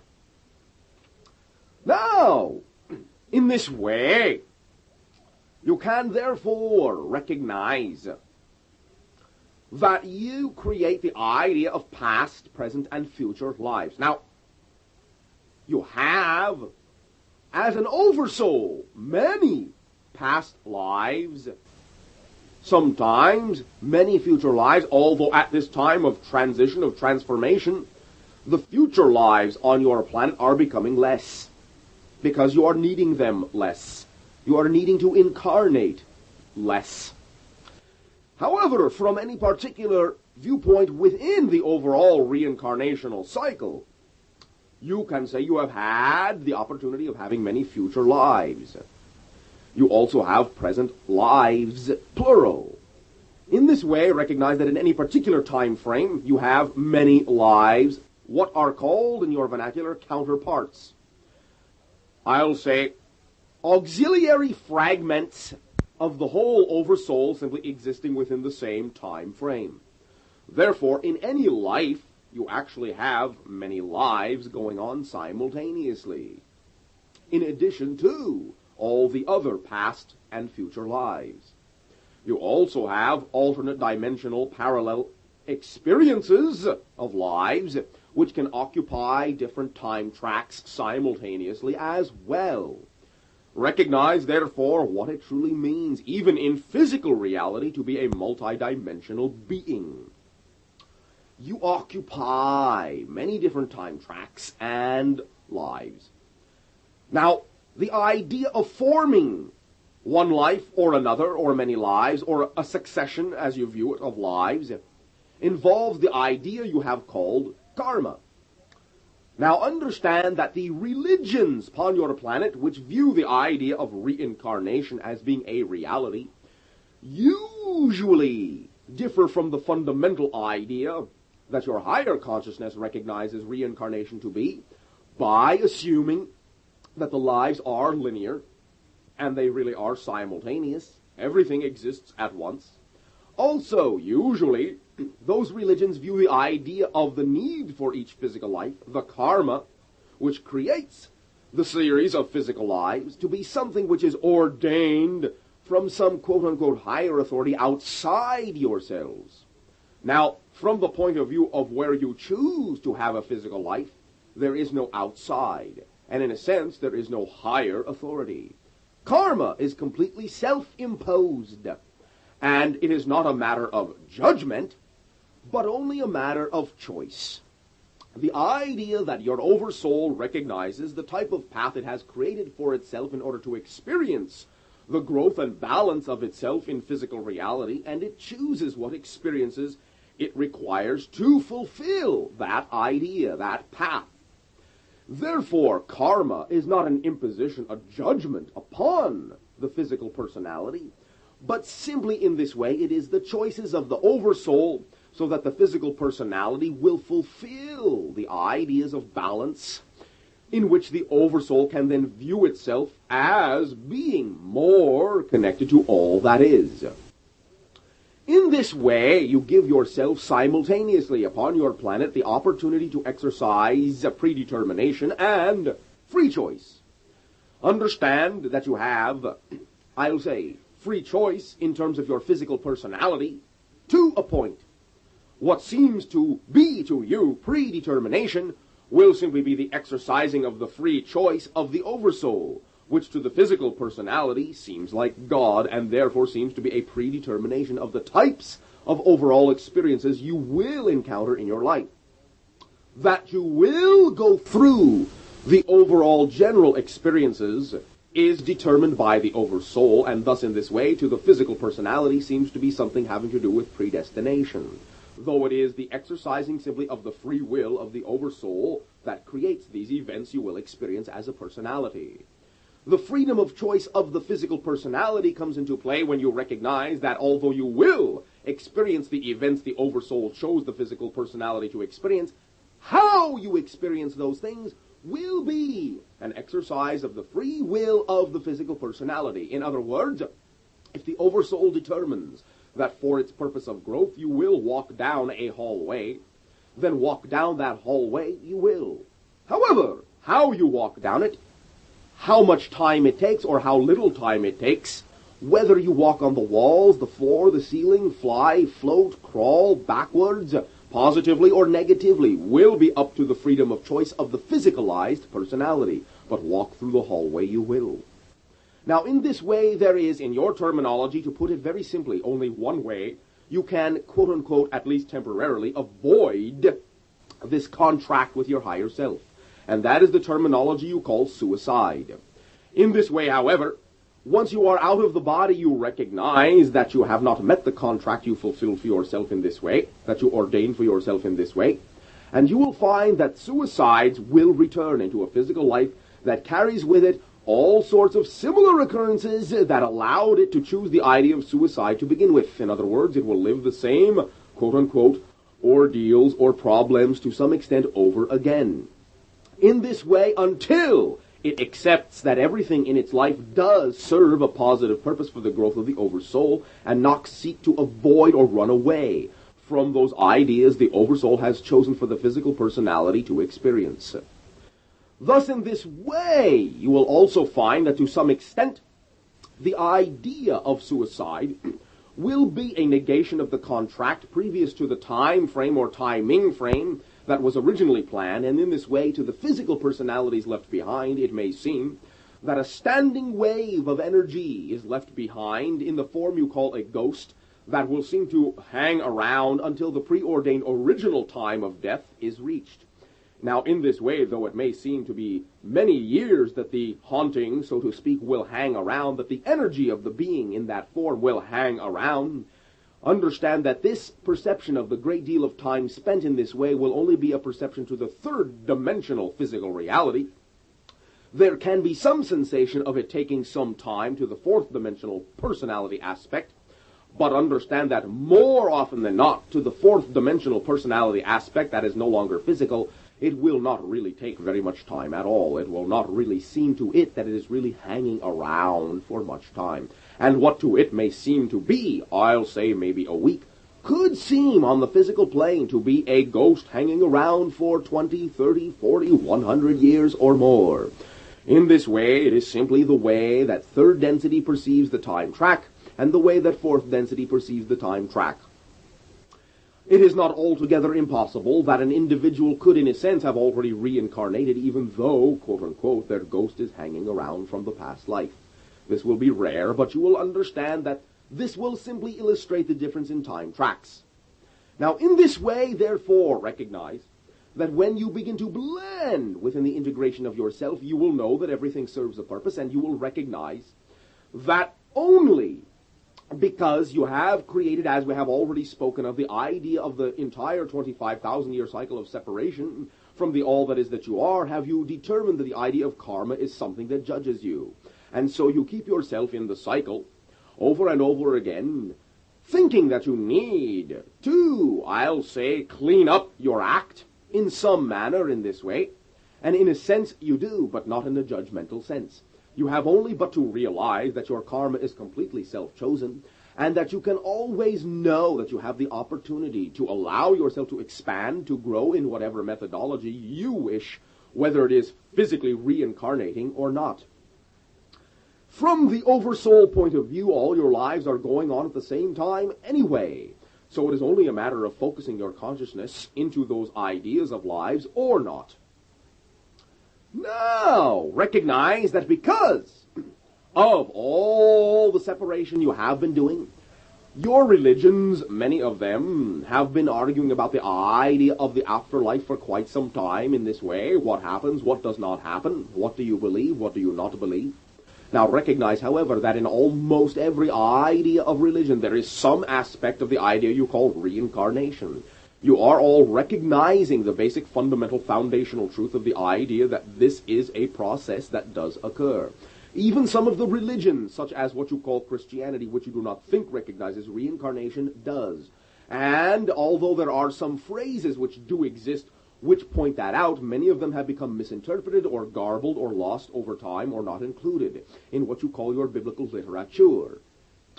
Simply understand in this way, many phrases which do refer to reincarnation have become so garbled they are no longer recognizable as that kind of reference.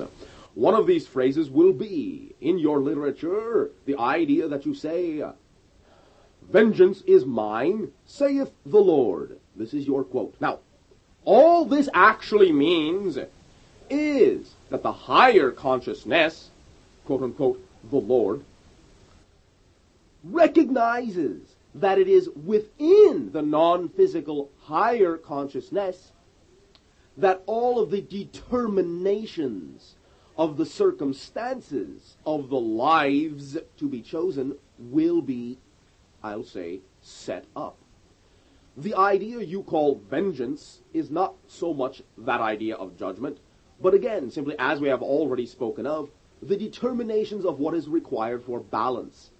Only through your separated physical limited viewpoint do or have you viewed the idea of the oversoul determining what you will experience in life to be a form of vengeance. You have in your past recognized the idea of spiritual balancing to be some sort of vendetta, because you feel that someone is getting their just rewards if something negative happens to them when they perpetuated something negative in a previous life. Therefore, simply recognize that the term, "vengeance is mine, saith the Lord," is only rephrased in a reincarnational way. Determination of balance in any particular life is determined in the higher consciousness. This is the rephrasing of that statement in a metaphysical, I'll say, balanced, integrated point of view. Now, therefore, recognize that as you reinterpret many of the I'll say, mysteries that you have created in your cycles of separation, you will come to recognize that many of them do refer to basic fundamental points of view that have to do with functions of the higher consciousness as it relates to the physical reality. And as you integrate the physical reality with the non-physical reality, much of what you have previously recognized to be your literature will lose much of its verbatim attitude. And there will be no need to recognize many of these separated points of view any longer. Now, in this way, the idea of karma also, in a sense, will lessen as you begin to integrate in your incarnations. You will recognize that you do not necessarily require to reincarnate in this particular earth cycle any longer. And so the idea of karma per se, as you have seen it, will tend to dissipate. You will either remain non-physical and continue your growth, or you may go to other systems of reality and reincarnate there. Other civilizations, such as our own, and many others, have received and do receive beings from your civilization. And other civilizations have lent beings or exchanged beings to your civilization in your past, your present, and to some degree in your future. This will also be the case. There is much in the way of blending from civilization to civilization, density level to density level, in terms of the idea of reincarnation upon your planet. And although you do have a specific group, gang, mass consciousness, that has chosen to reincarnate together again and again and again and again, there are always new members coming in and old members going out, and a great deal of fluctuation within the overall membership of the club, so to speak. In this way, you can also recognize that, as we have said, no one is really, in your terms, quote-unquote, original to this planet you call Earth to begin with anyway. Therefore, simply know that all these ideas are understood in the non-physical reality, and you have, from that point of view, many, really an infinite number of options about the entire idea of exactly how, when, where, and why you will choose to experience any particular density of physicality or non-physicality that you will project yourself into, as it will all begin to appear to be simply another way to recognize yourself and realize yourself as one of the facets, or several of the facets, or all of the facets of all that is. Now, addressing the idea of some of what you call your past lives, recognize that there have been many civilizations upon your planet, some of which you do not historically recognize, some of which you do, and all of you have in some way, shape, or form experienced almost every single one of them, and almost every single kind of experience in every single one of them that you can. For the idea of exploring yourself in that way creates a multitudinous variety of options, and you will, in the gathering together yourself, the opportunity to experience yourself from any viewpoint that you can, will have chosen to experience almost every viewpoint. Understand also that groups of individuals, the ones you feel you are, in your terms, emotionally closest to, or most often interacting with, in any particular physical life, you have interacted with before, perhaps many times. There are group reincarnational families, so to speak, mental families, psychic families, individuals that share opportunities to reflect to each other different, I'll say, roles in different lives, to allow every being within the play, within the act, to view themselves from a different point of view, and to take turns being all the different things you can be. Each and every one of you have been male and female many different times, and have been of every race upon your planet, and have been of every situation and condition and attitude, positive and negative, upon your planet.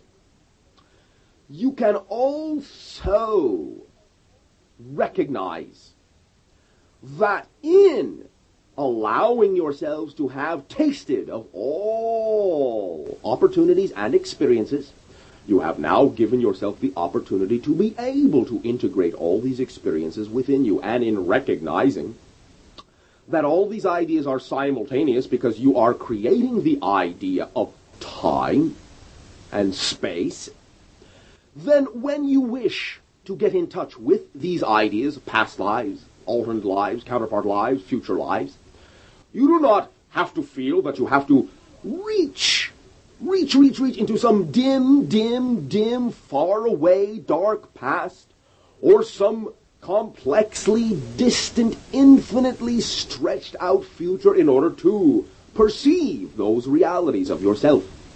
Because there really is no time, because everything is simultaneous, and you are everything, you are all that is, you are the entire universe, then all of these lives are contained within you. You are yourself a multifaceted crystal, and each facet is a life, an experience, and an aspect. And that is why you can tap into any of these lives as easily as going through your imagination and trusting your feelings and your emotionality and allowing all the images in this way to be valid for you. Because you can simply realize it is not a matter of actually going anywhere to perceive these lives, but only shifting your focus, changing your perspective, looking out of another facet of yourself in exactly the same place and exactly the same time frame, so to speak, in which you exist now. It is only a matter of seeing yourself through different eyes, the eyes you had or will have, in the idea, underlines the idea of yourself as another life. That is all other lives are. You are creating your past and your future from the present, because the present is always, for every life, the only time in which you ever exist. This will be the ending of side 1. Now, allow us to address the next idea in this, the main body of the work. Thus, the idea being that which you have labeled upon your planet extraterrestrials. Now, first of all, realize that while you, each and every one of you, are infinite and eternal and intrinsically, basically, foundationally, fundamentally non-physical, in a sense, you have existed forever. In your terms of time frame, the Earth, physical Earth, has not. Thus, you, in a sense, have come to Earth from elsewhere, so to speak, and therefore you yourselves are originally extraterrestrial in origin. There is, therefore, so to speak, no one who is really native to your own world.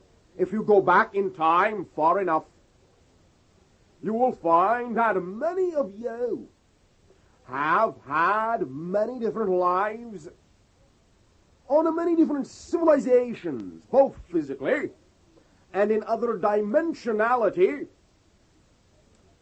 However, for the most part, we will address the idea that as you now consider yourselves through your creation of the reincarnational cycle upon your planet to be natives of your Earth, we will then consider the idea extraterrestrial to simply mean all those consciousnesses, such as ourselves, which at this time do not physiologically originate upon your planet through birth. Now, recognize, of course, that we cannot at this time, in this way, through this type of communication, prove, quote-unquote, to you that we are who and what we say we are. However, this is not the point of the material. Simply in this way, recognize that individuals who have allowed themselves to create the type of reality which attracts them to the knowingness or to the interactions physically or mentally that create that knowingness that there are other civilizations other than your own, and that there is communication between your civilization and other civilizations. To those individuals, simply, we will be illuminating some of the ideas for why those interactions have taken place. And to the individuals upon your planet at this time who do not feel that such communication is taking place, once again recognize we are not creating this communication for the purpose of changing anyone's mind. Each individual has his or her own path, and in this way, much in the same way as we spoke of reincarnation, regardless of your belief about life while you are physically alive, you will, upon becoming non-physical, discover that the idea of reincarnation exists as a basic fundamental to the idea of the communication that goes on between non-physicality and physicality, and in much the same way, your civilization, as we perceive your mass energy and the direction in which it is now heading, will very shortly, in terms of your time, come to also realize that your civilization has been in contact with other civilizations for quite some time, as you count time. And in this way, you can begin to recognize that it begins in the form you are now perceiving it through the idea you call mental communication, because many of your individuals do not at this time wish there to be face-to-face communication, do not wish to recognize this idea, for there are many, many events which you are creating to take place upon your planet which have yet to come to fruition, as you say, before you will allow yourselves the opportunity to experience the equality within your civilization and within each and every one of your beings. That will then be a directive to us, an allowance for us to be able to interact physiologically with you. In this way, therefore, recognize that there are many civilizations at this time that are connected in the activity of interaction or observation of your society, because primarily, as we have spoken, this is the transformational life, the transformational era of your planet from third to fourth density. You are making a transition in consciousness which allows for many to partake in the blending of their consciousness with your own, as you create for yourselves all the different densities and vibrational harmonies and resonances that you seek to create to identify yourselves with. And thus you will find that many other civilizations have already attained some of these ideas, and therefore you will be attracting them to you, as all vibration will attract unto itself similar vibration. Therefore, as you expand your idea of yourselves as a complete and total civilization, you have begun to recognize that other civilizations could possibly exist. Now, many of your people upon your planet at this time do believe that it is possible for, and actually quite likely, that other civilizations do exist. Your primary difficulty at this time is in imagining that these other civilizations would be able to cross what you perceive to be such remote and vast distances of space and time, to be able to visit you. You either believe this will be such a drastic undertaking that you would deem that other civilizations would not consider it worthwhile, or you would imagine that if it is such a drastic and vast undertaking that if they were to make the trip, they would not keep themselves or ourselves hidden. Now, recognize, as we have already explained, this is your planet. We are non-interferive, and in this way, it is up to you to determine the timing and the time frame in which we can openly interact with you.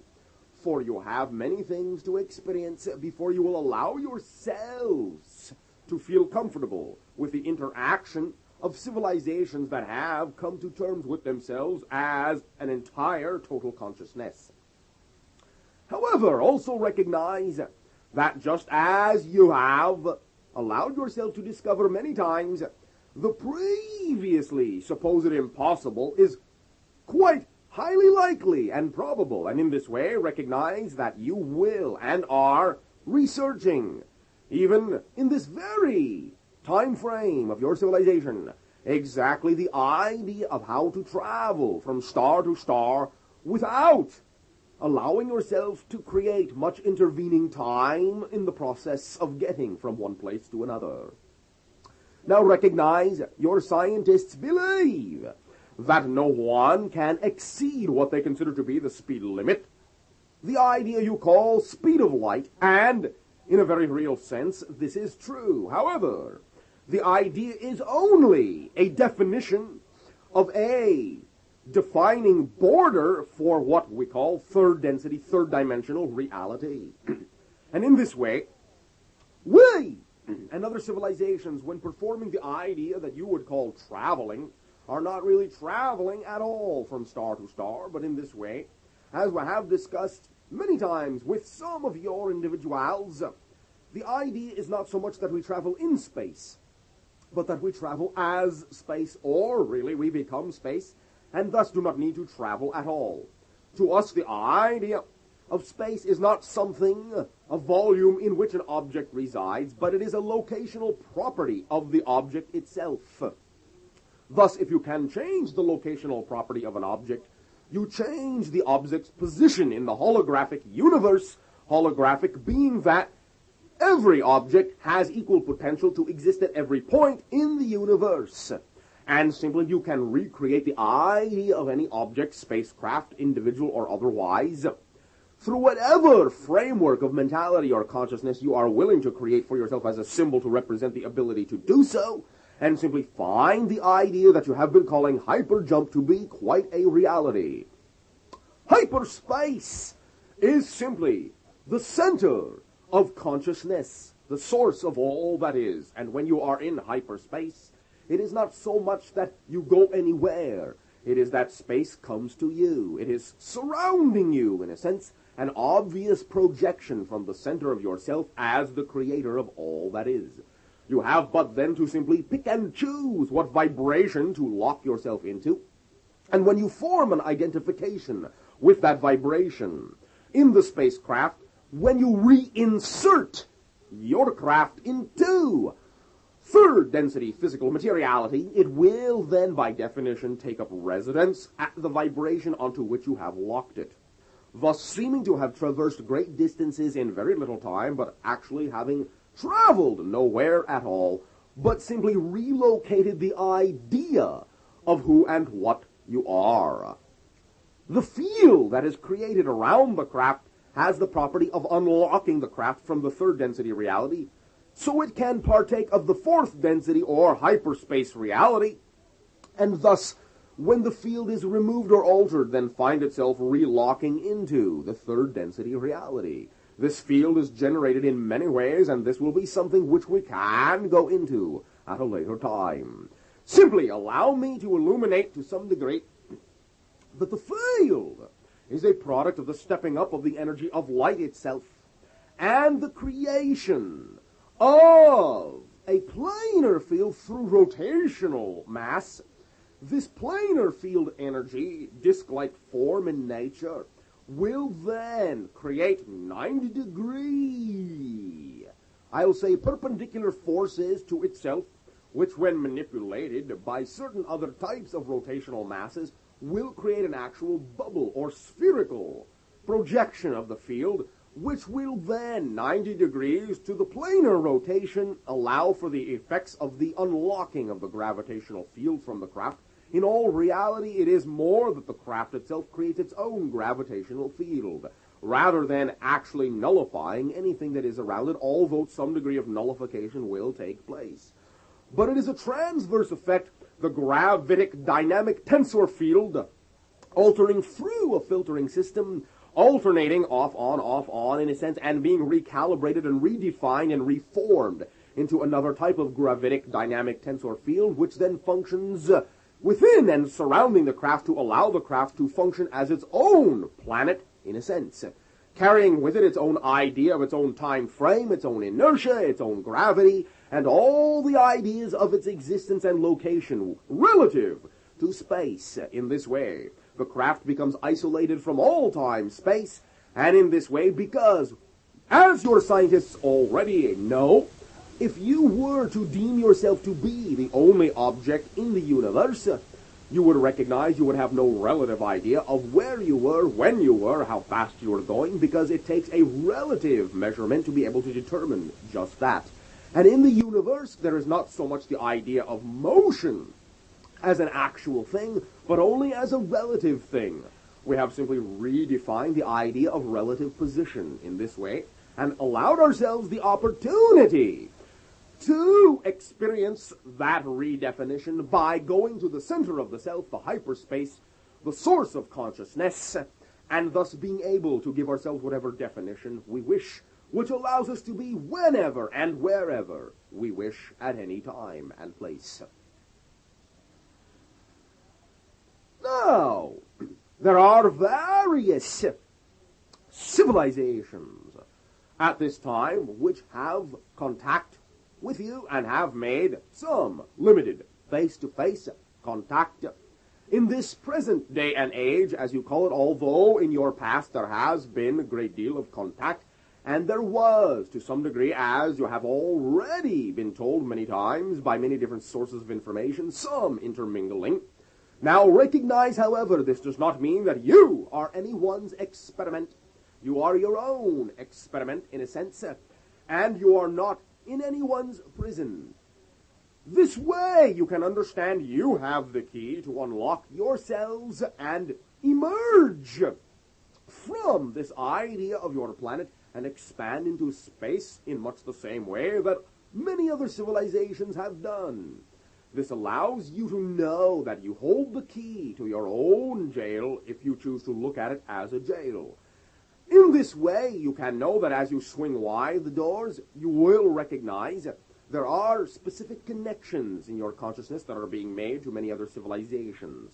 Primary among them is the civilization that you know to be Pleiadian, for in this way, they are, in a sense, ancestors of yours, and you have lineage with them on many different levels. Thus, they are assisting you.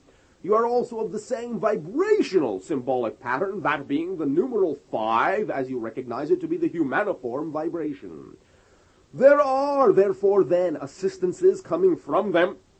We are assisting them, our civilization, by allowing for the experience of the integration of the male-female and the positive-negative energies within your civilization and all who come into contact with us through these channelings. This will assist the Pleiadian in furthering their ability to have communication with your beings upon your planet. Every civilization is forming and performing a different function with you to aid and assist for the total integration of your awareness in the contacts with other civilizations on all levels.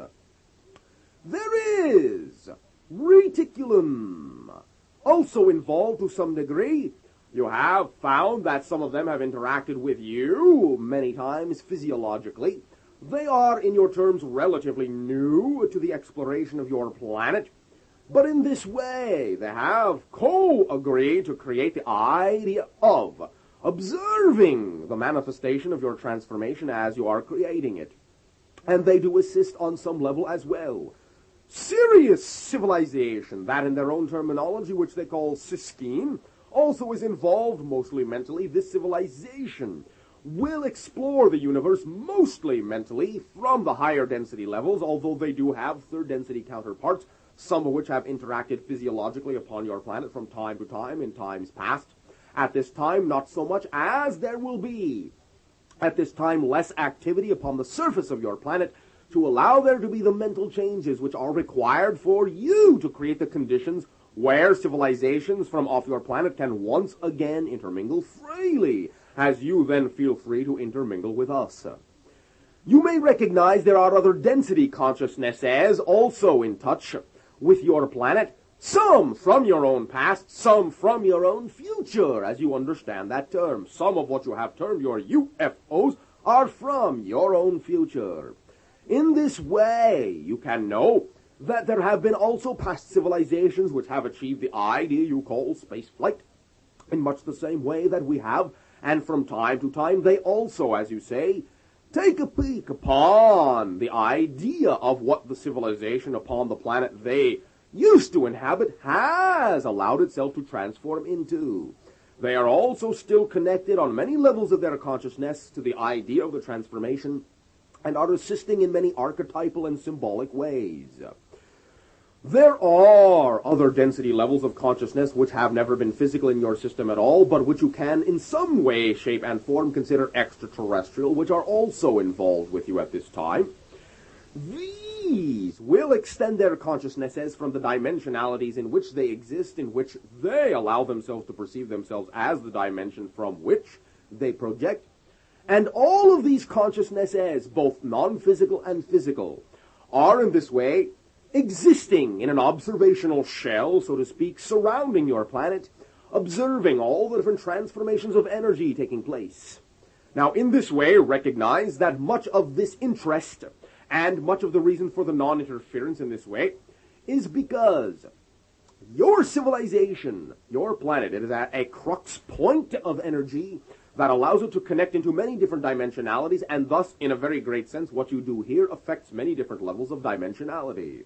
This is why, even though you have now, at this time, according to our perception, allowed yourself to go beyond, though it may not on the surface seem so, beyond the idea of annihilating yourselves by nuclear holocaust, you have gone beyond it, yes, but this would be, and was, in your terms past, the only time, the only incident, the only opportunity wherein you would have found what, in your terms, would have been interference.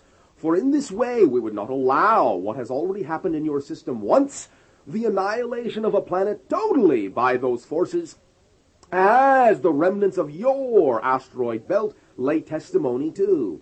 In this way, recognize many of those individuals from that planet which you have called Maldek are reincarnated upon your planet, and going through the same idea of opportunity to destroy or create upon your planet again.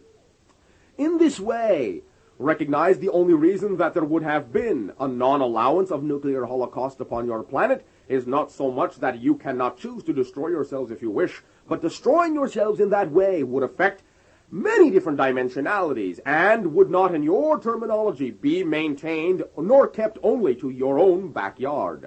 However, you have already gone beyond that point, and much of the violence you are seeing escalating upon your planet is actually a result of the knowledge, subconsciously still for many, that you can now let it all out and purge yourself of the need to experience all this negativity, because you now know that no matter how much of it you release and interact with upon your planet, it will not lead to nuclear annihilation at this time.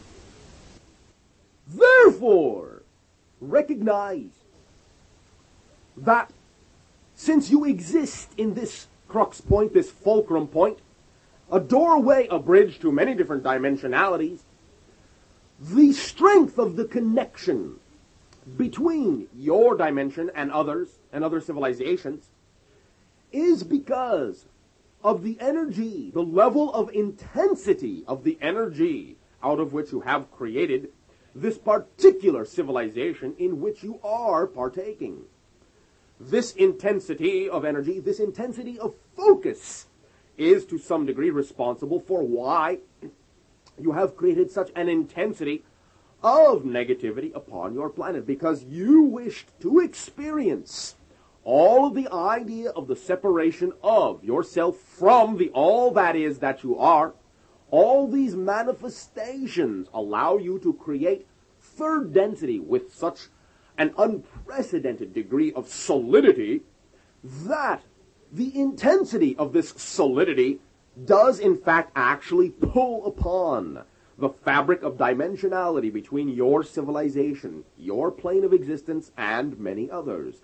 It is very, very, very dense, not so much in a negative way, do we mean that, but it is dense in the sense of having much mass, much energy.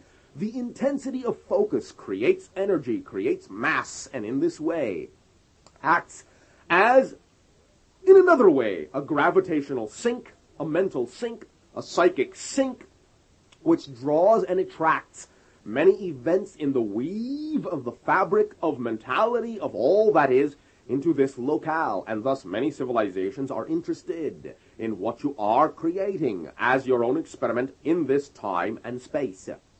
Therefore, you will find there will be countless thousands of individuals that are in proximity in your solar system at this time, both from physiological civilizations and from non-physiological ideas of civilization, which are in the mode of observation and assistance when and where you will allow it. For again, aside from the idea of the nuclear annihilation, there is no reason to interfere. It is your planet, and you may do what you will with it, even to the point of annihilating yourself completely in any way, shape, or form that will not affect the other dimensionalities.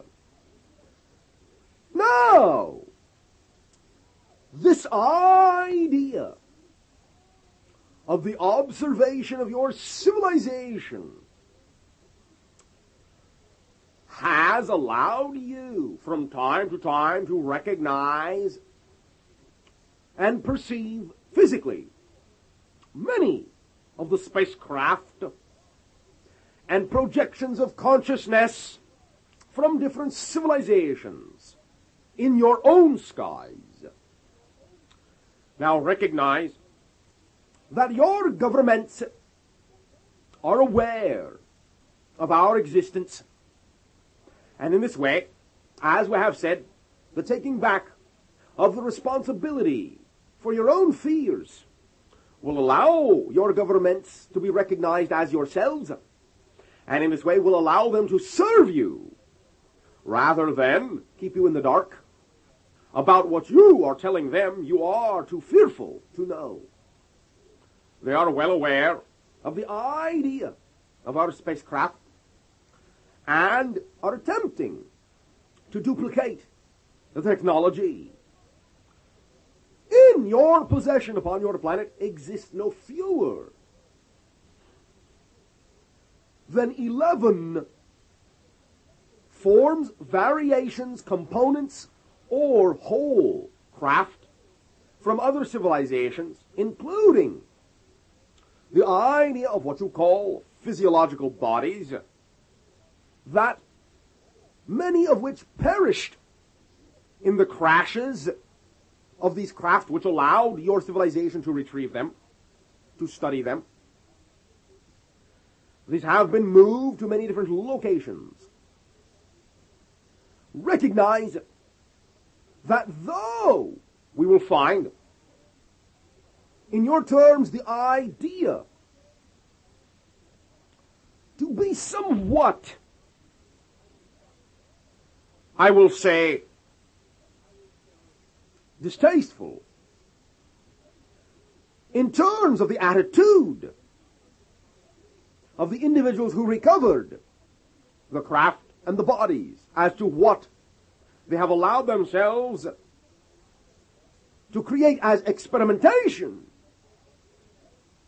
upon those forms for their own understanding. At the same time, we do not carry negative grudge, but simply recognize that it is all a part of the timing and your degree of willingness of allowance to recognize what does exist beyond your own sphere, beyond your own world. Reality will allow without, once again, interfering with the free will of your civilization that does not want to experience this idea. Thus, bit by bit, the individuals who are co-creating with us the reality of the existence of our interaction with you will be able to radiate this knowledge and share this knowledge upon your planet, which will allow more of your people to accept that it can, if they wish, happen in that way. Also recognize that the other methodology by which other beings from other civilizations can interact directly with your civilization is by allowing themselves to physically be born among you. And in this way, by allowing themselves to be native to your circumstances, to your fields of magnetism and mentality, to your transformational era, they will then, by allowing themselves to integrate and recognize their own origins, be able to also form a third foundation of the triad of information which will support the idea of the allowability of our interaction and other civilizations' interaction physically with your civilization. Thus, this threefold methodology will be something which is utilized on many planets when they deem they wish to explore or be receptive to these ideas. The idea of information in the form you are perceiving to be channeling will usually be a result of this third foundational idea. That is, the channels themselves will be those individuals who have recognized their connections and will allow the information that they have agreed to channel to come through. Thus, in this way, do we serve both those individuals who wish to partake of this information, who wish to create this type of reality between their civilization and others, and at the same time we also serve those that do not. For this methodology of information, the threefold way, will allow individuals who wish to know this information to be able to find it, and those that do not wish to know the information to never know it existed. As at this time, much of this information will seem to be a product of a completely different underground society, almost as if you have two different types of reality going on upon your planet at the same time. One that deals with much information that is usually not known by what you would call the normalized population of your planet, as they go on about their lives, choosing what it is they wish and wish not to partake of.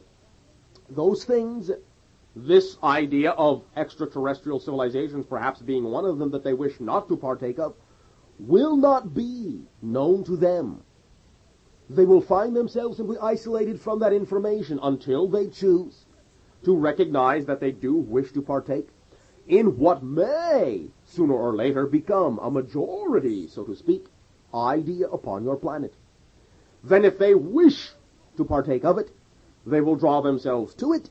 If they do not wish to partake of it, they will move out of your society in one way, shape, or form, either by the idea of simply ending their physical lives through natural death and not reincarnating upon a planet that recognizes the idea of itself as a component of an overall association of civilizations, or they will recreate for themselves a parallel alternate reality, Earth, in the same manner, much the same idea, again, in which no such idea exists.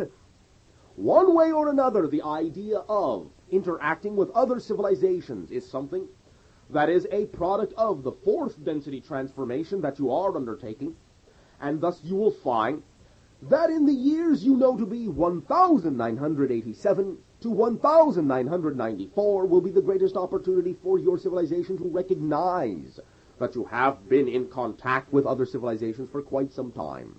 It will be an opportunity for you to communicate directly with the factions of yourselves that are your media and are your government and to talk with them about the idea as to not whether or not this information exists, but how to release the information for the benefit of all concerned. This information does exist. You are aware of it. Your governments are aware of it. Your media are aware of it. Allow it to be all right for them to recognize that you, the population, is aware of it, and that you can together create an understanding that will not deprive anyone of their own personal power, but only of that false power which people feel they may need to hold over other individuals, but which is not really power at all, but only an admission of the feeling of the creation of their own helplessness and powerlessness. In this way, grant them the opportunity to recognize that it is the sharing and the blending of all this idea of the interaction of your civilization with other civilizations, which will grant each being within all civilizations their own power, their own self-empowered awareness, allowance, and freedom of choice to partake of and participate in yet one more way that all that is has of expressing itself, one more method of blending consciousness and exploring the multiverse that each and every being carries within him or herself. In this way, you will come to realize that you will at first encounter many types of humaniform life, similar to your own, some almost identical, but all recognizable to some degree as what you would call humanoid, or variations that will allow you some basis for recognizing commonality. This will be because this is the expression form 90% in third density. The idea you would call mostly the head, the hands, the arms, two legs, the body upright, walking, the eyes, to a great degree the ears, nose, mouth. There will be a wide range of variants in the extraterrestrial civilizations that are already in contact with you, and many of the ones you will discover, interacting with on your own as you expand yourself outward and join the association of all the civilizations that already interact with us, and many different dimensional density levels of consciousness. Recognize that in your own good time, you will become, quote-unquote, the UFOs of other civilizations. You will be able to interact with them and share with them, according to what they wish to share, the idea, once again, that the multiverse is vast, infinite, diverse, and able to communicate with every portion of itself, space and time not being barriers to any form, mental, spiritual, emotional, or physical contact in any way, shape, and form. This you will learn. Your scientists will come to realize that all the idea of space and time that they have been looking at as barriers to prevent this type of communication are all illusions, are all simple perspectives and perceptions based upon, once again, the continuation of the habitual ritual of separating yourself from the all that is that you are. Blending your consciousness together will allow you to know and recognize the universe and all civilizations existing right here, right now, in the same space, the same basic place. Only the perspective that differs, only the facet that you choose to look through, will create the illusion that all is separate, far-ranging, widely dispersed. Now, this is not to say that this is not valid as a tool and will not teach you much about the ideas that you have created for yourself, the idea of the physical universe. But you will recognize that it is a symbol for all that is contained within you. And allow me to say in this way, when you allow yourself your own true space travel, you will recognize that traveling through space and time is only traveling within yourselves, within your consciousness. And it is within your consciousness that you will always be able to meet any and all other civilizations. As you allow yourselves the opportunity to move from individual to family, to tribal, to village, to city, to state, to country, to world, to system, to stellar, to interstellar, to galactic, to pangalactic, to universal, to multidimensional, to beingness. You will still, once again, always retain the idea of individuality that allows you to express all these levels of unification within the infinite diversity of the all that is, that you all are. In the next section of the work, we will thus unify the idea of that beingness in what we call the template, realization, which at this point is the foundational edge of your understanding of the connection of your consciousness to the physical universe. In this way, allow us to extend to you the opportunity to see other civilizations not so much as extraterrestrial, not so much yourselves as terrestrial, but simply that each civilization is another way of expressing the multitudinous ways that all that is can express itself. We are all different aspects of the same oversoul consciousness, and in this way, that realization alone, together with the realization of you containing all the space and time that you perceive to be outside yourself, will allow you to identify all consciousness that is in touch with you and all communication coming from them to you.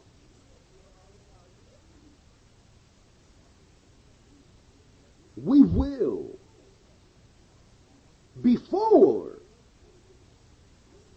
your century is out, have interacted more physically with your planet. You will recognize this if you continue along the same path that you are creating now. And during the transformation from this point forward, through the next 30 to 50 of your years, interaction on that level will become quite commonplace, though seemingly science fiction to you now. Recognize that much of what you have previously considered to be science fiction is now to you quite mundane. In this way, we are not saying you will lose your excitement, but that you will simply recognize that the interaction of many different civilizations is quite natural. And it will become natural to you. And it will seem to you that you cannot imagine how you could have thought any other way. As many of the things you now have in your civilization seem so natural to your children, they cannot imagine it having been any other way. We thank you for this sharing in this section of the work. We will allow you to recognize that your civilization and our civilization and all civilizations with whom you are in touch are together the sharing that continues forever. From one extraterrestrial source, we are not ready as a world body to trade and communicate with other planetary beings. Do you agree with this point of view? Recognize that it is very obvious that this is so, in the sense that the majority of individuals upon your planet really do not want to meet with the idea that you call extraterrestrials. Or they would already vibrate in accord to that reality, and we and other civilizations would already be able to be allowed upon your planet without causing disruption. When you consider yourself to be equal to us and other civilizations that you now consider to be greater or more than yourselves, then you will create the opportunity for equal sharing. Recognize that the idea of beings that are integrated wholly within themselves generate a field, so to speak, of energy round and about themselves that reflect this integration. Individuals upon your planet who are not allowing themselves to be integrated, thus will find that if they were to come into contact with a being that had an integrated field, they would, so to speak, be swept up in the more accelerated field, and, for lack of better term, they would be forced to face those portions of their personality that they have not chosen to integrate into their own field, and it is that that would cause the fear and the psychic shock that would be disruptive to your society. For when individuals are forced to face portions of themselves they are not willing to look at, it will be disruptive to the psyche. Thus, we will wait the time when you allow yourselves to blend all portions of your consciousness equally, so that you can view other consciousness as equal to your own, and ease the idea of the transition and blending between yourself and another society. Since gestures and symbols are universal, are there certain gestures and symbols that one could learn to facilitate the communication with the extraterrestrial consciousness?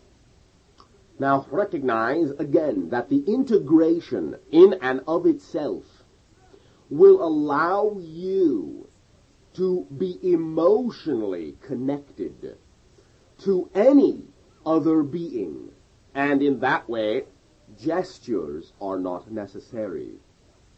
You will simply know each other. You follow me? Yes, so rather than a kind of visual gesture, it will be more telepathic? In a sense, although, again, the idea you call telepathy is still to some degree a separation idea, whereas what I am describing now is more in the line of simply direct integration.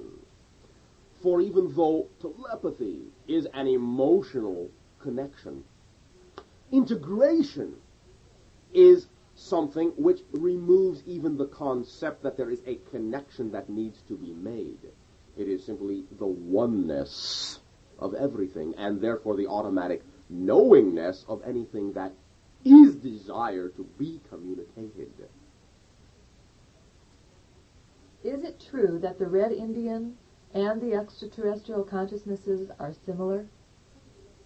Some simply recognize that what is similar is that what you call your American Indian culture understood, and to some degree still understands, that their non-physical dream reality is every bit as real as the physical reality, and they live in both. And this is the product of the same type of integration that many extraterrestrial societies allow themselves to partake in as well. That is why American Indian culture was more openly, more consciously in contact with many extraterrestrial civilizations during the same time that what you call your Western civilization was unaware that there existed other planets at all. For the American Indian was able to step through the dimensional barrier and simply with that sense of integration of self come into contact with other consciousness which inhabits those different levels.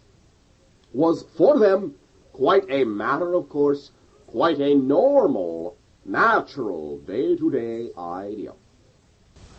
Is that still true of the American Indian culture, or have they been westernized to a point where that is no longer true for them? It is basically foundationally still true, although this westernization idea has caused them not so much the idea to adapt themselves out of it, although that has happened as well, but much of the idea of being surrounded by something that they cannot adapt to has caused them to, I'll say, create the idea of breakdown in communication within themselves, and so, conversely, breakdown in the ability to step through those doorways.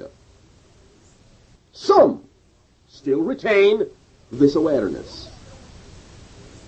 So some still are able to live in an integrated way between... Yes, and because of the blending of your Western civilization with the American Indian culture, now also some of your Western civilization members also have learned this idea through interaction with the American Indian culture. There appears to be a growing mass consciousness idea that beings from other planetary civilizations are within Earth's electromagnetic field at this time to neutralize, to a degree, the dominance of negativity. Would you comment on this idea? Now, only to an extent is this accurate.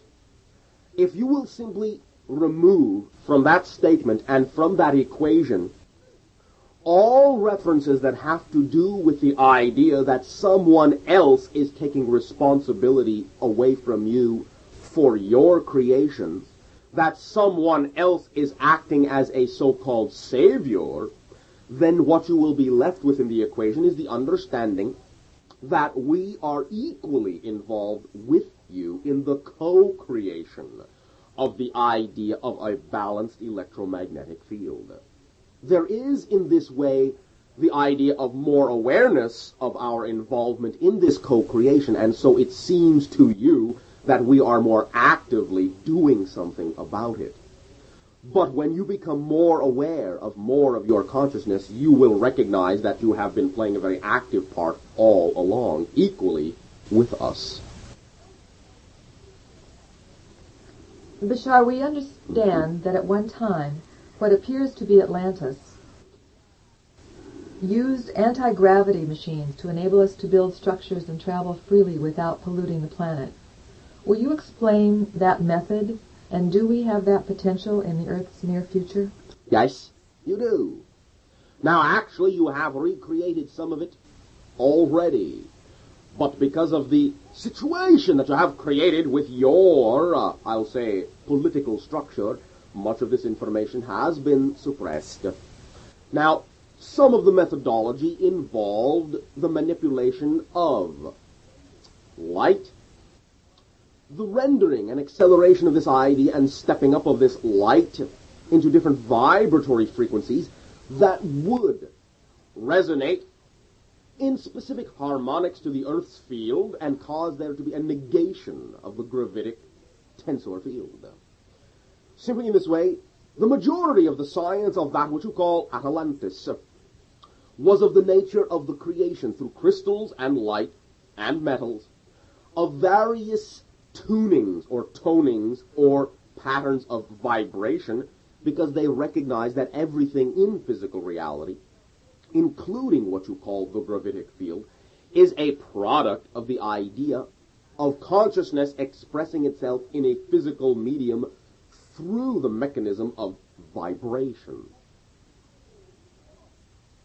Thus, you'll find that in your own research, the exploration of the vibration of electromagnetism and light through crystalline structures and conductors, and also experimenting with conductors that are created to be rotational masses, these will be the directions that will allow you to recognize the ability to adjust the gravitic dynamic tensor field in ways that will give you what you have colloquially called anti-gravity.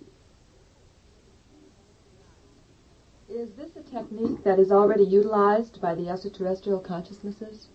Oh, yes. Now, you will find that there are variations from civilization to civilization in their application, and in your terms, some applications will be, so to speak, more sophisticated than others. All those civilizations have had their learning experience, have started from one basic idea, as you have, as you will, and in this way have allowed themselves to simply create this idea in many different ways, in the same manner that you have explored different ways of water, land, and air travel. Even though the principles are basically the same, you have a great deal of variation in the methodology that you can apply to any one of these particular modes of travel.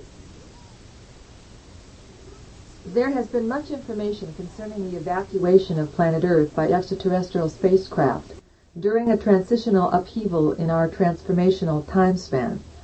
During this time, it has been said that those who survive will access a vast amount of knowledge on all levels and will assist in rebuilding the planet.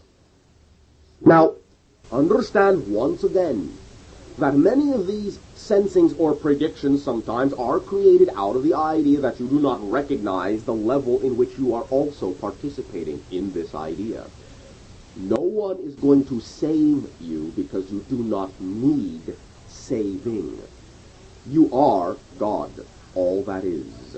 And in this way, simply recognize that the idea of this so-called shift and transformation will be that you, with us, will create the ability to form an interaction by already allowing yourself to shift into fourth density. You will simply be another world altogether. There may be certain aspects that you retain symbolically that you may want to rebuild, but the idea of any so-called devastation in no way, shape, or form at the present understanding level of yourself has anything to do with the amount of devastation that you thought was going to happen when the so-called prediction was first made. Remember that predictions are not actually predictions of the future. They are sensings of the situation in the present at the time the prediction is made that has the most amount of energy behind it. And if that idea changes, then so does the prediction, or at least the methodologies within the prediction. What is basically true about the predictions is that there will be shiftings, there will be transformations. But your ancient predictions, because it only understood the idea of the transformation through the separation it had placed upon itself, usually predicted dire consequences on a global scale. Now, if the transformation had occurred at that time, then that would have been the way in which you would have experienced it, a trial by fire. But now that you are allowing yourself to integrate in this shifting, you can know that you know there is no need to go through trial by fire in order to simply know you can have whatever reality you allow yourself to be. Thus, your transformation now can be one more enlightened, more joyful, more uplifting in that sense of the term, rather than having to be lifted up out of a sticky situation. You will uplift yourselves, and we will meet you on that level, and that is what is being referred to as the upliftment. So the idea of the 144,000 being taken up is a symbol of something that was a past prediction. Yes. And even then it was more symbolic than literal. So when the idea of the harvest in June, which is when this idea is to take place, that's also, the harvesting is also just an idea of a symbol? There have been upon your planet many ideas you call harvests. Again, simply if you recognize it as simply the changing of everything, then you can recognize that what you perceive to be the harvest is simply the movement of a wave over the entire planet. It is a harvesting of equal vibration. As one vibration encompasses the planet, then all who are of like vibration go with it. Those that are not stay in the reality that they are vibrating to. Thus you are creating parallel universes of yourself. And in this way, individuals who are not of the same vibration will simply not be perceived any longer. They will move themselves into the vibration that they identify with. Others will move themselves into other vibratory levels, and then individuals will remove themselves from each other's reality in a various number of ways. Some may simply just disappear, as some have. Some may simply physically die in ways that will allow you to recognize they will not reincarnate into your reality, but will reincarnate into the vibration that they have just left. And in this way, over a short period of time, will be the opportunity simply for the reality that you have chosen to be to only have as its equal radiant vibration the reincarnational beings coming in that represent any quality to that vibration. Thank you, Bashar. We thank you. So, hello. Us. This time at your time. This chapter being the completion chapter of the main body of the work so far. That which shall deal with the idea, the overall idea of the work, being that which we have called in your language template, metaphysics.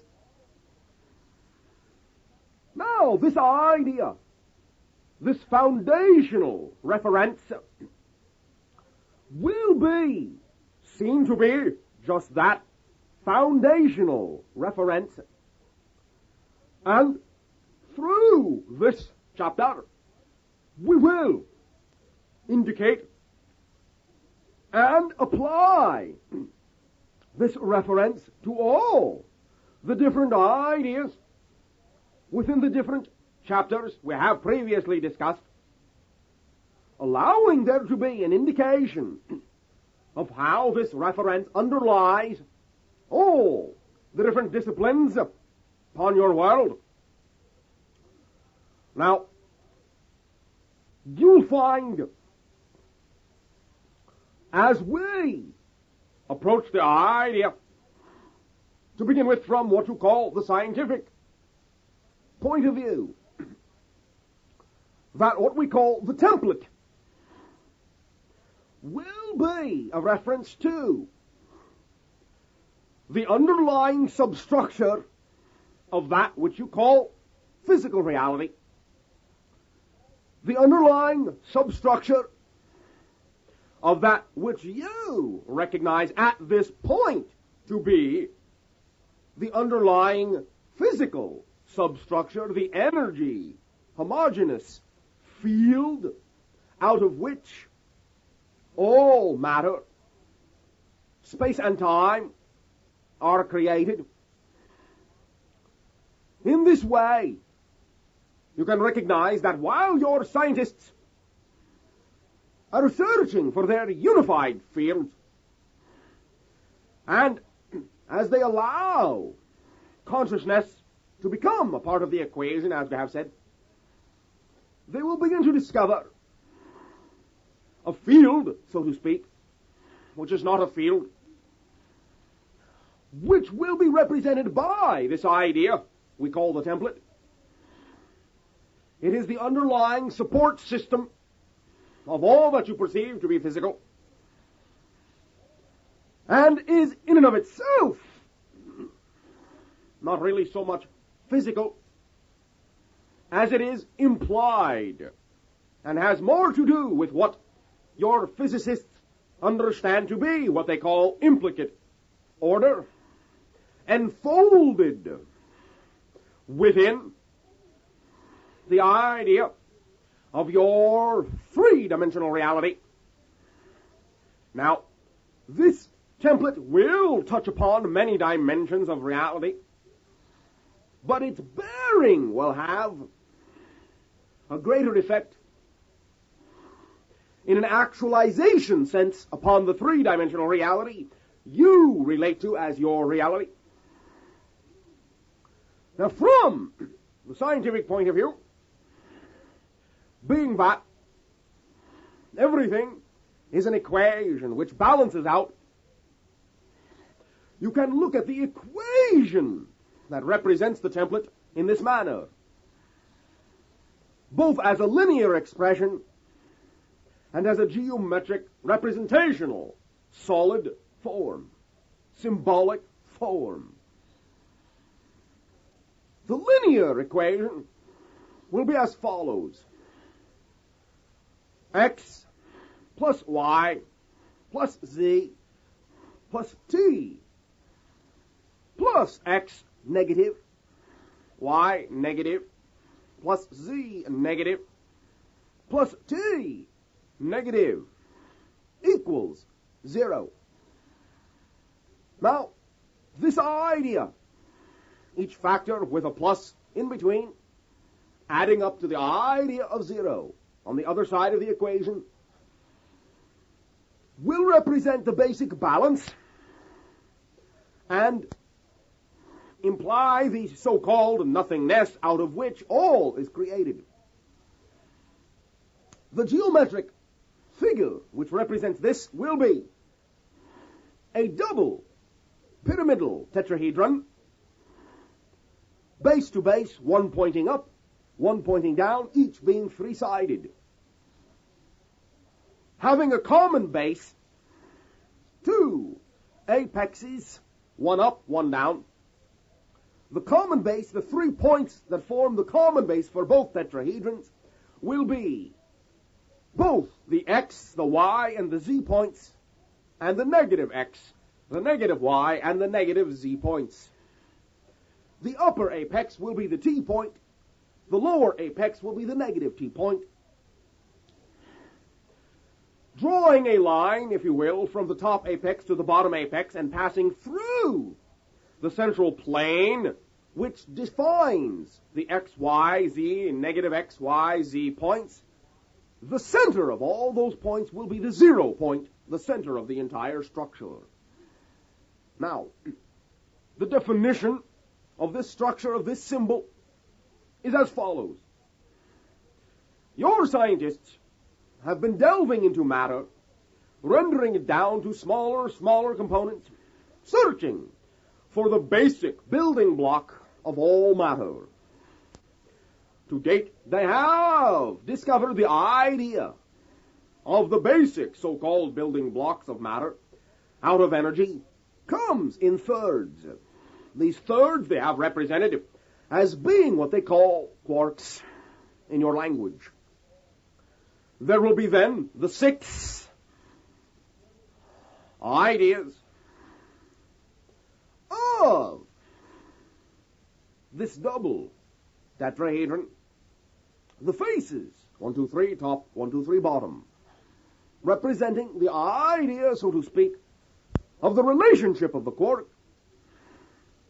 And in this way, we'll show how using the tetrahedral structure, which is the basic three-dimensional structure you can have, will, as a solid, exemplify the idea of what you call, in your scientific terms, the uncertainty principle, being that the basic fundamental unit of matter, being as you describe it to be the idea of the quark, the third part of any structure you consider to be a whole, so to speak, an active part, you will see in your uncertainty principle that you can neither know what you call position and momentum simultaneously. If you recognize in any tetrahedral structure the idea that the base forming the x, y, z components of space and the apex component of time, then you can recognize that in the tetrahedral structure, any facet, any face of the tetrahedral structure will contain at any given moment either only, if you take the base to be one face, all the x, y, z components of location in space, and none of the component of t, time, and hence none of the component of the idea of momentum, but only the component of the idea of position, or any of the other faces, each of which being in a plane that you can measure, which is open to you to measure, the idea of any 2 position components and 1 time apex component, either x and y and t, y and z and t, or z and x and t, but none of the 3 altogether of x, y, z. And in this way, you can see that while you have the complete time component, and hence the complete momentum component, you have only 2/3 of the position component and cannot know the third if you are measuring x, y, and t, y, z, and t, z, x, and t. You will always have the t, but always be missing a third, which will define in your third-dimensional reality the X, Y, and Z that you need to determine position. Now, this is the structure of the crystal, the basic foundation crystal, which defines the template of your physical reality. And you will find that this is the only thing that bridges physicality into non-physicality. The idea of the location of objects, the idea itself of position in time-space, is the only series of quote-unquote components which is more basic than the idea of the physicalized quark.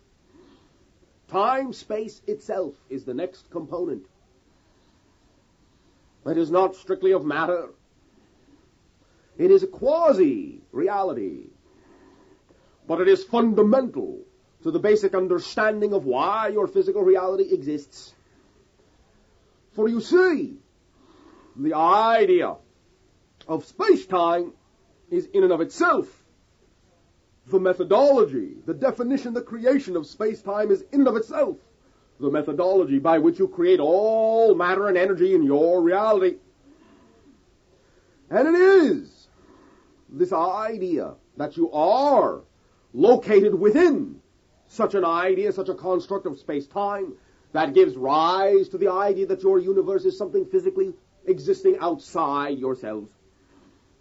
Now, as it relates, this template idea, to all the other disciplines, religion, metaphysics, and so forth, you will find that it forms, as we said, the pattern upon which consciousness can allow the energy field to take the various shapes that it does, the various wavelengths, vibrations, amplitudes, modulations that it does, to form all the solidifications of the energy which rests upon and is supported by this template field. You can therefore understand the idea implied in the triad in this way. How you have recognized many times that things are connected in the idea you call threes, as this will be a representation of the idea of the template crystal, the double tetrahedron, both positive and negative, pointing up, pointing down, to allow for all opportunities to occur within your universe, and by this one equation alone can everything be manifest.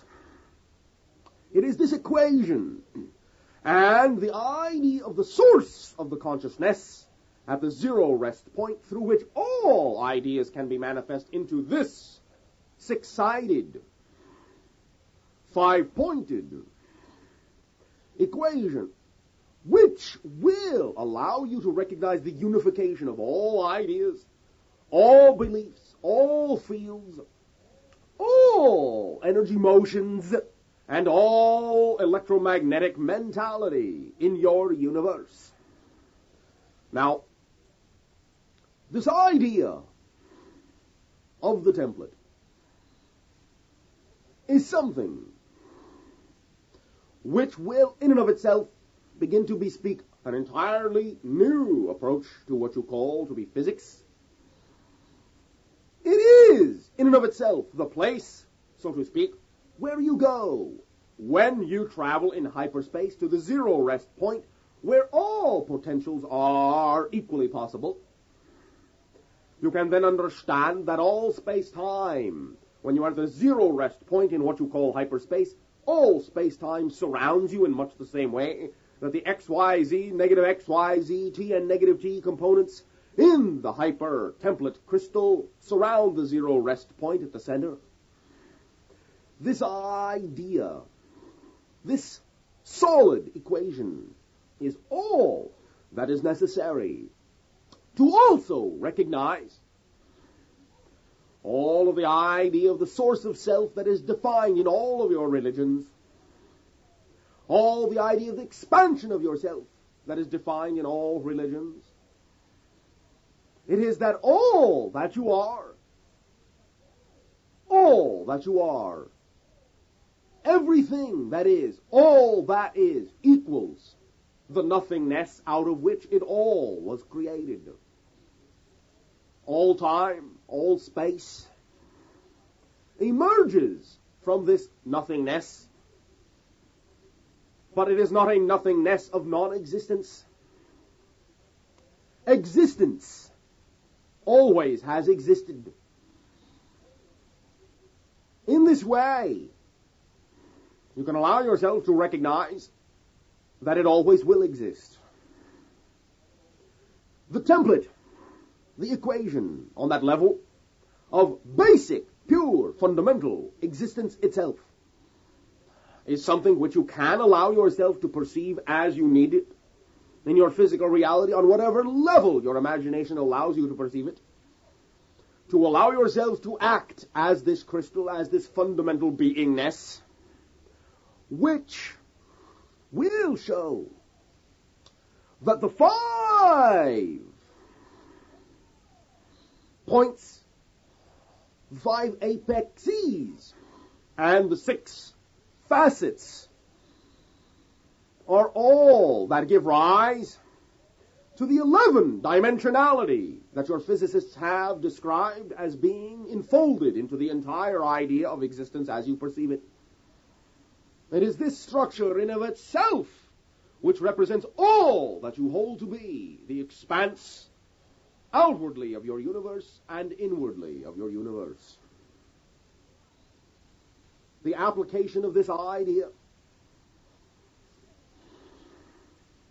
will allow you to shift the vibration of the crystal into whatever you wish it to be, to shift its color, to shift its aspects, to allow it to resonate and harmonize and synchronize with every idea you have been, are now, or can become. Recognize that with this work, with the ability of your society to co-create this work with us, it is an indication of the fundamental recognition, the fundamental ability of your society to begin to recognize the blending it has created, and to know that the reality you have for so long considered to be only a product of the whim of a universe disconnected from yourself is now going to be everything you imagined it could be. All of your religion will become knowingness. All of your science will become the same knowingness. All of your philosophy will become life worth living, and with life, knowingness blended together. This will become the willingness to see yourselves at the center and as the source of all. That is,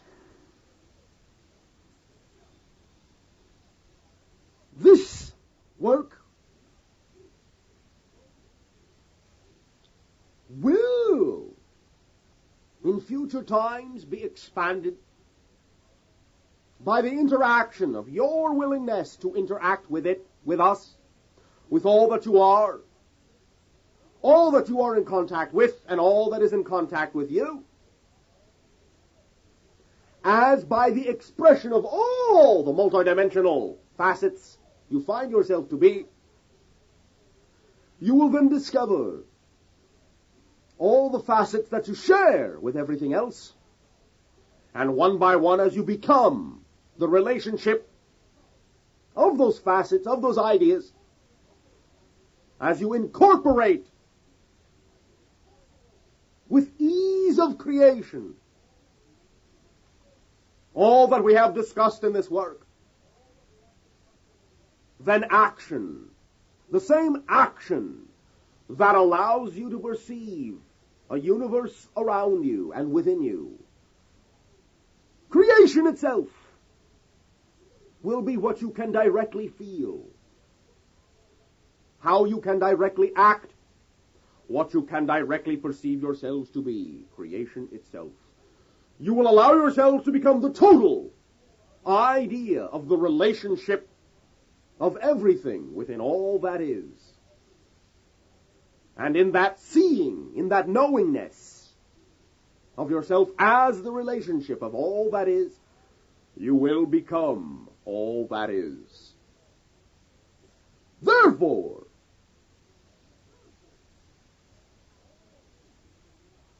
all of your faith, all of your scientific instruments, all of the portions of your personality, all of your past, present, future, and alternate lives, all beings, everywhere, every when, in all multiverses, and in all dimensions of experience and expression, all are a part of you. You are a part of all. You have heard this all before. This is all. Nothing new, and yet,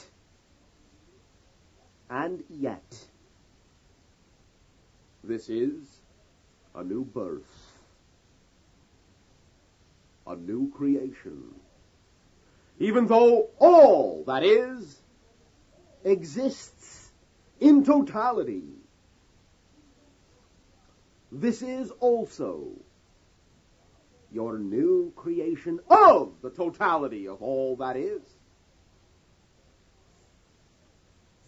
This idea of paradox and polarity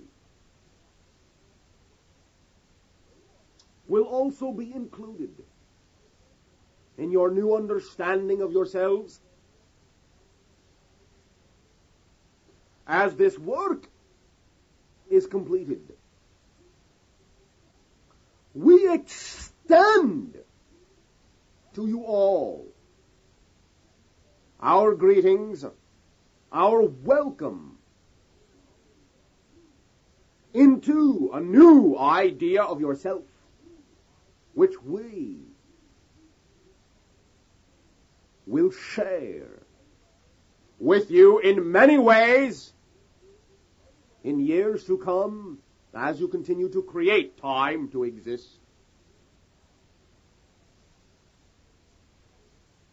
Your own endeavors in the fourth density reality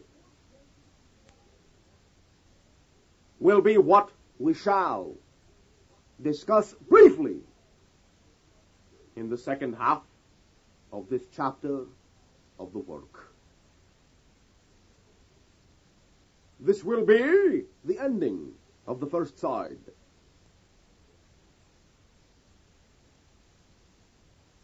Everything there is to know, though we know that on some level we are all that is which knows all there is.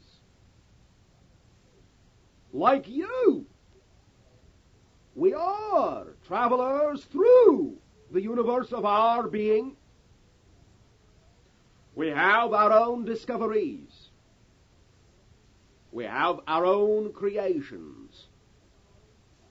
And our own co-creations, one of which is with you and your civilization. We share the exploration of ourselves and yourselves so that we may both grow in understanding of that much more of all that is, and in our sharing, there, through our creations, becomes that much more of all that is for both our civilizations to explore together. The time is approaching when we and others will be able to interact freely upon the surface of your planet once again with you.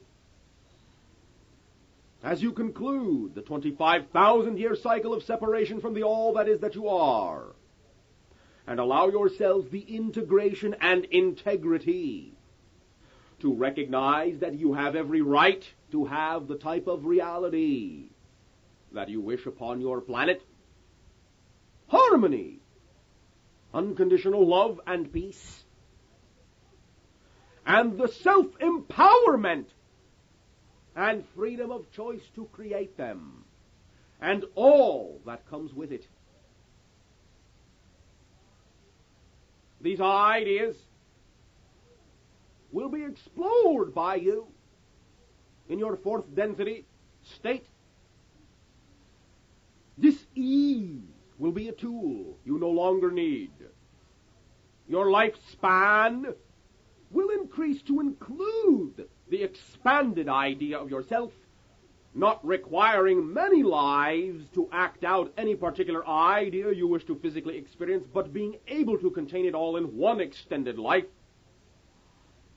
And these lives, these physical lives, will occur less frequently as you allow yourselves to recognize that all that you have considered to be your karma is completely self-imposed, and you allow yourselves to know that the cycle of reincarnation in this particular plane is something as a tool you are also through with, almost.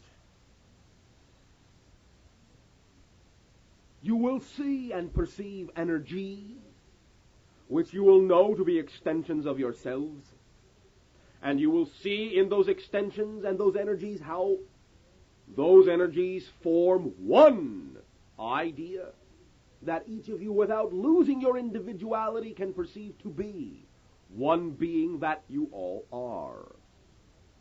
Recognizing the multidimensionality that you each are will allow you to express the individuality, the diversity, the uniqueness that you are that much more boldly and creatively and lovingly.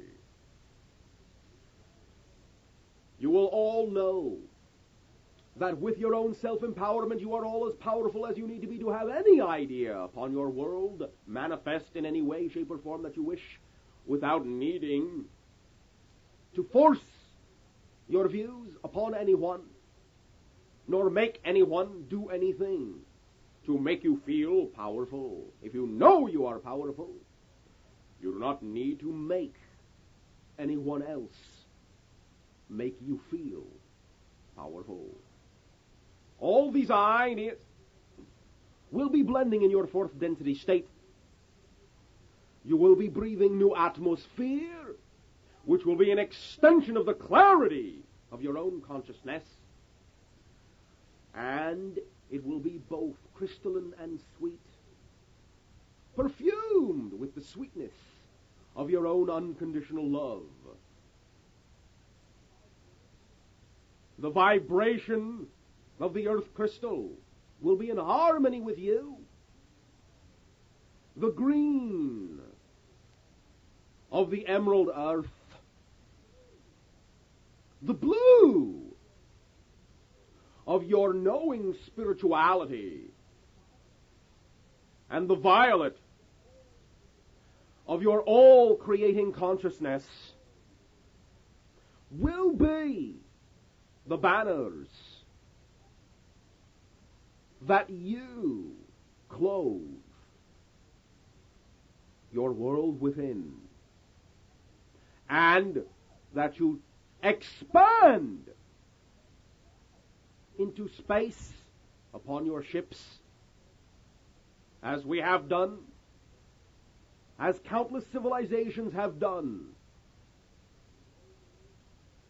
You will be, much as we are interacting with you, interacting with other civilizations, allowing your unconditional love and service to all that is, to allow them the choices that you have allowed yourselves and offered us to assist you with.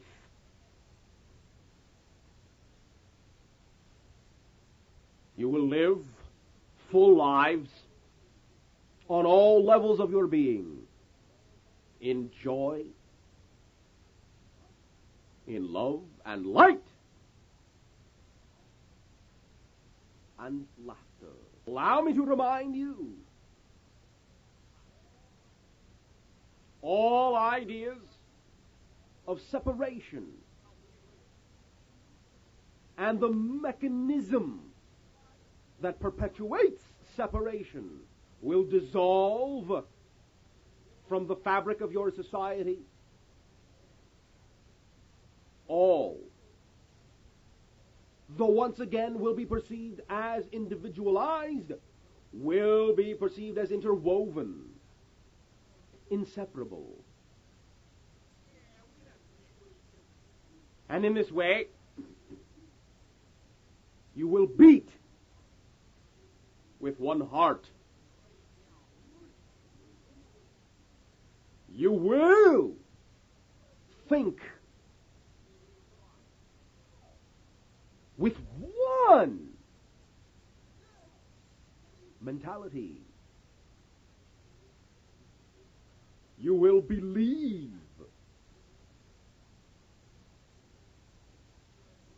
with one knowing idea. And in all of this oneness will still be the granting of validity to the infinite diversity and further recognition of yourselves as all that is. We transform with you, and as such, as you blend within yourselves your pasts, presents, and futures, so also do we. This work shall be the signpost for us of that transformation, and the last information we shall communicate to you in the manner we have communicated it. There shall be, from this point forward, for us a blending as well. And in this way, this will mark the beginning of our willingness to interact with you on fourth density consciousness reality. For all those that shall now interact with us will be of that vibration alone. It has been presented that a relationship exists between musical notes and combination of notes and alphabetics. There seems to be an understanding that the alphabetics for music, as in Mozart's 24th Concerto and other works of Bach, may possess information that appears to apply to the process of integration. Can you comment on this idea? Very good. Recognize that many of what you call mathematicians and composers and linguists have all recognized similar patterns of vibrational energy. These patterns of vibrational energy represent the nexus points of which we spoke that are indicative of the vibrational signatures, patterns which represent the overall mass conscious agreements and reflections and creations that form the definition of your dimension, of your universe. Thus, in this way, you will find that when these are re-expressed in various ways through the playing out of music, or even vocally, even through what you call language, even mentally, as they impress themselves upon the electromagnetic flux and fluid and field of your planet and your universe, you will find that these ideas will be in synchronous harmony to the vibrational patterns which already exist in signature form that represent the ideas you have chosen to experience, and thus those that are in harmony, in synchronous resonance with those patterns that already exist in the template that define the reality you have chosen to experience will carry the greatest, I'll say, weight to you, the greatest force to you. They will reinforce themselves with their own standing waves. They will be reflections of the resonant harmonies that already represent the foundational structure of the reality you are experiencing, and that is why they are felt through the ages and why you consider them to be eternal. You follow me? Yes, I do. Can this musical harmonic be translated by a medium in words while in trance listening to the music? Can be done. Thank you. From one point of view, it is said we can program our subconscious mind to work while we sleep. This is an idea that's come up in many of our articles in the magazines. Yes. But it never says how this programming can be done. You have many, many beings upon your planet that suggest various methods of how.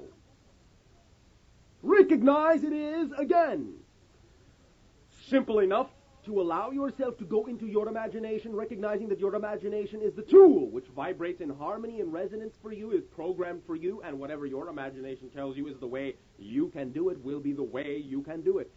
Whether it be as simple as simply telling yourself this is what you will do, or inventing an hour-long ritual to allow yourself to know you have arrived at the proper conclusion, to know that this is what you will do. So a ritual would work if that's the bridge to having no ritual at all. If that is based upon your belief system, yes. And if it's not that based on a belief system, You will find out in short order. This will conclude the main body of the work. We will thank you for your gift of unconditional love in the creation of yourselves as you are, and the allowance by yourselves, your willingness to interact, your willingness to create. We love you deeply from the very core of our beings. And we will communicate with you again through another facet of our being. Your quote-unquote normal experience. all that is. By its own definition, simply that. All that is. Now, it is our definition for what you usually refer to as God or the Creator. But in this way, as we have found that many times your definitions of Creator or God still place it outside yourselves or place you outside of it, and we recognize that the Creator is everything, then we refer to the Creator as all that is, for we mean that literally. Alternative lives. Alternative lives or alternate lives will simply be extensions of your soul self, the creation of personality fragments of a sort that extend themselves into alternate dimensions of reality, rather than the one that you relate to as your particular universal time track. Although you can have alternative lives in the present time track, and you can call them counterparts. Archetypal symbology. This will reflect that there is, in your overall conglomerate mass consciousness, a subconscious level even to that. And what you will find will happen is that when you communicate with this subconscious level of the mass consciousness, you can form symbols for yourself out of the, I'll say, stuff or energy of the subconscious stream, the archetypal stream, and it will clothe that energy in symbols, beings, objects, situations, relationships, feelings, and energies that will represent to you the symbolism of the idea or aspect of the overall mass consciousness with which you are communicating. The idea of balance. Simply knowing that you are all polarities, all dichotomies, all opposites, that you contain the totality of every conceivable imaginary idea of a positive and a negative reality. Belief system. This will be one of the aspects that creates your artificial construct personality. It will be one of the cornerstones of the prism of the personality. The other two will be emotion and thought. It is what is responsible for the methodology, along with the other two ideas, of how you choose to exercise your physiological mental free will in giving yourself the type of approach to your life that you do. It will be responsible for the creation of your physical reality and the reflection of that reality through your physical senses back to your mentality. Black hole. This will simply be a description of an idea of a doorway from one dimension of experience to another. On the other side of this will be what you call the white hole, where the information comes out. Therefore, any passage of information from one level to another of dimensionality will take place through one type or another of a black-white hole combination. Chakra. This will be one of the variations of the black hole theme. It represents the nexus points of the vibrational energy matrix that you are as a being. And in this way, it represents the doorways, the connection points, out of which your energy flow stems to connect to other ideas, other dimensions of reality. And in the physiological sense, will represent the doorways, the gateways, that this energy of yourself passes through to create and generate the etheric and auric fields and the perception of the 360-degree physiological reality that you sense. Channel. Simply anything that will function as a carrier wave, so to speak, a carrier idea for another vibration, so that it will be able to plug itself into the particular dimensional experience in which the carrier exists. Clairvoyant. This is simply the idea that you call, translated into your language, of clear seeing, and represents the ability to simply know that your past, present, future, and alternate realities are all right here and right now and not separated from you. So you allow yourself, for whatever particular application, to become clear seeing of all that you are. You become transparent to yourself. And so does the totality of the universe that you are. Co-creation. Simply by definition, the idea that you are creating the idea of another being separate from yourself, and therefore whatever you experience as an interaction, because you know you create your reality totally and they create their reality totally, then you can say that when you share any common concepts, you are creating a co-creation. You may refer to it as an agreement or a contract. Collective unconscious mind. This will be, to some degree, representative of all that represents the mentality of the entire mass consciousness of your planetary beingness, and can extend even into the archetypal levels. It will be the total sum of the electromagnetic matrix that gives birth to your mentality in physical reality, which is the reflection of the projection of consciousness into physicality. Color. This will simply be the representation of a particular signature that makes itself differentiated from the homogeneous background of all that is. Confusion. This will be the fusing with, the co-fusing, the removing of yourself from one oriented reality and the ability to scan other possible potential realities that you can be. It is the disorienting of yourself. To us, this is not a negative term. It is a natural function of changing the idea of who and what you are. When you place negativism upon the idea, then you think that your confusion is something that does not help you grow. It is the natural process of reorienting yourself to the new idea that you wish to become. Conscious mind.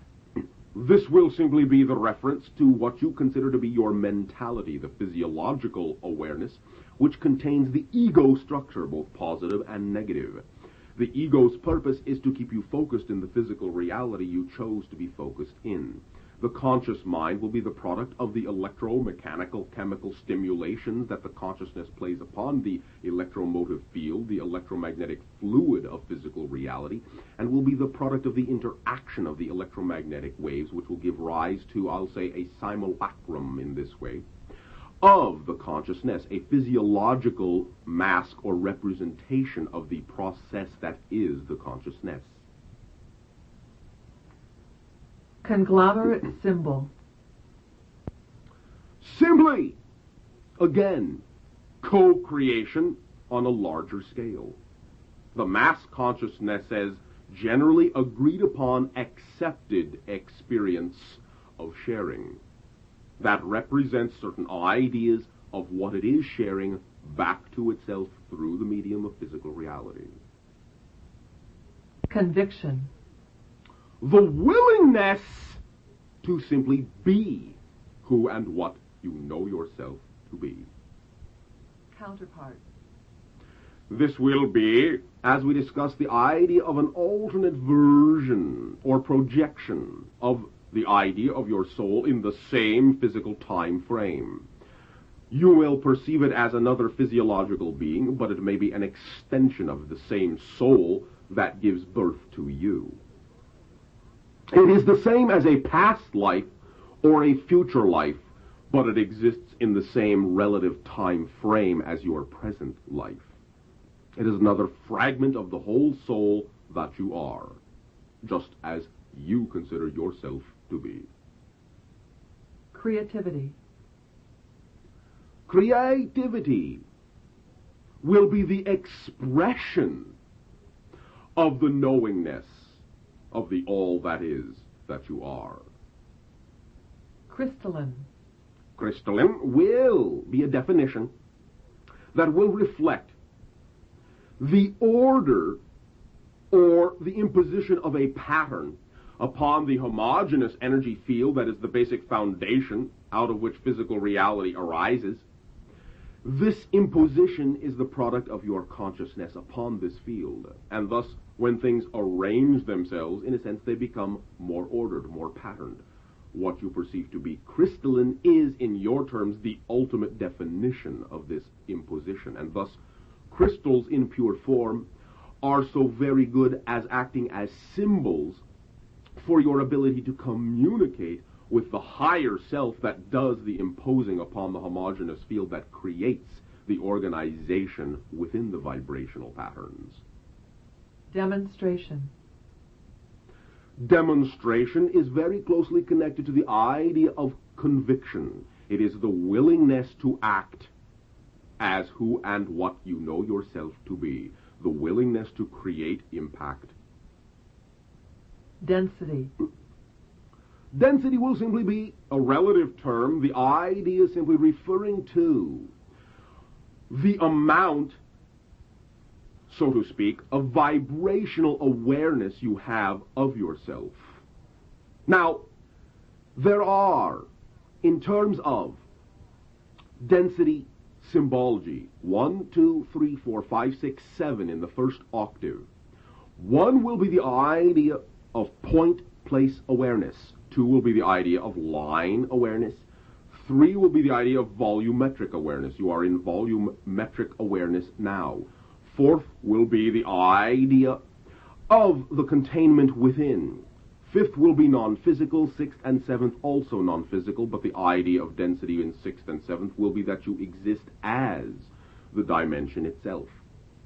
You will find, therefore, that in a description of the levels of awareness of yourself, 3rd density, where you are now, will be the first density wherein you can look back upon yourself. For as a point, you have no reference to look back. As a line, when you turn around, you cannot see exactly where you came from except for the last point. Only in the volumetric experience do you experience the ability to go up and over and look down upon yourself, and so give yourself the first separation of knowingness. In 4th density, it will be the ability to look through yourself and see the underlying causes. Therefore, in this way, 5th density will be the experience of yourself as the dimension. 6th density, the recognition of the many dimensions that you are while still separated to some degree. And 7th density, the recognition of yourself as the multidimensional experience. Then there are octaves beyond that. Destiny. Destiny will simply be a reflection of what your oversoul or your higher consciousness has chosen with its free will to experience as the general events of your life. Because your physiological personality is an artificial construct and subject to the choices in the free will of the higher consciousness, then to the physical consciousness, the free will of the higher consciousness will seem to be irrevocable or destined to happen. But understand that destiny is only the free will of the higher consciousness, and it is the methodology about how you wish to go about fulfilling that destiny that is the prerogative of the free will of the physiological consciousness. Dimension. Dimension will simply be another perspective of the all that is that you are, the extension of fragments of yourself into a particular phased vibration or variation of the overall homogeneous vibration of all that is. It will be a separation of another total universe of ideas that will be in sync and parallel and sometimes of a different phase than the dimension of reality that you consider your universe to be. Disease. Dis-ease will be, in the way we have pronounced it, revealed to simply be exactly that, the idea that you are not at ease with all that you are. Dissociated. Dissociated or disassociated in this way will be one of the mechanisms that can be created in a positive or negative sense to give yourself the perspective of looking at something that you have done from what you consider to be an objective point of view. It is the removal of yourself from a previous perspective while still maintaining a model of that perspective in order to view it from seemingly outside the original perspective. Dream state. Dream state will be the actual functioning of yourself as the higher consciousness, being more aware of more of yourself. Now recognize, therefore, that while you are dreaming and are more aware of more of yourself, you are then actually very much more awake as a total being. Whereas in physical reality, being the limited state, you are very much more locked into the dream. The idea that upon awakening, you remember as the so-called dream is the physiological consciousness's interpretation of the experience that you had. It is not always necessarily literal in this way, but the physiological consciousness will choose what symbols it can best make sense of to represent the actual occurrence in the higher conscious dream reality. Ecstasy. Ecstasy will be the functioning the expressing and the creating and the willingness to simply act as the total being you know yourself to be. It is the mechanism and the vibration of unconditional love which gives rise to all of creation. Electromagnetic field. This is simply a variation in the vibration of the homogeneous field of all that is utilized to create the idea you call your mentality. Emotion.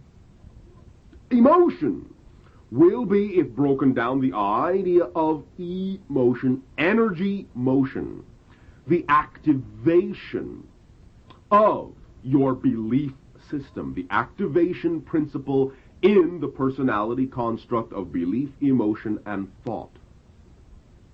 Energy pattern. Energy pattern will simply be that is recognized as something that stands out from the background of the homogeneous field, something that relates to a specific impression or imposition of the consciousness that gives rise to the idea of the introduction of order into the homogeneous field. Entity. Entity will be the reference to any so-called perceived consolidation of consciousness, whether physical or non-physical. Evolution. Evolution will be the idea of the expansion of the awareness of the self, and it can be non-physical or physically expressed. In physical terms, evolution is attached to the idea of a time track, which allows there to be the appearance of change over time with regard to the new idea you allow yourself to become, or that anything allows itself to become. From a non-physical viewpoint, the totality of the idea of the linear evolution is contained within the being simultaneously. Existence. Existence simply is that which is. That which always has been, is now, and always will be. Extraterrestrial. Simply similar to the idea of alien, but more specific in that you are saying it is outside your particular planetary influence or point of origin. Fear. Fear will be one of the emotions that allows you to vibrate at a pitch that has to do with the ego's preservation of the physical body for the fulfillment of the purpose of being physical. That is the basic idea. It can be generated in a positive and negative sense. Positive fear will simply be the idea of the physical preservation in this way. Negative fear will be the lack of willingness to know the self. Feelings. Feelings will be the physicalization of the emotions, the energy motions. It will be the resonations, the harmonies, the synchronizations with the different ideas in your reality. It will be your reflection through the energy portion of the personality construct. It will be the identification of where you stand with regard to other ideas that exist within the overall universal reality you are in. Female frequency. Female frequency will simply be exemplified by the idea of the side of the polarity that is creative in terms of going within. Focus. Focus will be the fixating or the freezing of any particular idea into a particular crystalline pattern, which will limit the awareness of the rest of all that is, for the purpose that is being served. Free will. Free will simply be the exercising of the chosen purpose, whether from the higher conscious level or the physiological level. Frequency spectrum. Simply that there exists within the homogeneousness of the vibration of the foundational all that is, an infinite number of patterns and ideas that can be created out of it. Every different idea is separated from every other idea by definition, thus gives rise to the idea of a spectrum, and this spectrum is infinite. Fundamental structure. This will have reference to what we call the template, the underlying non-physical idea, upon which is overlaid the homogeneous energy field out of which arises everything you know to be physical reality. Future self. Future self is simply the idea of another level of awareness of yourself projected symbolically into the idea of a linear time track, something yet to be achieved. But it exists within you in the present, and it is only a reflection of your awareness of the all that is that you are. And every moment of time that you create, you are allowing yourself to become that all that is. Habitual ritual.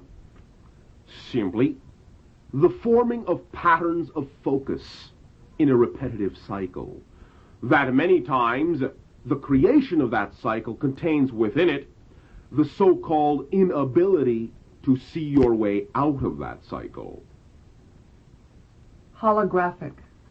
Holographic will simply be a reference to the structure, the nature of the idea of the matrix of the energy of the universe, in the sense of that every point in the universe has the potential to contain the totality of the universe, and the potential for any idea, situation, or object to exists equally at every point in the universe.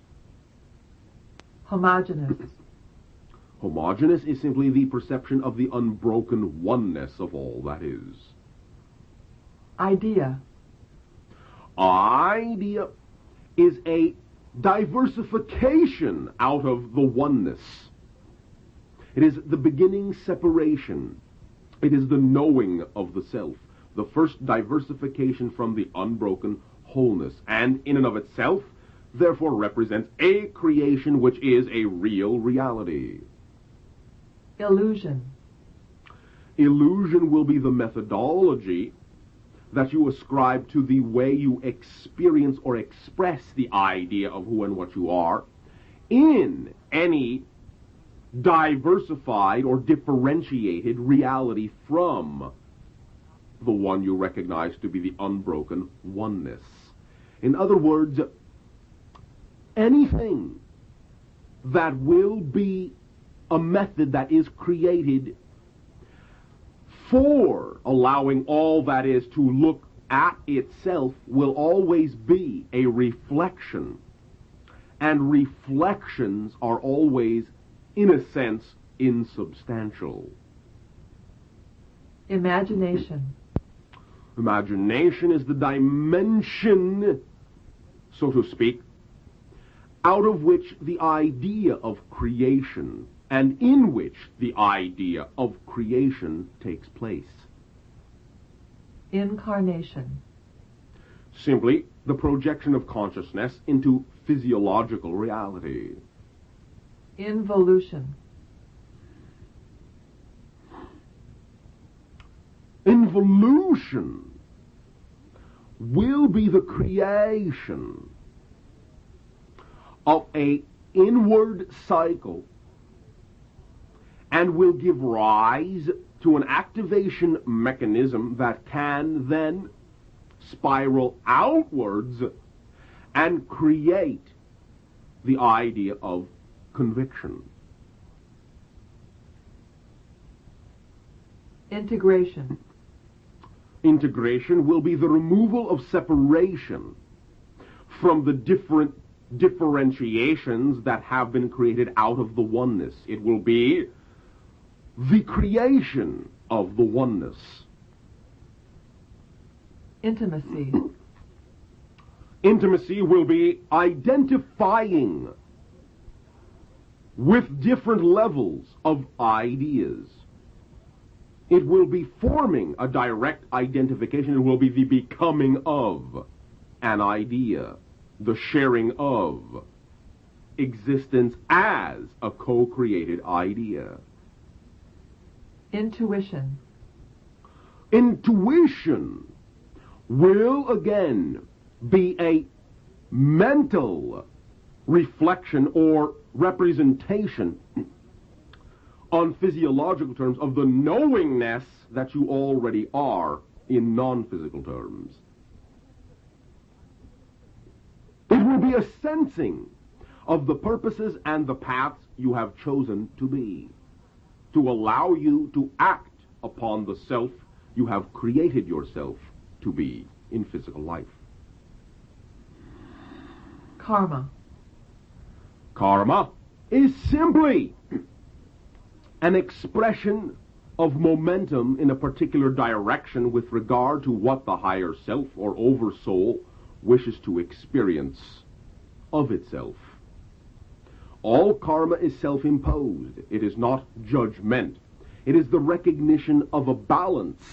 It is the recognition of an idea that is being lived out, that is being experienced, and the choosing of situations that will allow for that experience to occur in physical reality. Male frequency. Male frequency will be the creative expression in an outward sense. Mathematical equation. Will simply be a physiological representation of different relationships of the vibratory patterns that occur within the homogeneous matrix. Medium. Medium will be similar to the idea of channel. Mediumship. Mediumship will simply be the practice or the doing, so to speak, of this idea. Now, a medium can also refer to the idea in another sense. That, again, you are forming an atmosphere in which an idea can function. Metaphysics. Will simply be, by your colloquial definition, that which is outside of or above the physical universe. But in this way, in the, I'll say, new definition, it will simply be all that is the universe or the multiverse, and it will be representative of the patterns that are created that give rise to the functions that you perceive that support the idea of any particular universe. Methodology. Methodology will be the exercising of the free will of the physiological consciousness of the mentality. It will be the choice of a particular way or method in which something can be experienced. It will be the creation of a specific scenario. Now, understand, it is very close to the idea of experimentation. And when you design the experiment or design the methodology, then it will give rise to a particular conclusion, and this will serve the purpose of the consciousness. Momentum. Momentum will be that sense of progress. It will be the sensing of the energy of expressive creation. It will be the understanding of the unfoldment of the idea you have chosen to be. Multidimensional. Simply a diversification within, once again, the homogeneous oneness, simply representing large, if you will, sections of the total idea to exist as differentiated universes. And it is simply the recognition of the differentiated universes that gives rise to the term multidimensional. Mythic pattern. This will be representative of the archetypal energy playing a part in reflecting some of the habitual rituals of the mass consciousness as they are agreeing to play these ideas out. Mythology.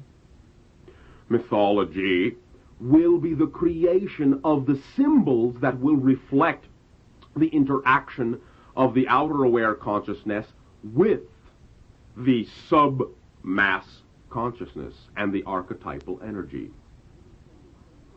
It is the language that is used to form that interaction. Natural law. Natural law is simply the recognition of the energy patterns which define or describe any particular idea of the universe that you are partaking of. Paradox. Paradox will be the expression of polarity, the creation of a seeming discrepancy or a dichotomy that will always let you know that you contain both sides of any idea, of any issue, and that therefore you are at the center of all creation, and that both are blended within some level of your consciousness as one homogeneous, unbroken whole. It is one of the definitions of physical reality, so there can be the experiencing of space, time, separation, and limitation. Past selves.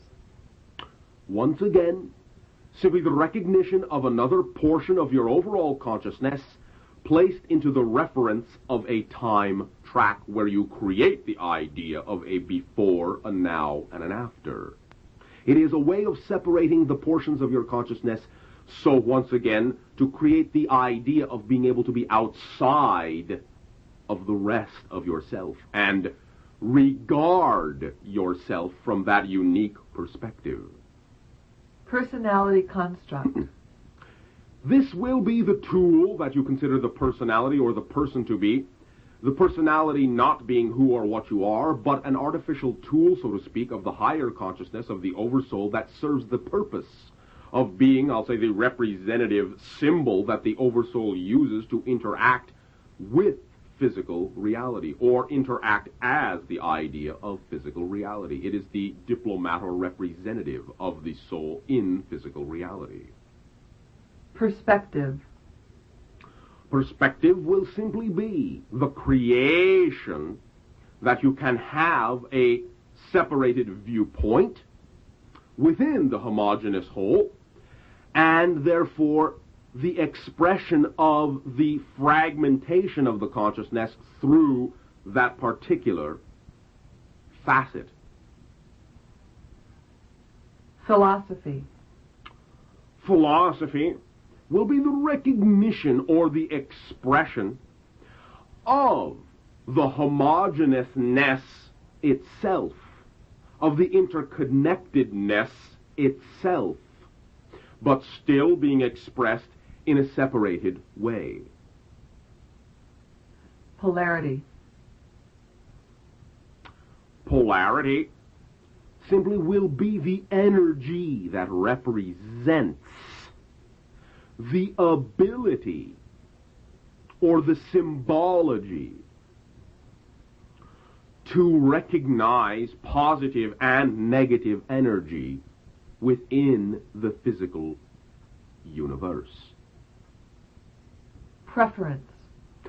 Preference will be the identification of the idea that you are willing to be. It will be differentiated from judgment, because preference will be not an invalidation of all ideas that you are not, but simply a recognition of the idea that you are. Process. Process will be the unfoldment of your purpose relative to a time track. In other words, you think that the unfoldment takes time. So you consider the momentum of the unfoldment to be a process, something which takes time. Psychic energies. This will simply be a resonation, a synchronization, and a harmonization with that electromagnetic energy that represents the energy that gives rise to the mass conscious mentality. Therefore, once tapped into that level, you can channel or funnel through the artificial personality construct that specific representative idea of your portion, so to speak, or your, I'll say, version of all that is known within the knowledge banks of any one civilization or oversoul idea that contains many civilizations or consciousnesses. Psychology. Psychology will be interaction with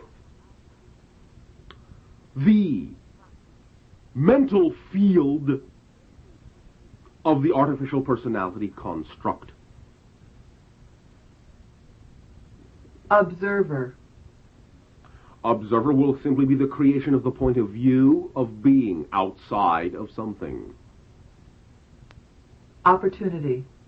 Opportunity is a situation or the vibration that reflects your willingness to know yourself as an automatic creator and attract to yourself the reality that represents the path you have created a willingness to be.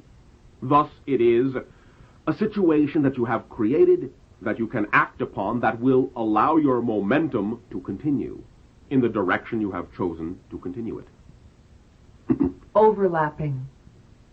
Overlapping will simply be another way of stating the idea of shared or co-created realities. Oversoul. Oversoul will represent, again, a greater fragmentation of all that is, but it itself will have the fragmentations of all the various physical lives that you perceive yourselves to be. Quark.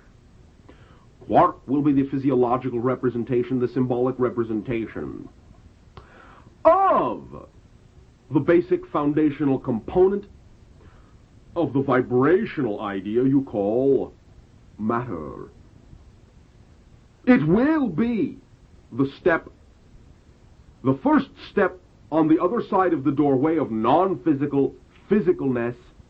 It will be the first step on the physical side that reflects the vibrational matrix of what we call the template equation on the non-physical side, and will reflect the idea, once again, of the trinary arrangement that consciousness creates within itself so as to always support itself within a volumetric frame of reference.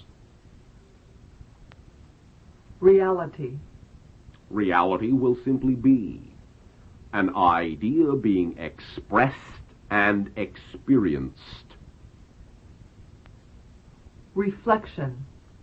Reflection will be one of the methodologies that you can create to experience and express a particular reality. By creating separation, reflection will be a reminder back to the self of what the self has created. Reincarnation. Reincarnation will again simply be the idea of being many lives, many physiological personality constructs in a linear time track Whereas outside of the time track, reincarnation is, or I'll say all incarnations are simultaneous. Relationships. Relationship is, again, the idea of separating yourself from the idea you are creating to the point where you see the polarities that are created by the relationship itself. Relationship is what you are, but you create so-called observers on either end of this relationship so as to be able to view the idea of yourself as a relationship from a polarized point of view. Religion. Religion will be the creation of ritual that is a separation from the doingness of the idea and more an adherence to the following of what someone else does. Responsibility. Responsibility. Responsibility will be the sense of innate connection to the agreements that you have created to experience in your reality. It will be the acting upon those connections. Science. Science will be the formalized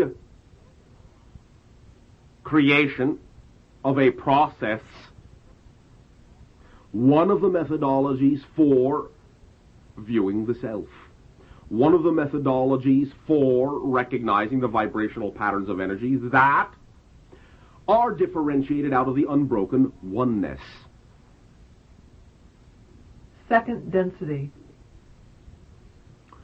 Second density will simply be the expression, again in linear terms, of the idea of consciousness that does not need to think about itself, but simply acts from an ingrained instinct.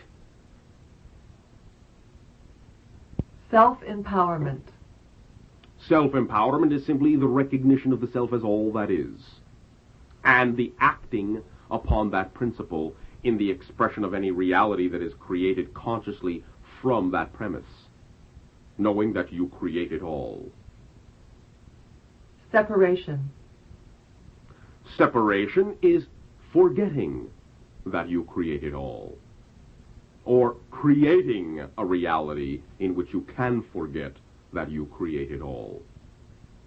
Sin. Sin will be a judgmental idea.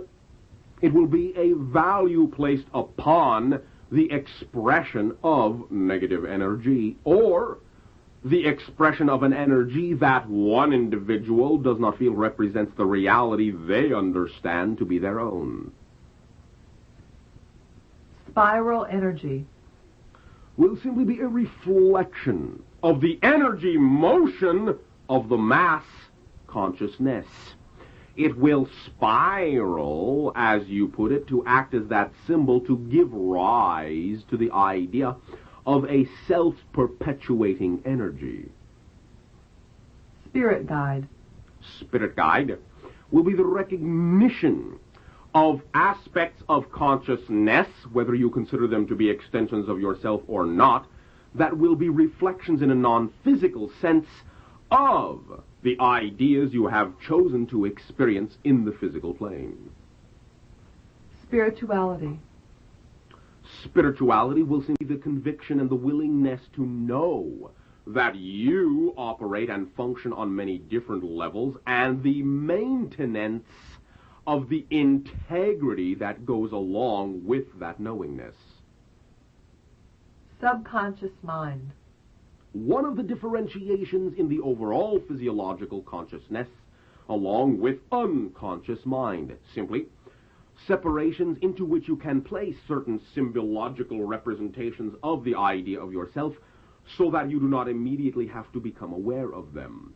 But it is also an opportunity for these ideas to interact in ways that will serve the timing of your physical life and the methodology or the timing of the creation of the idea of forgetfulness in that physical life, so that the remembering of the self can come from somewhere that would not be immediately obvious, so as to give you the ability to forget.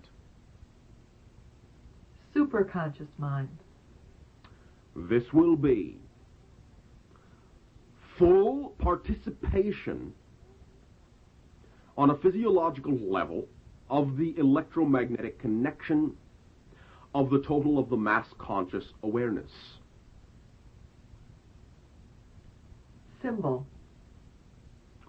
Symbol is the reflection of the idea that you are. Synchronicity.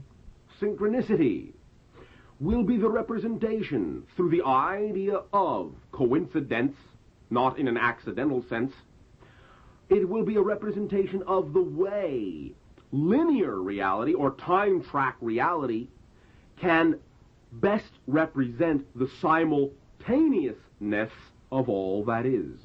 It will allow events to occur within the quickest possible time frame and will reflect unfoldment in a conscious sense. For unfoldment in a conscious sense is radial in nature and is aware of all the petals of its unfoldment simultaneously. Synergy. Synergy will be the expression of the geometric progression of co-creation. It will be the representation of the idea that the whole is greater than the sum of the parts, that a third identity is created out of any other two, that is something different from the simple addition of the original two. Telepathy.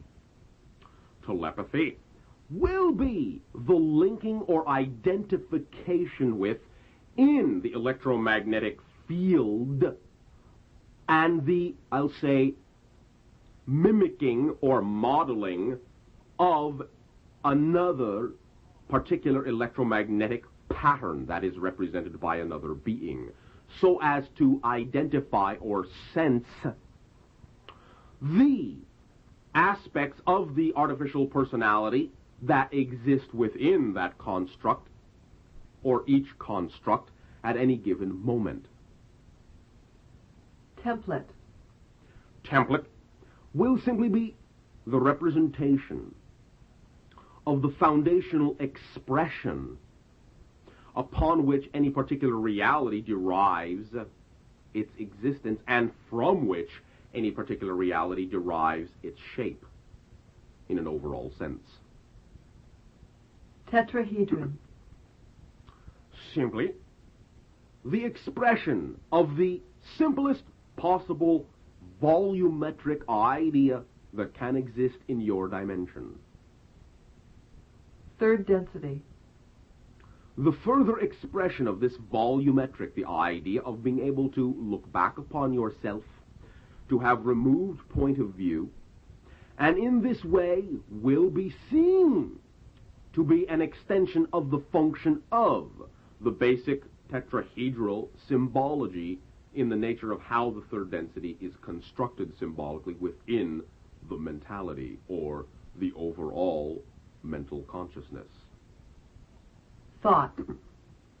Thought will be the third aspect of the prism that forms the artificial personality construct of belief, emotion, and thought, and will represent the ability to create the seemingly outside perspective of what reality the belief creates, or I'll say holds up for creation, and that the emotion puts into activity.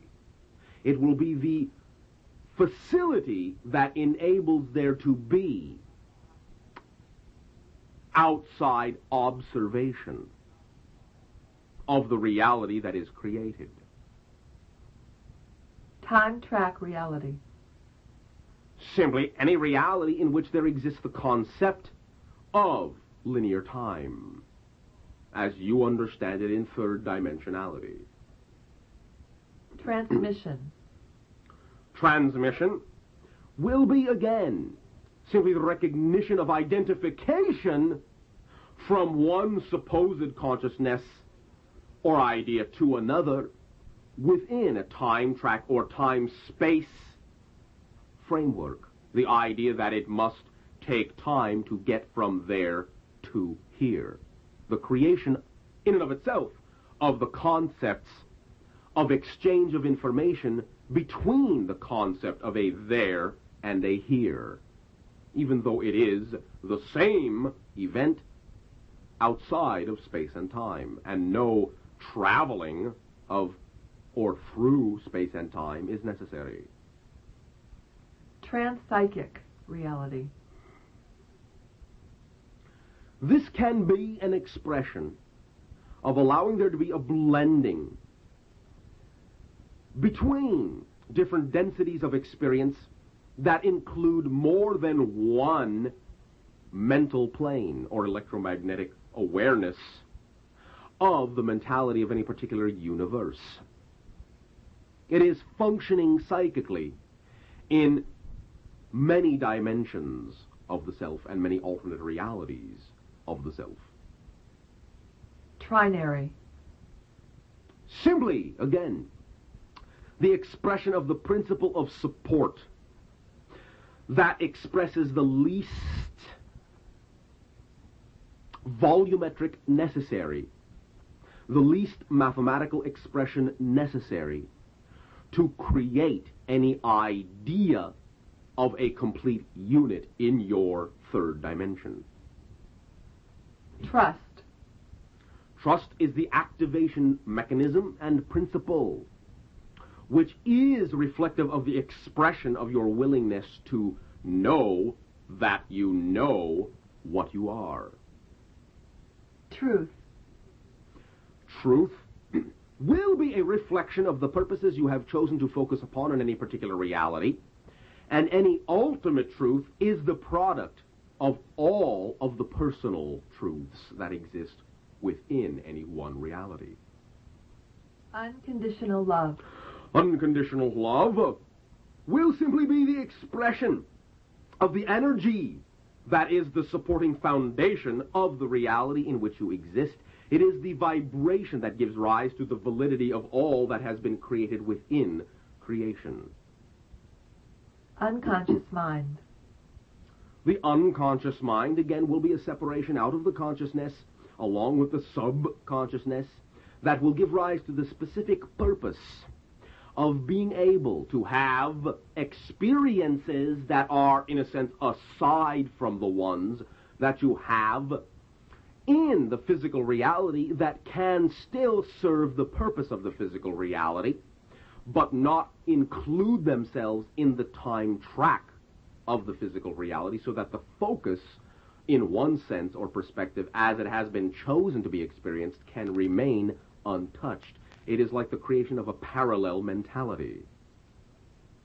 Unified field. Unified field, again, is simply the willingness to recognize that everything is an expression of one unbroken idea, and that everything is a diversification and a differentiation out of that oneness. It is a recognition of the oneness out of which all is created. Vibration. Vibration is the expression of the impingement of consciousness upon the homogeneous field that creates physical reality, or that is created to create physical reality. Is it a reflection of the ability to create distinct, or as your physicists say, discontinuous reality, so as to have the ability to create many different ideas of reality that can interact in the same basic universe while not necessarily occupying the same time frame or space referential point.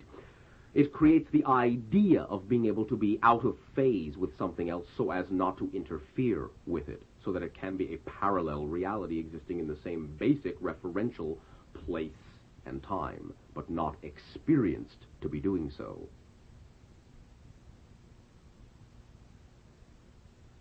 Ja, vad är det?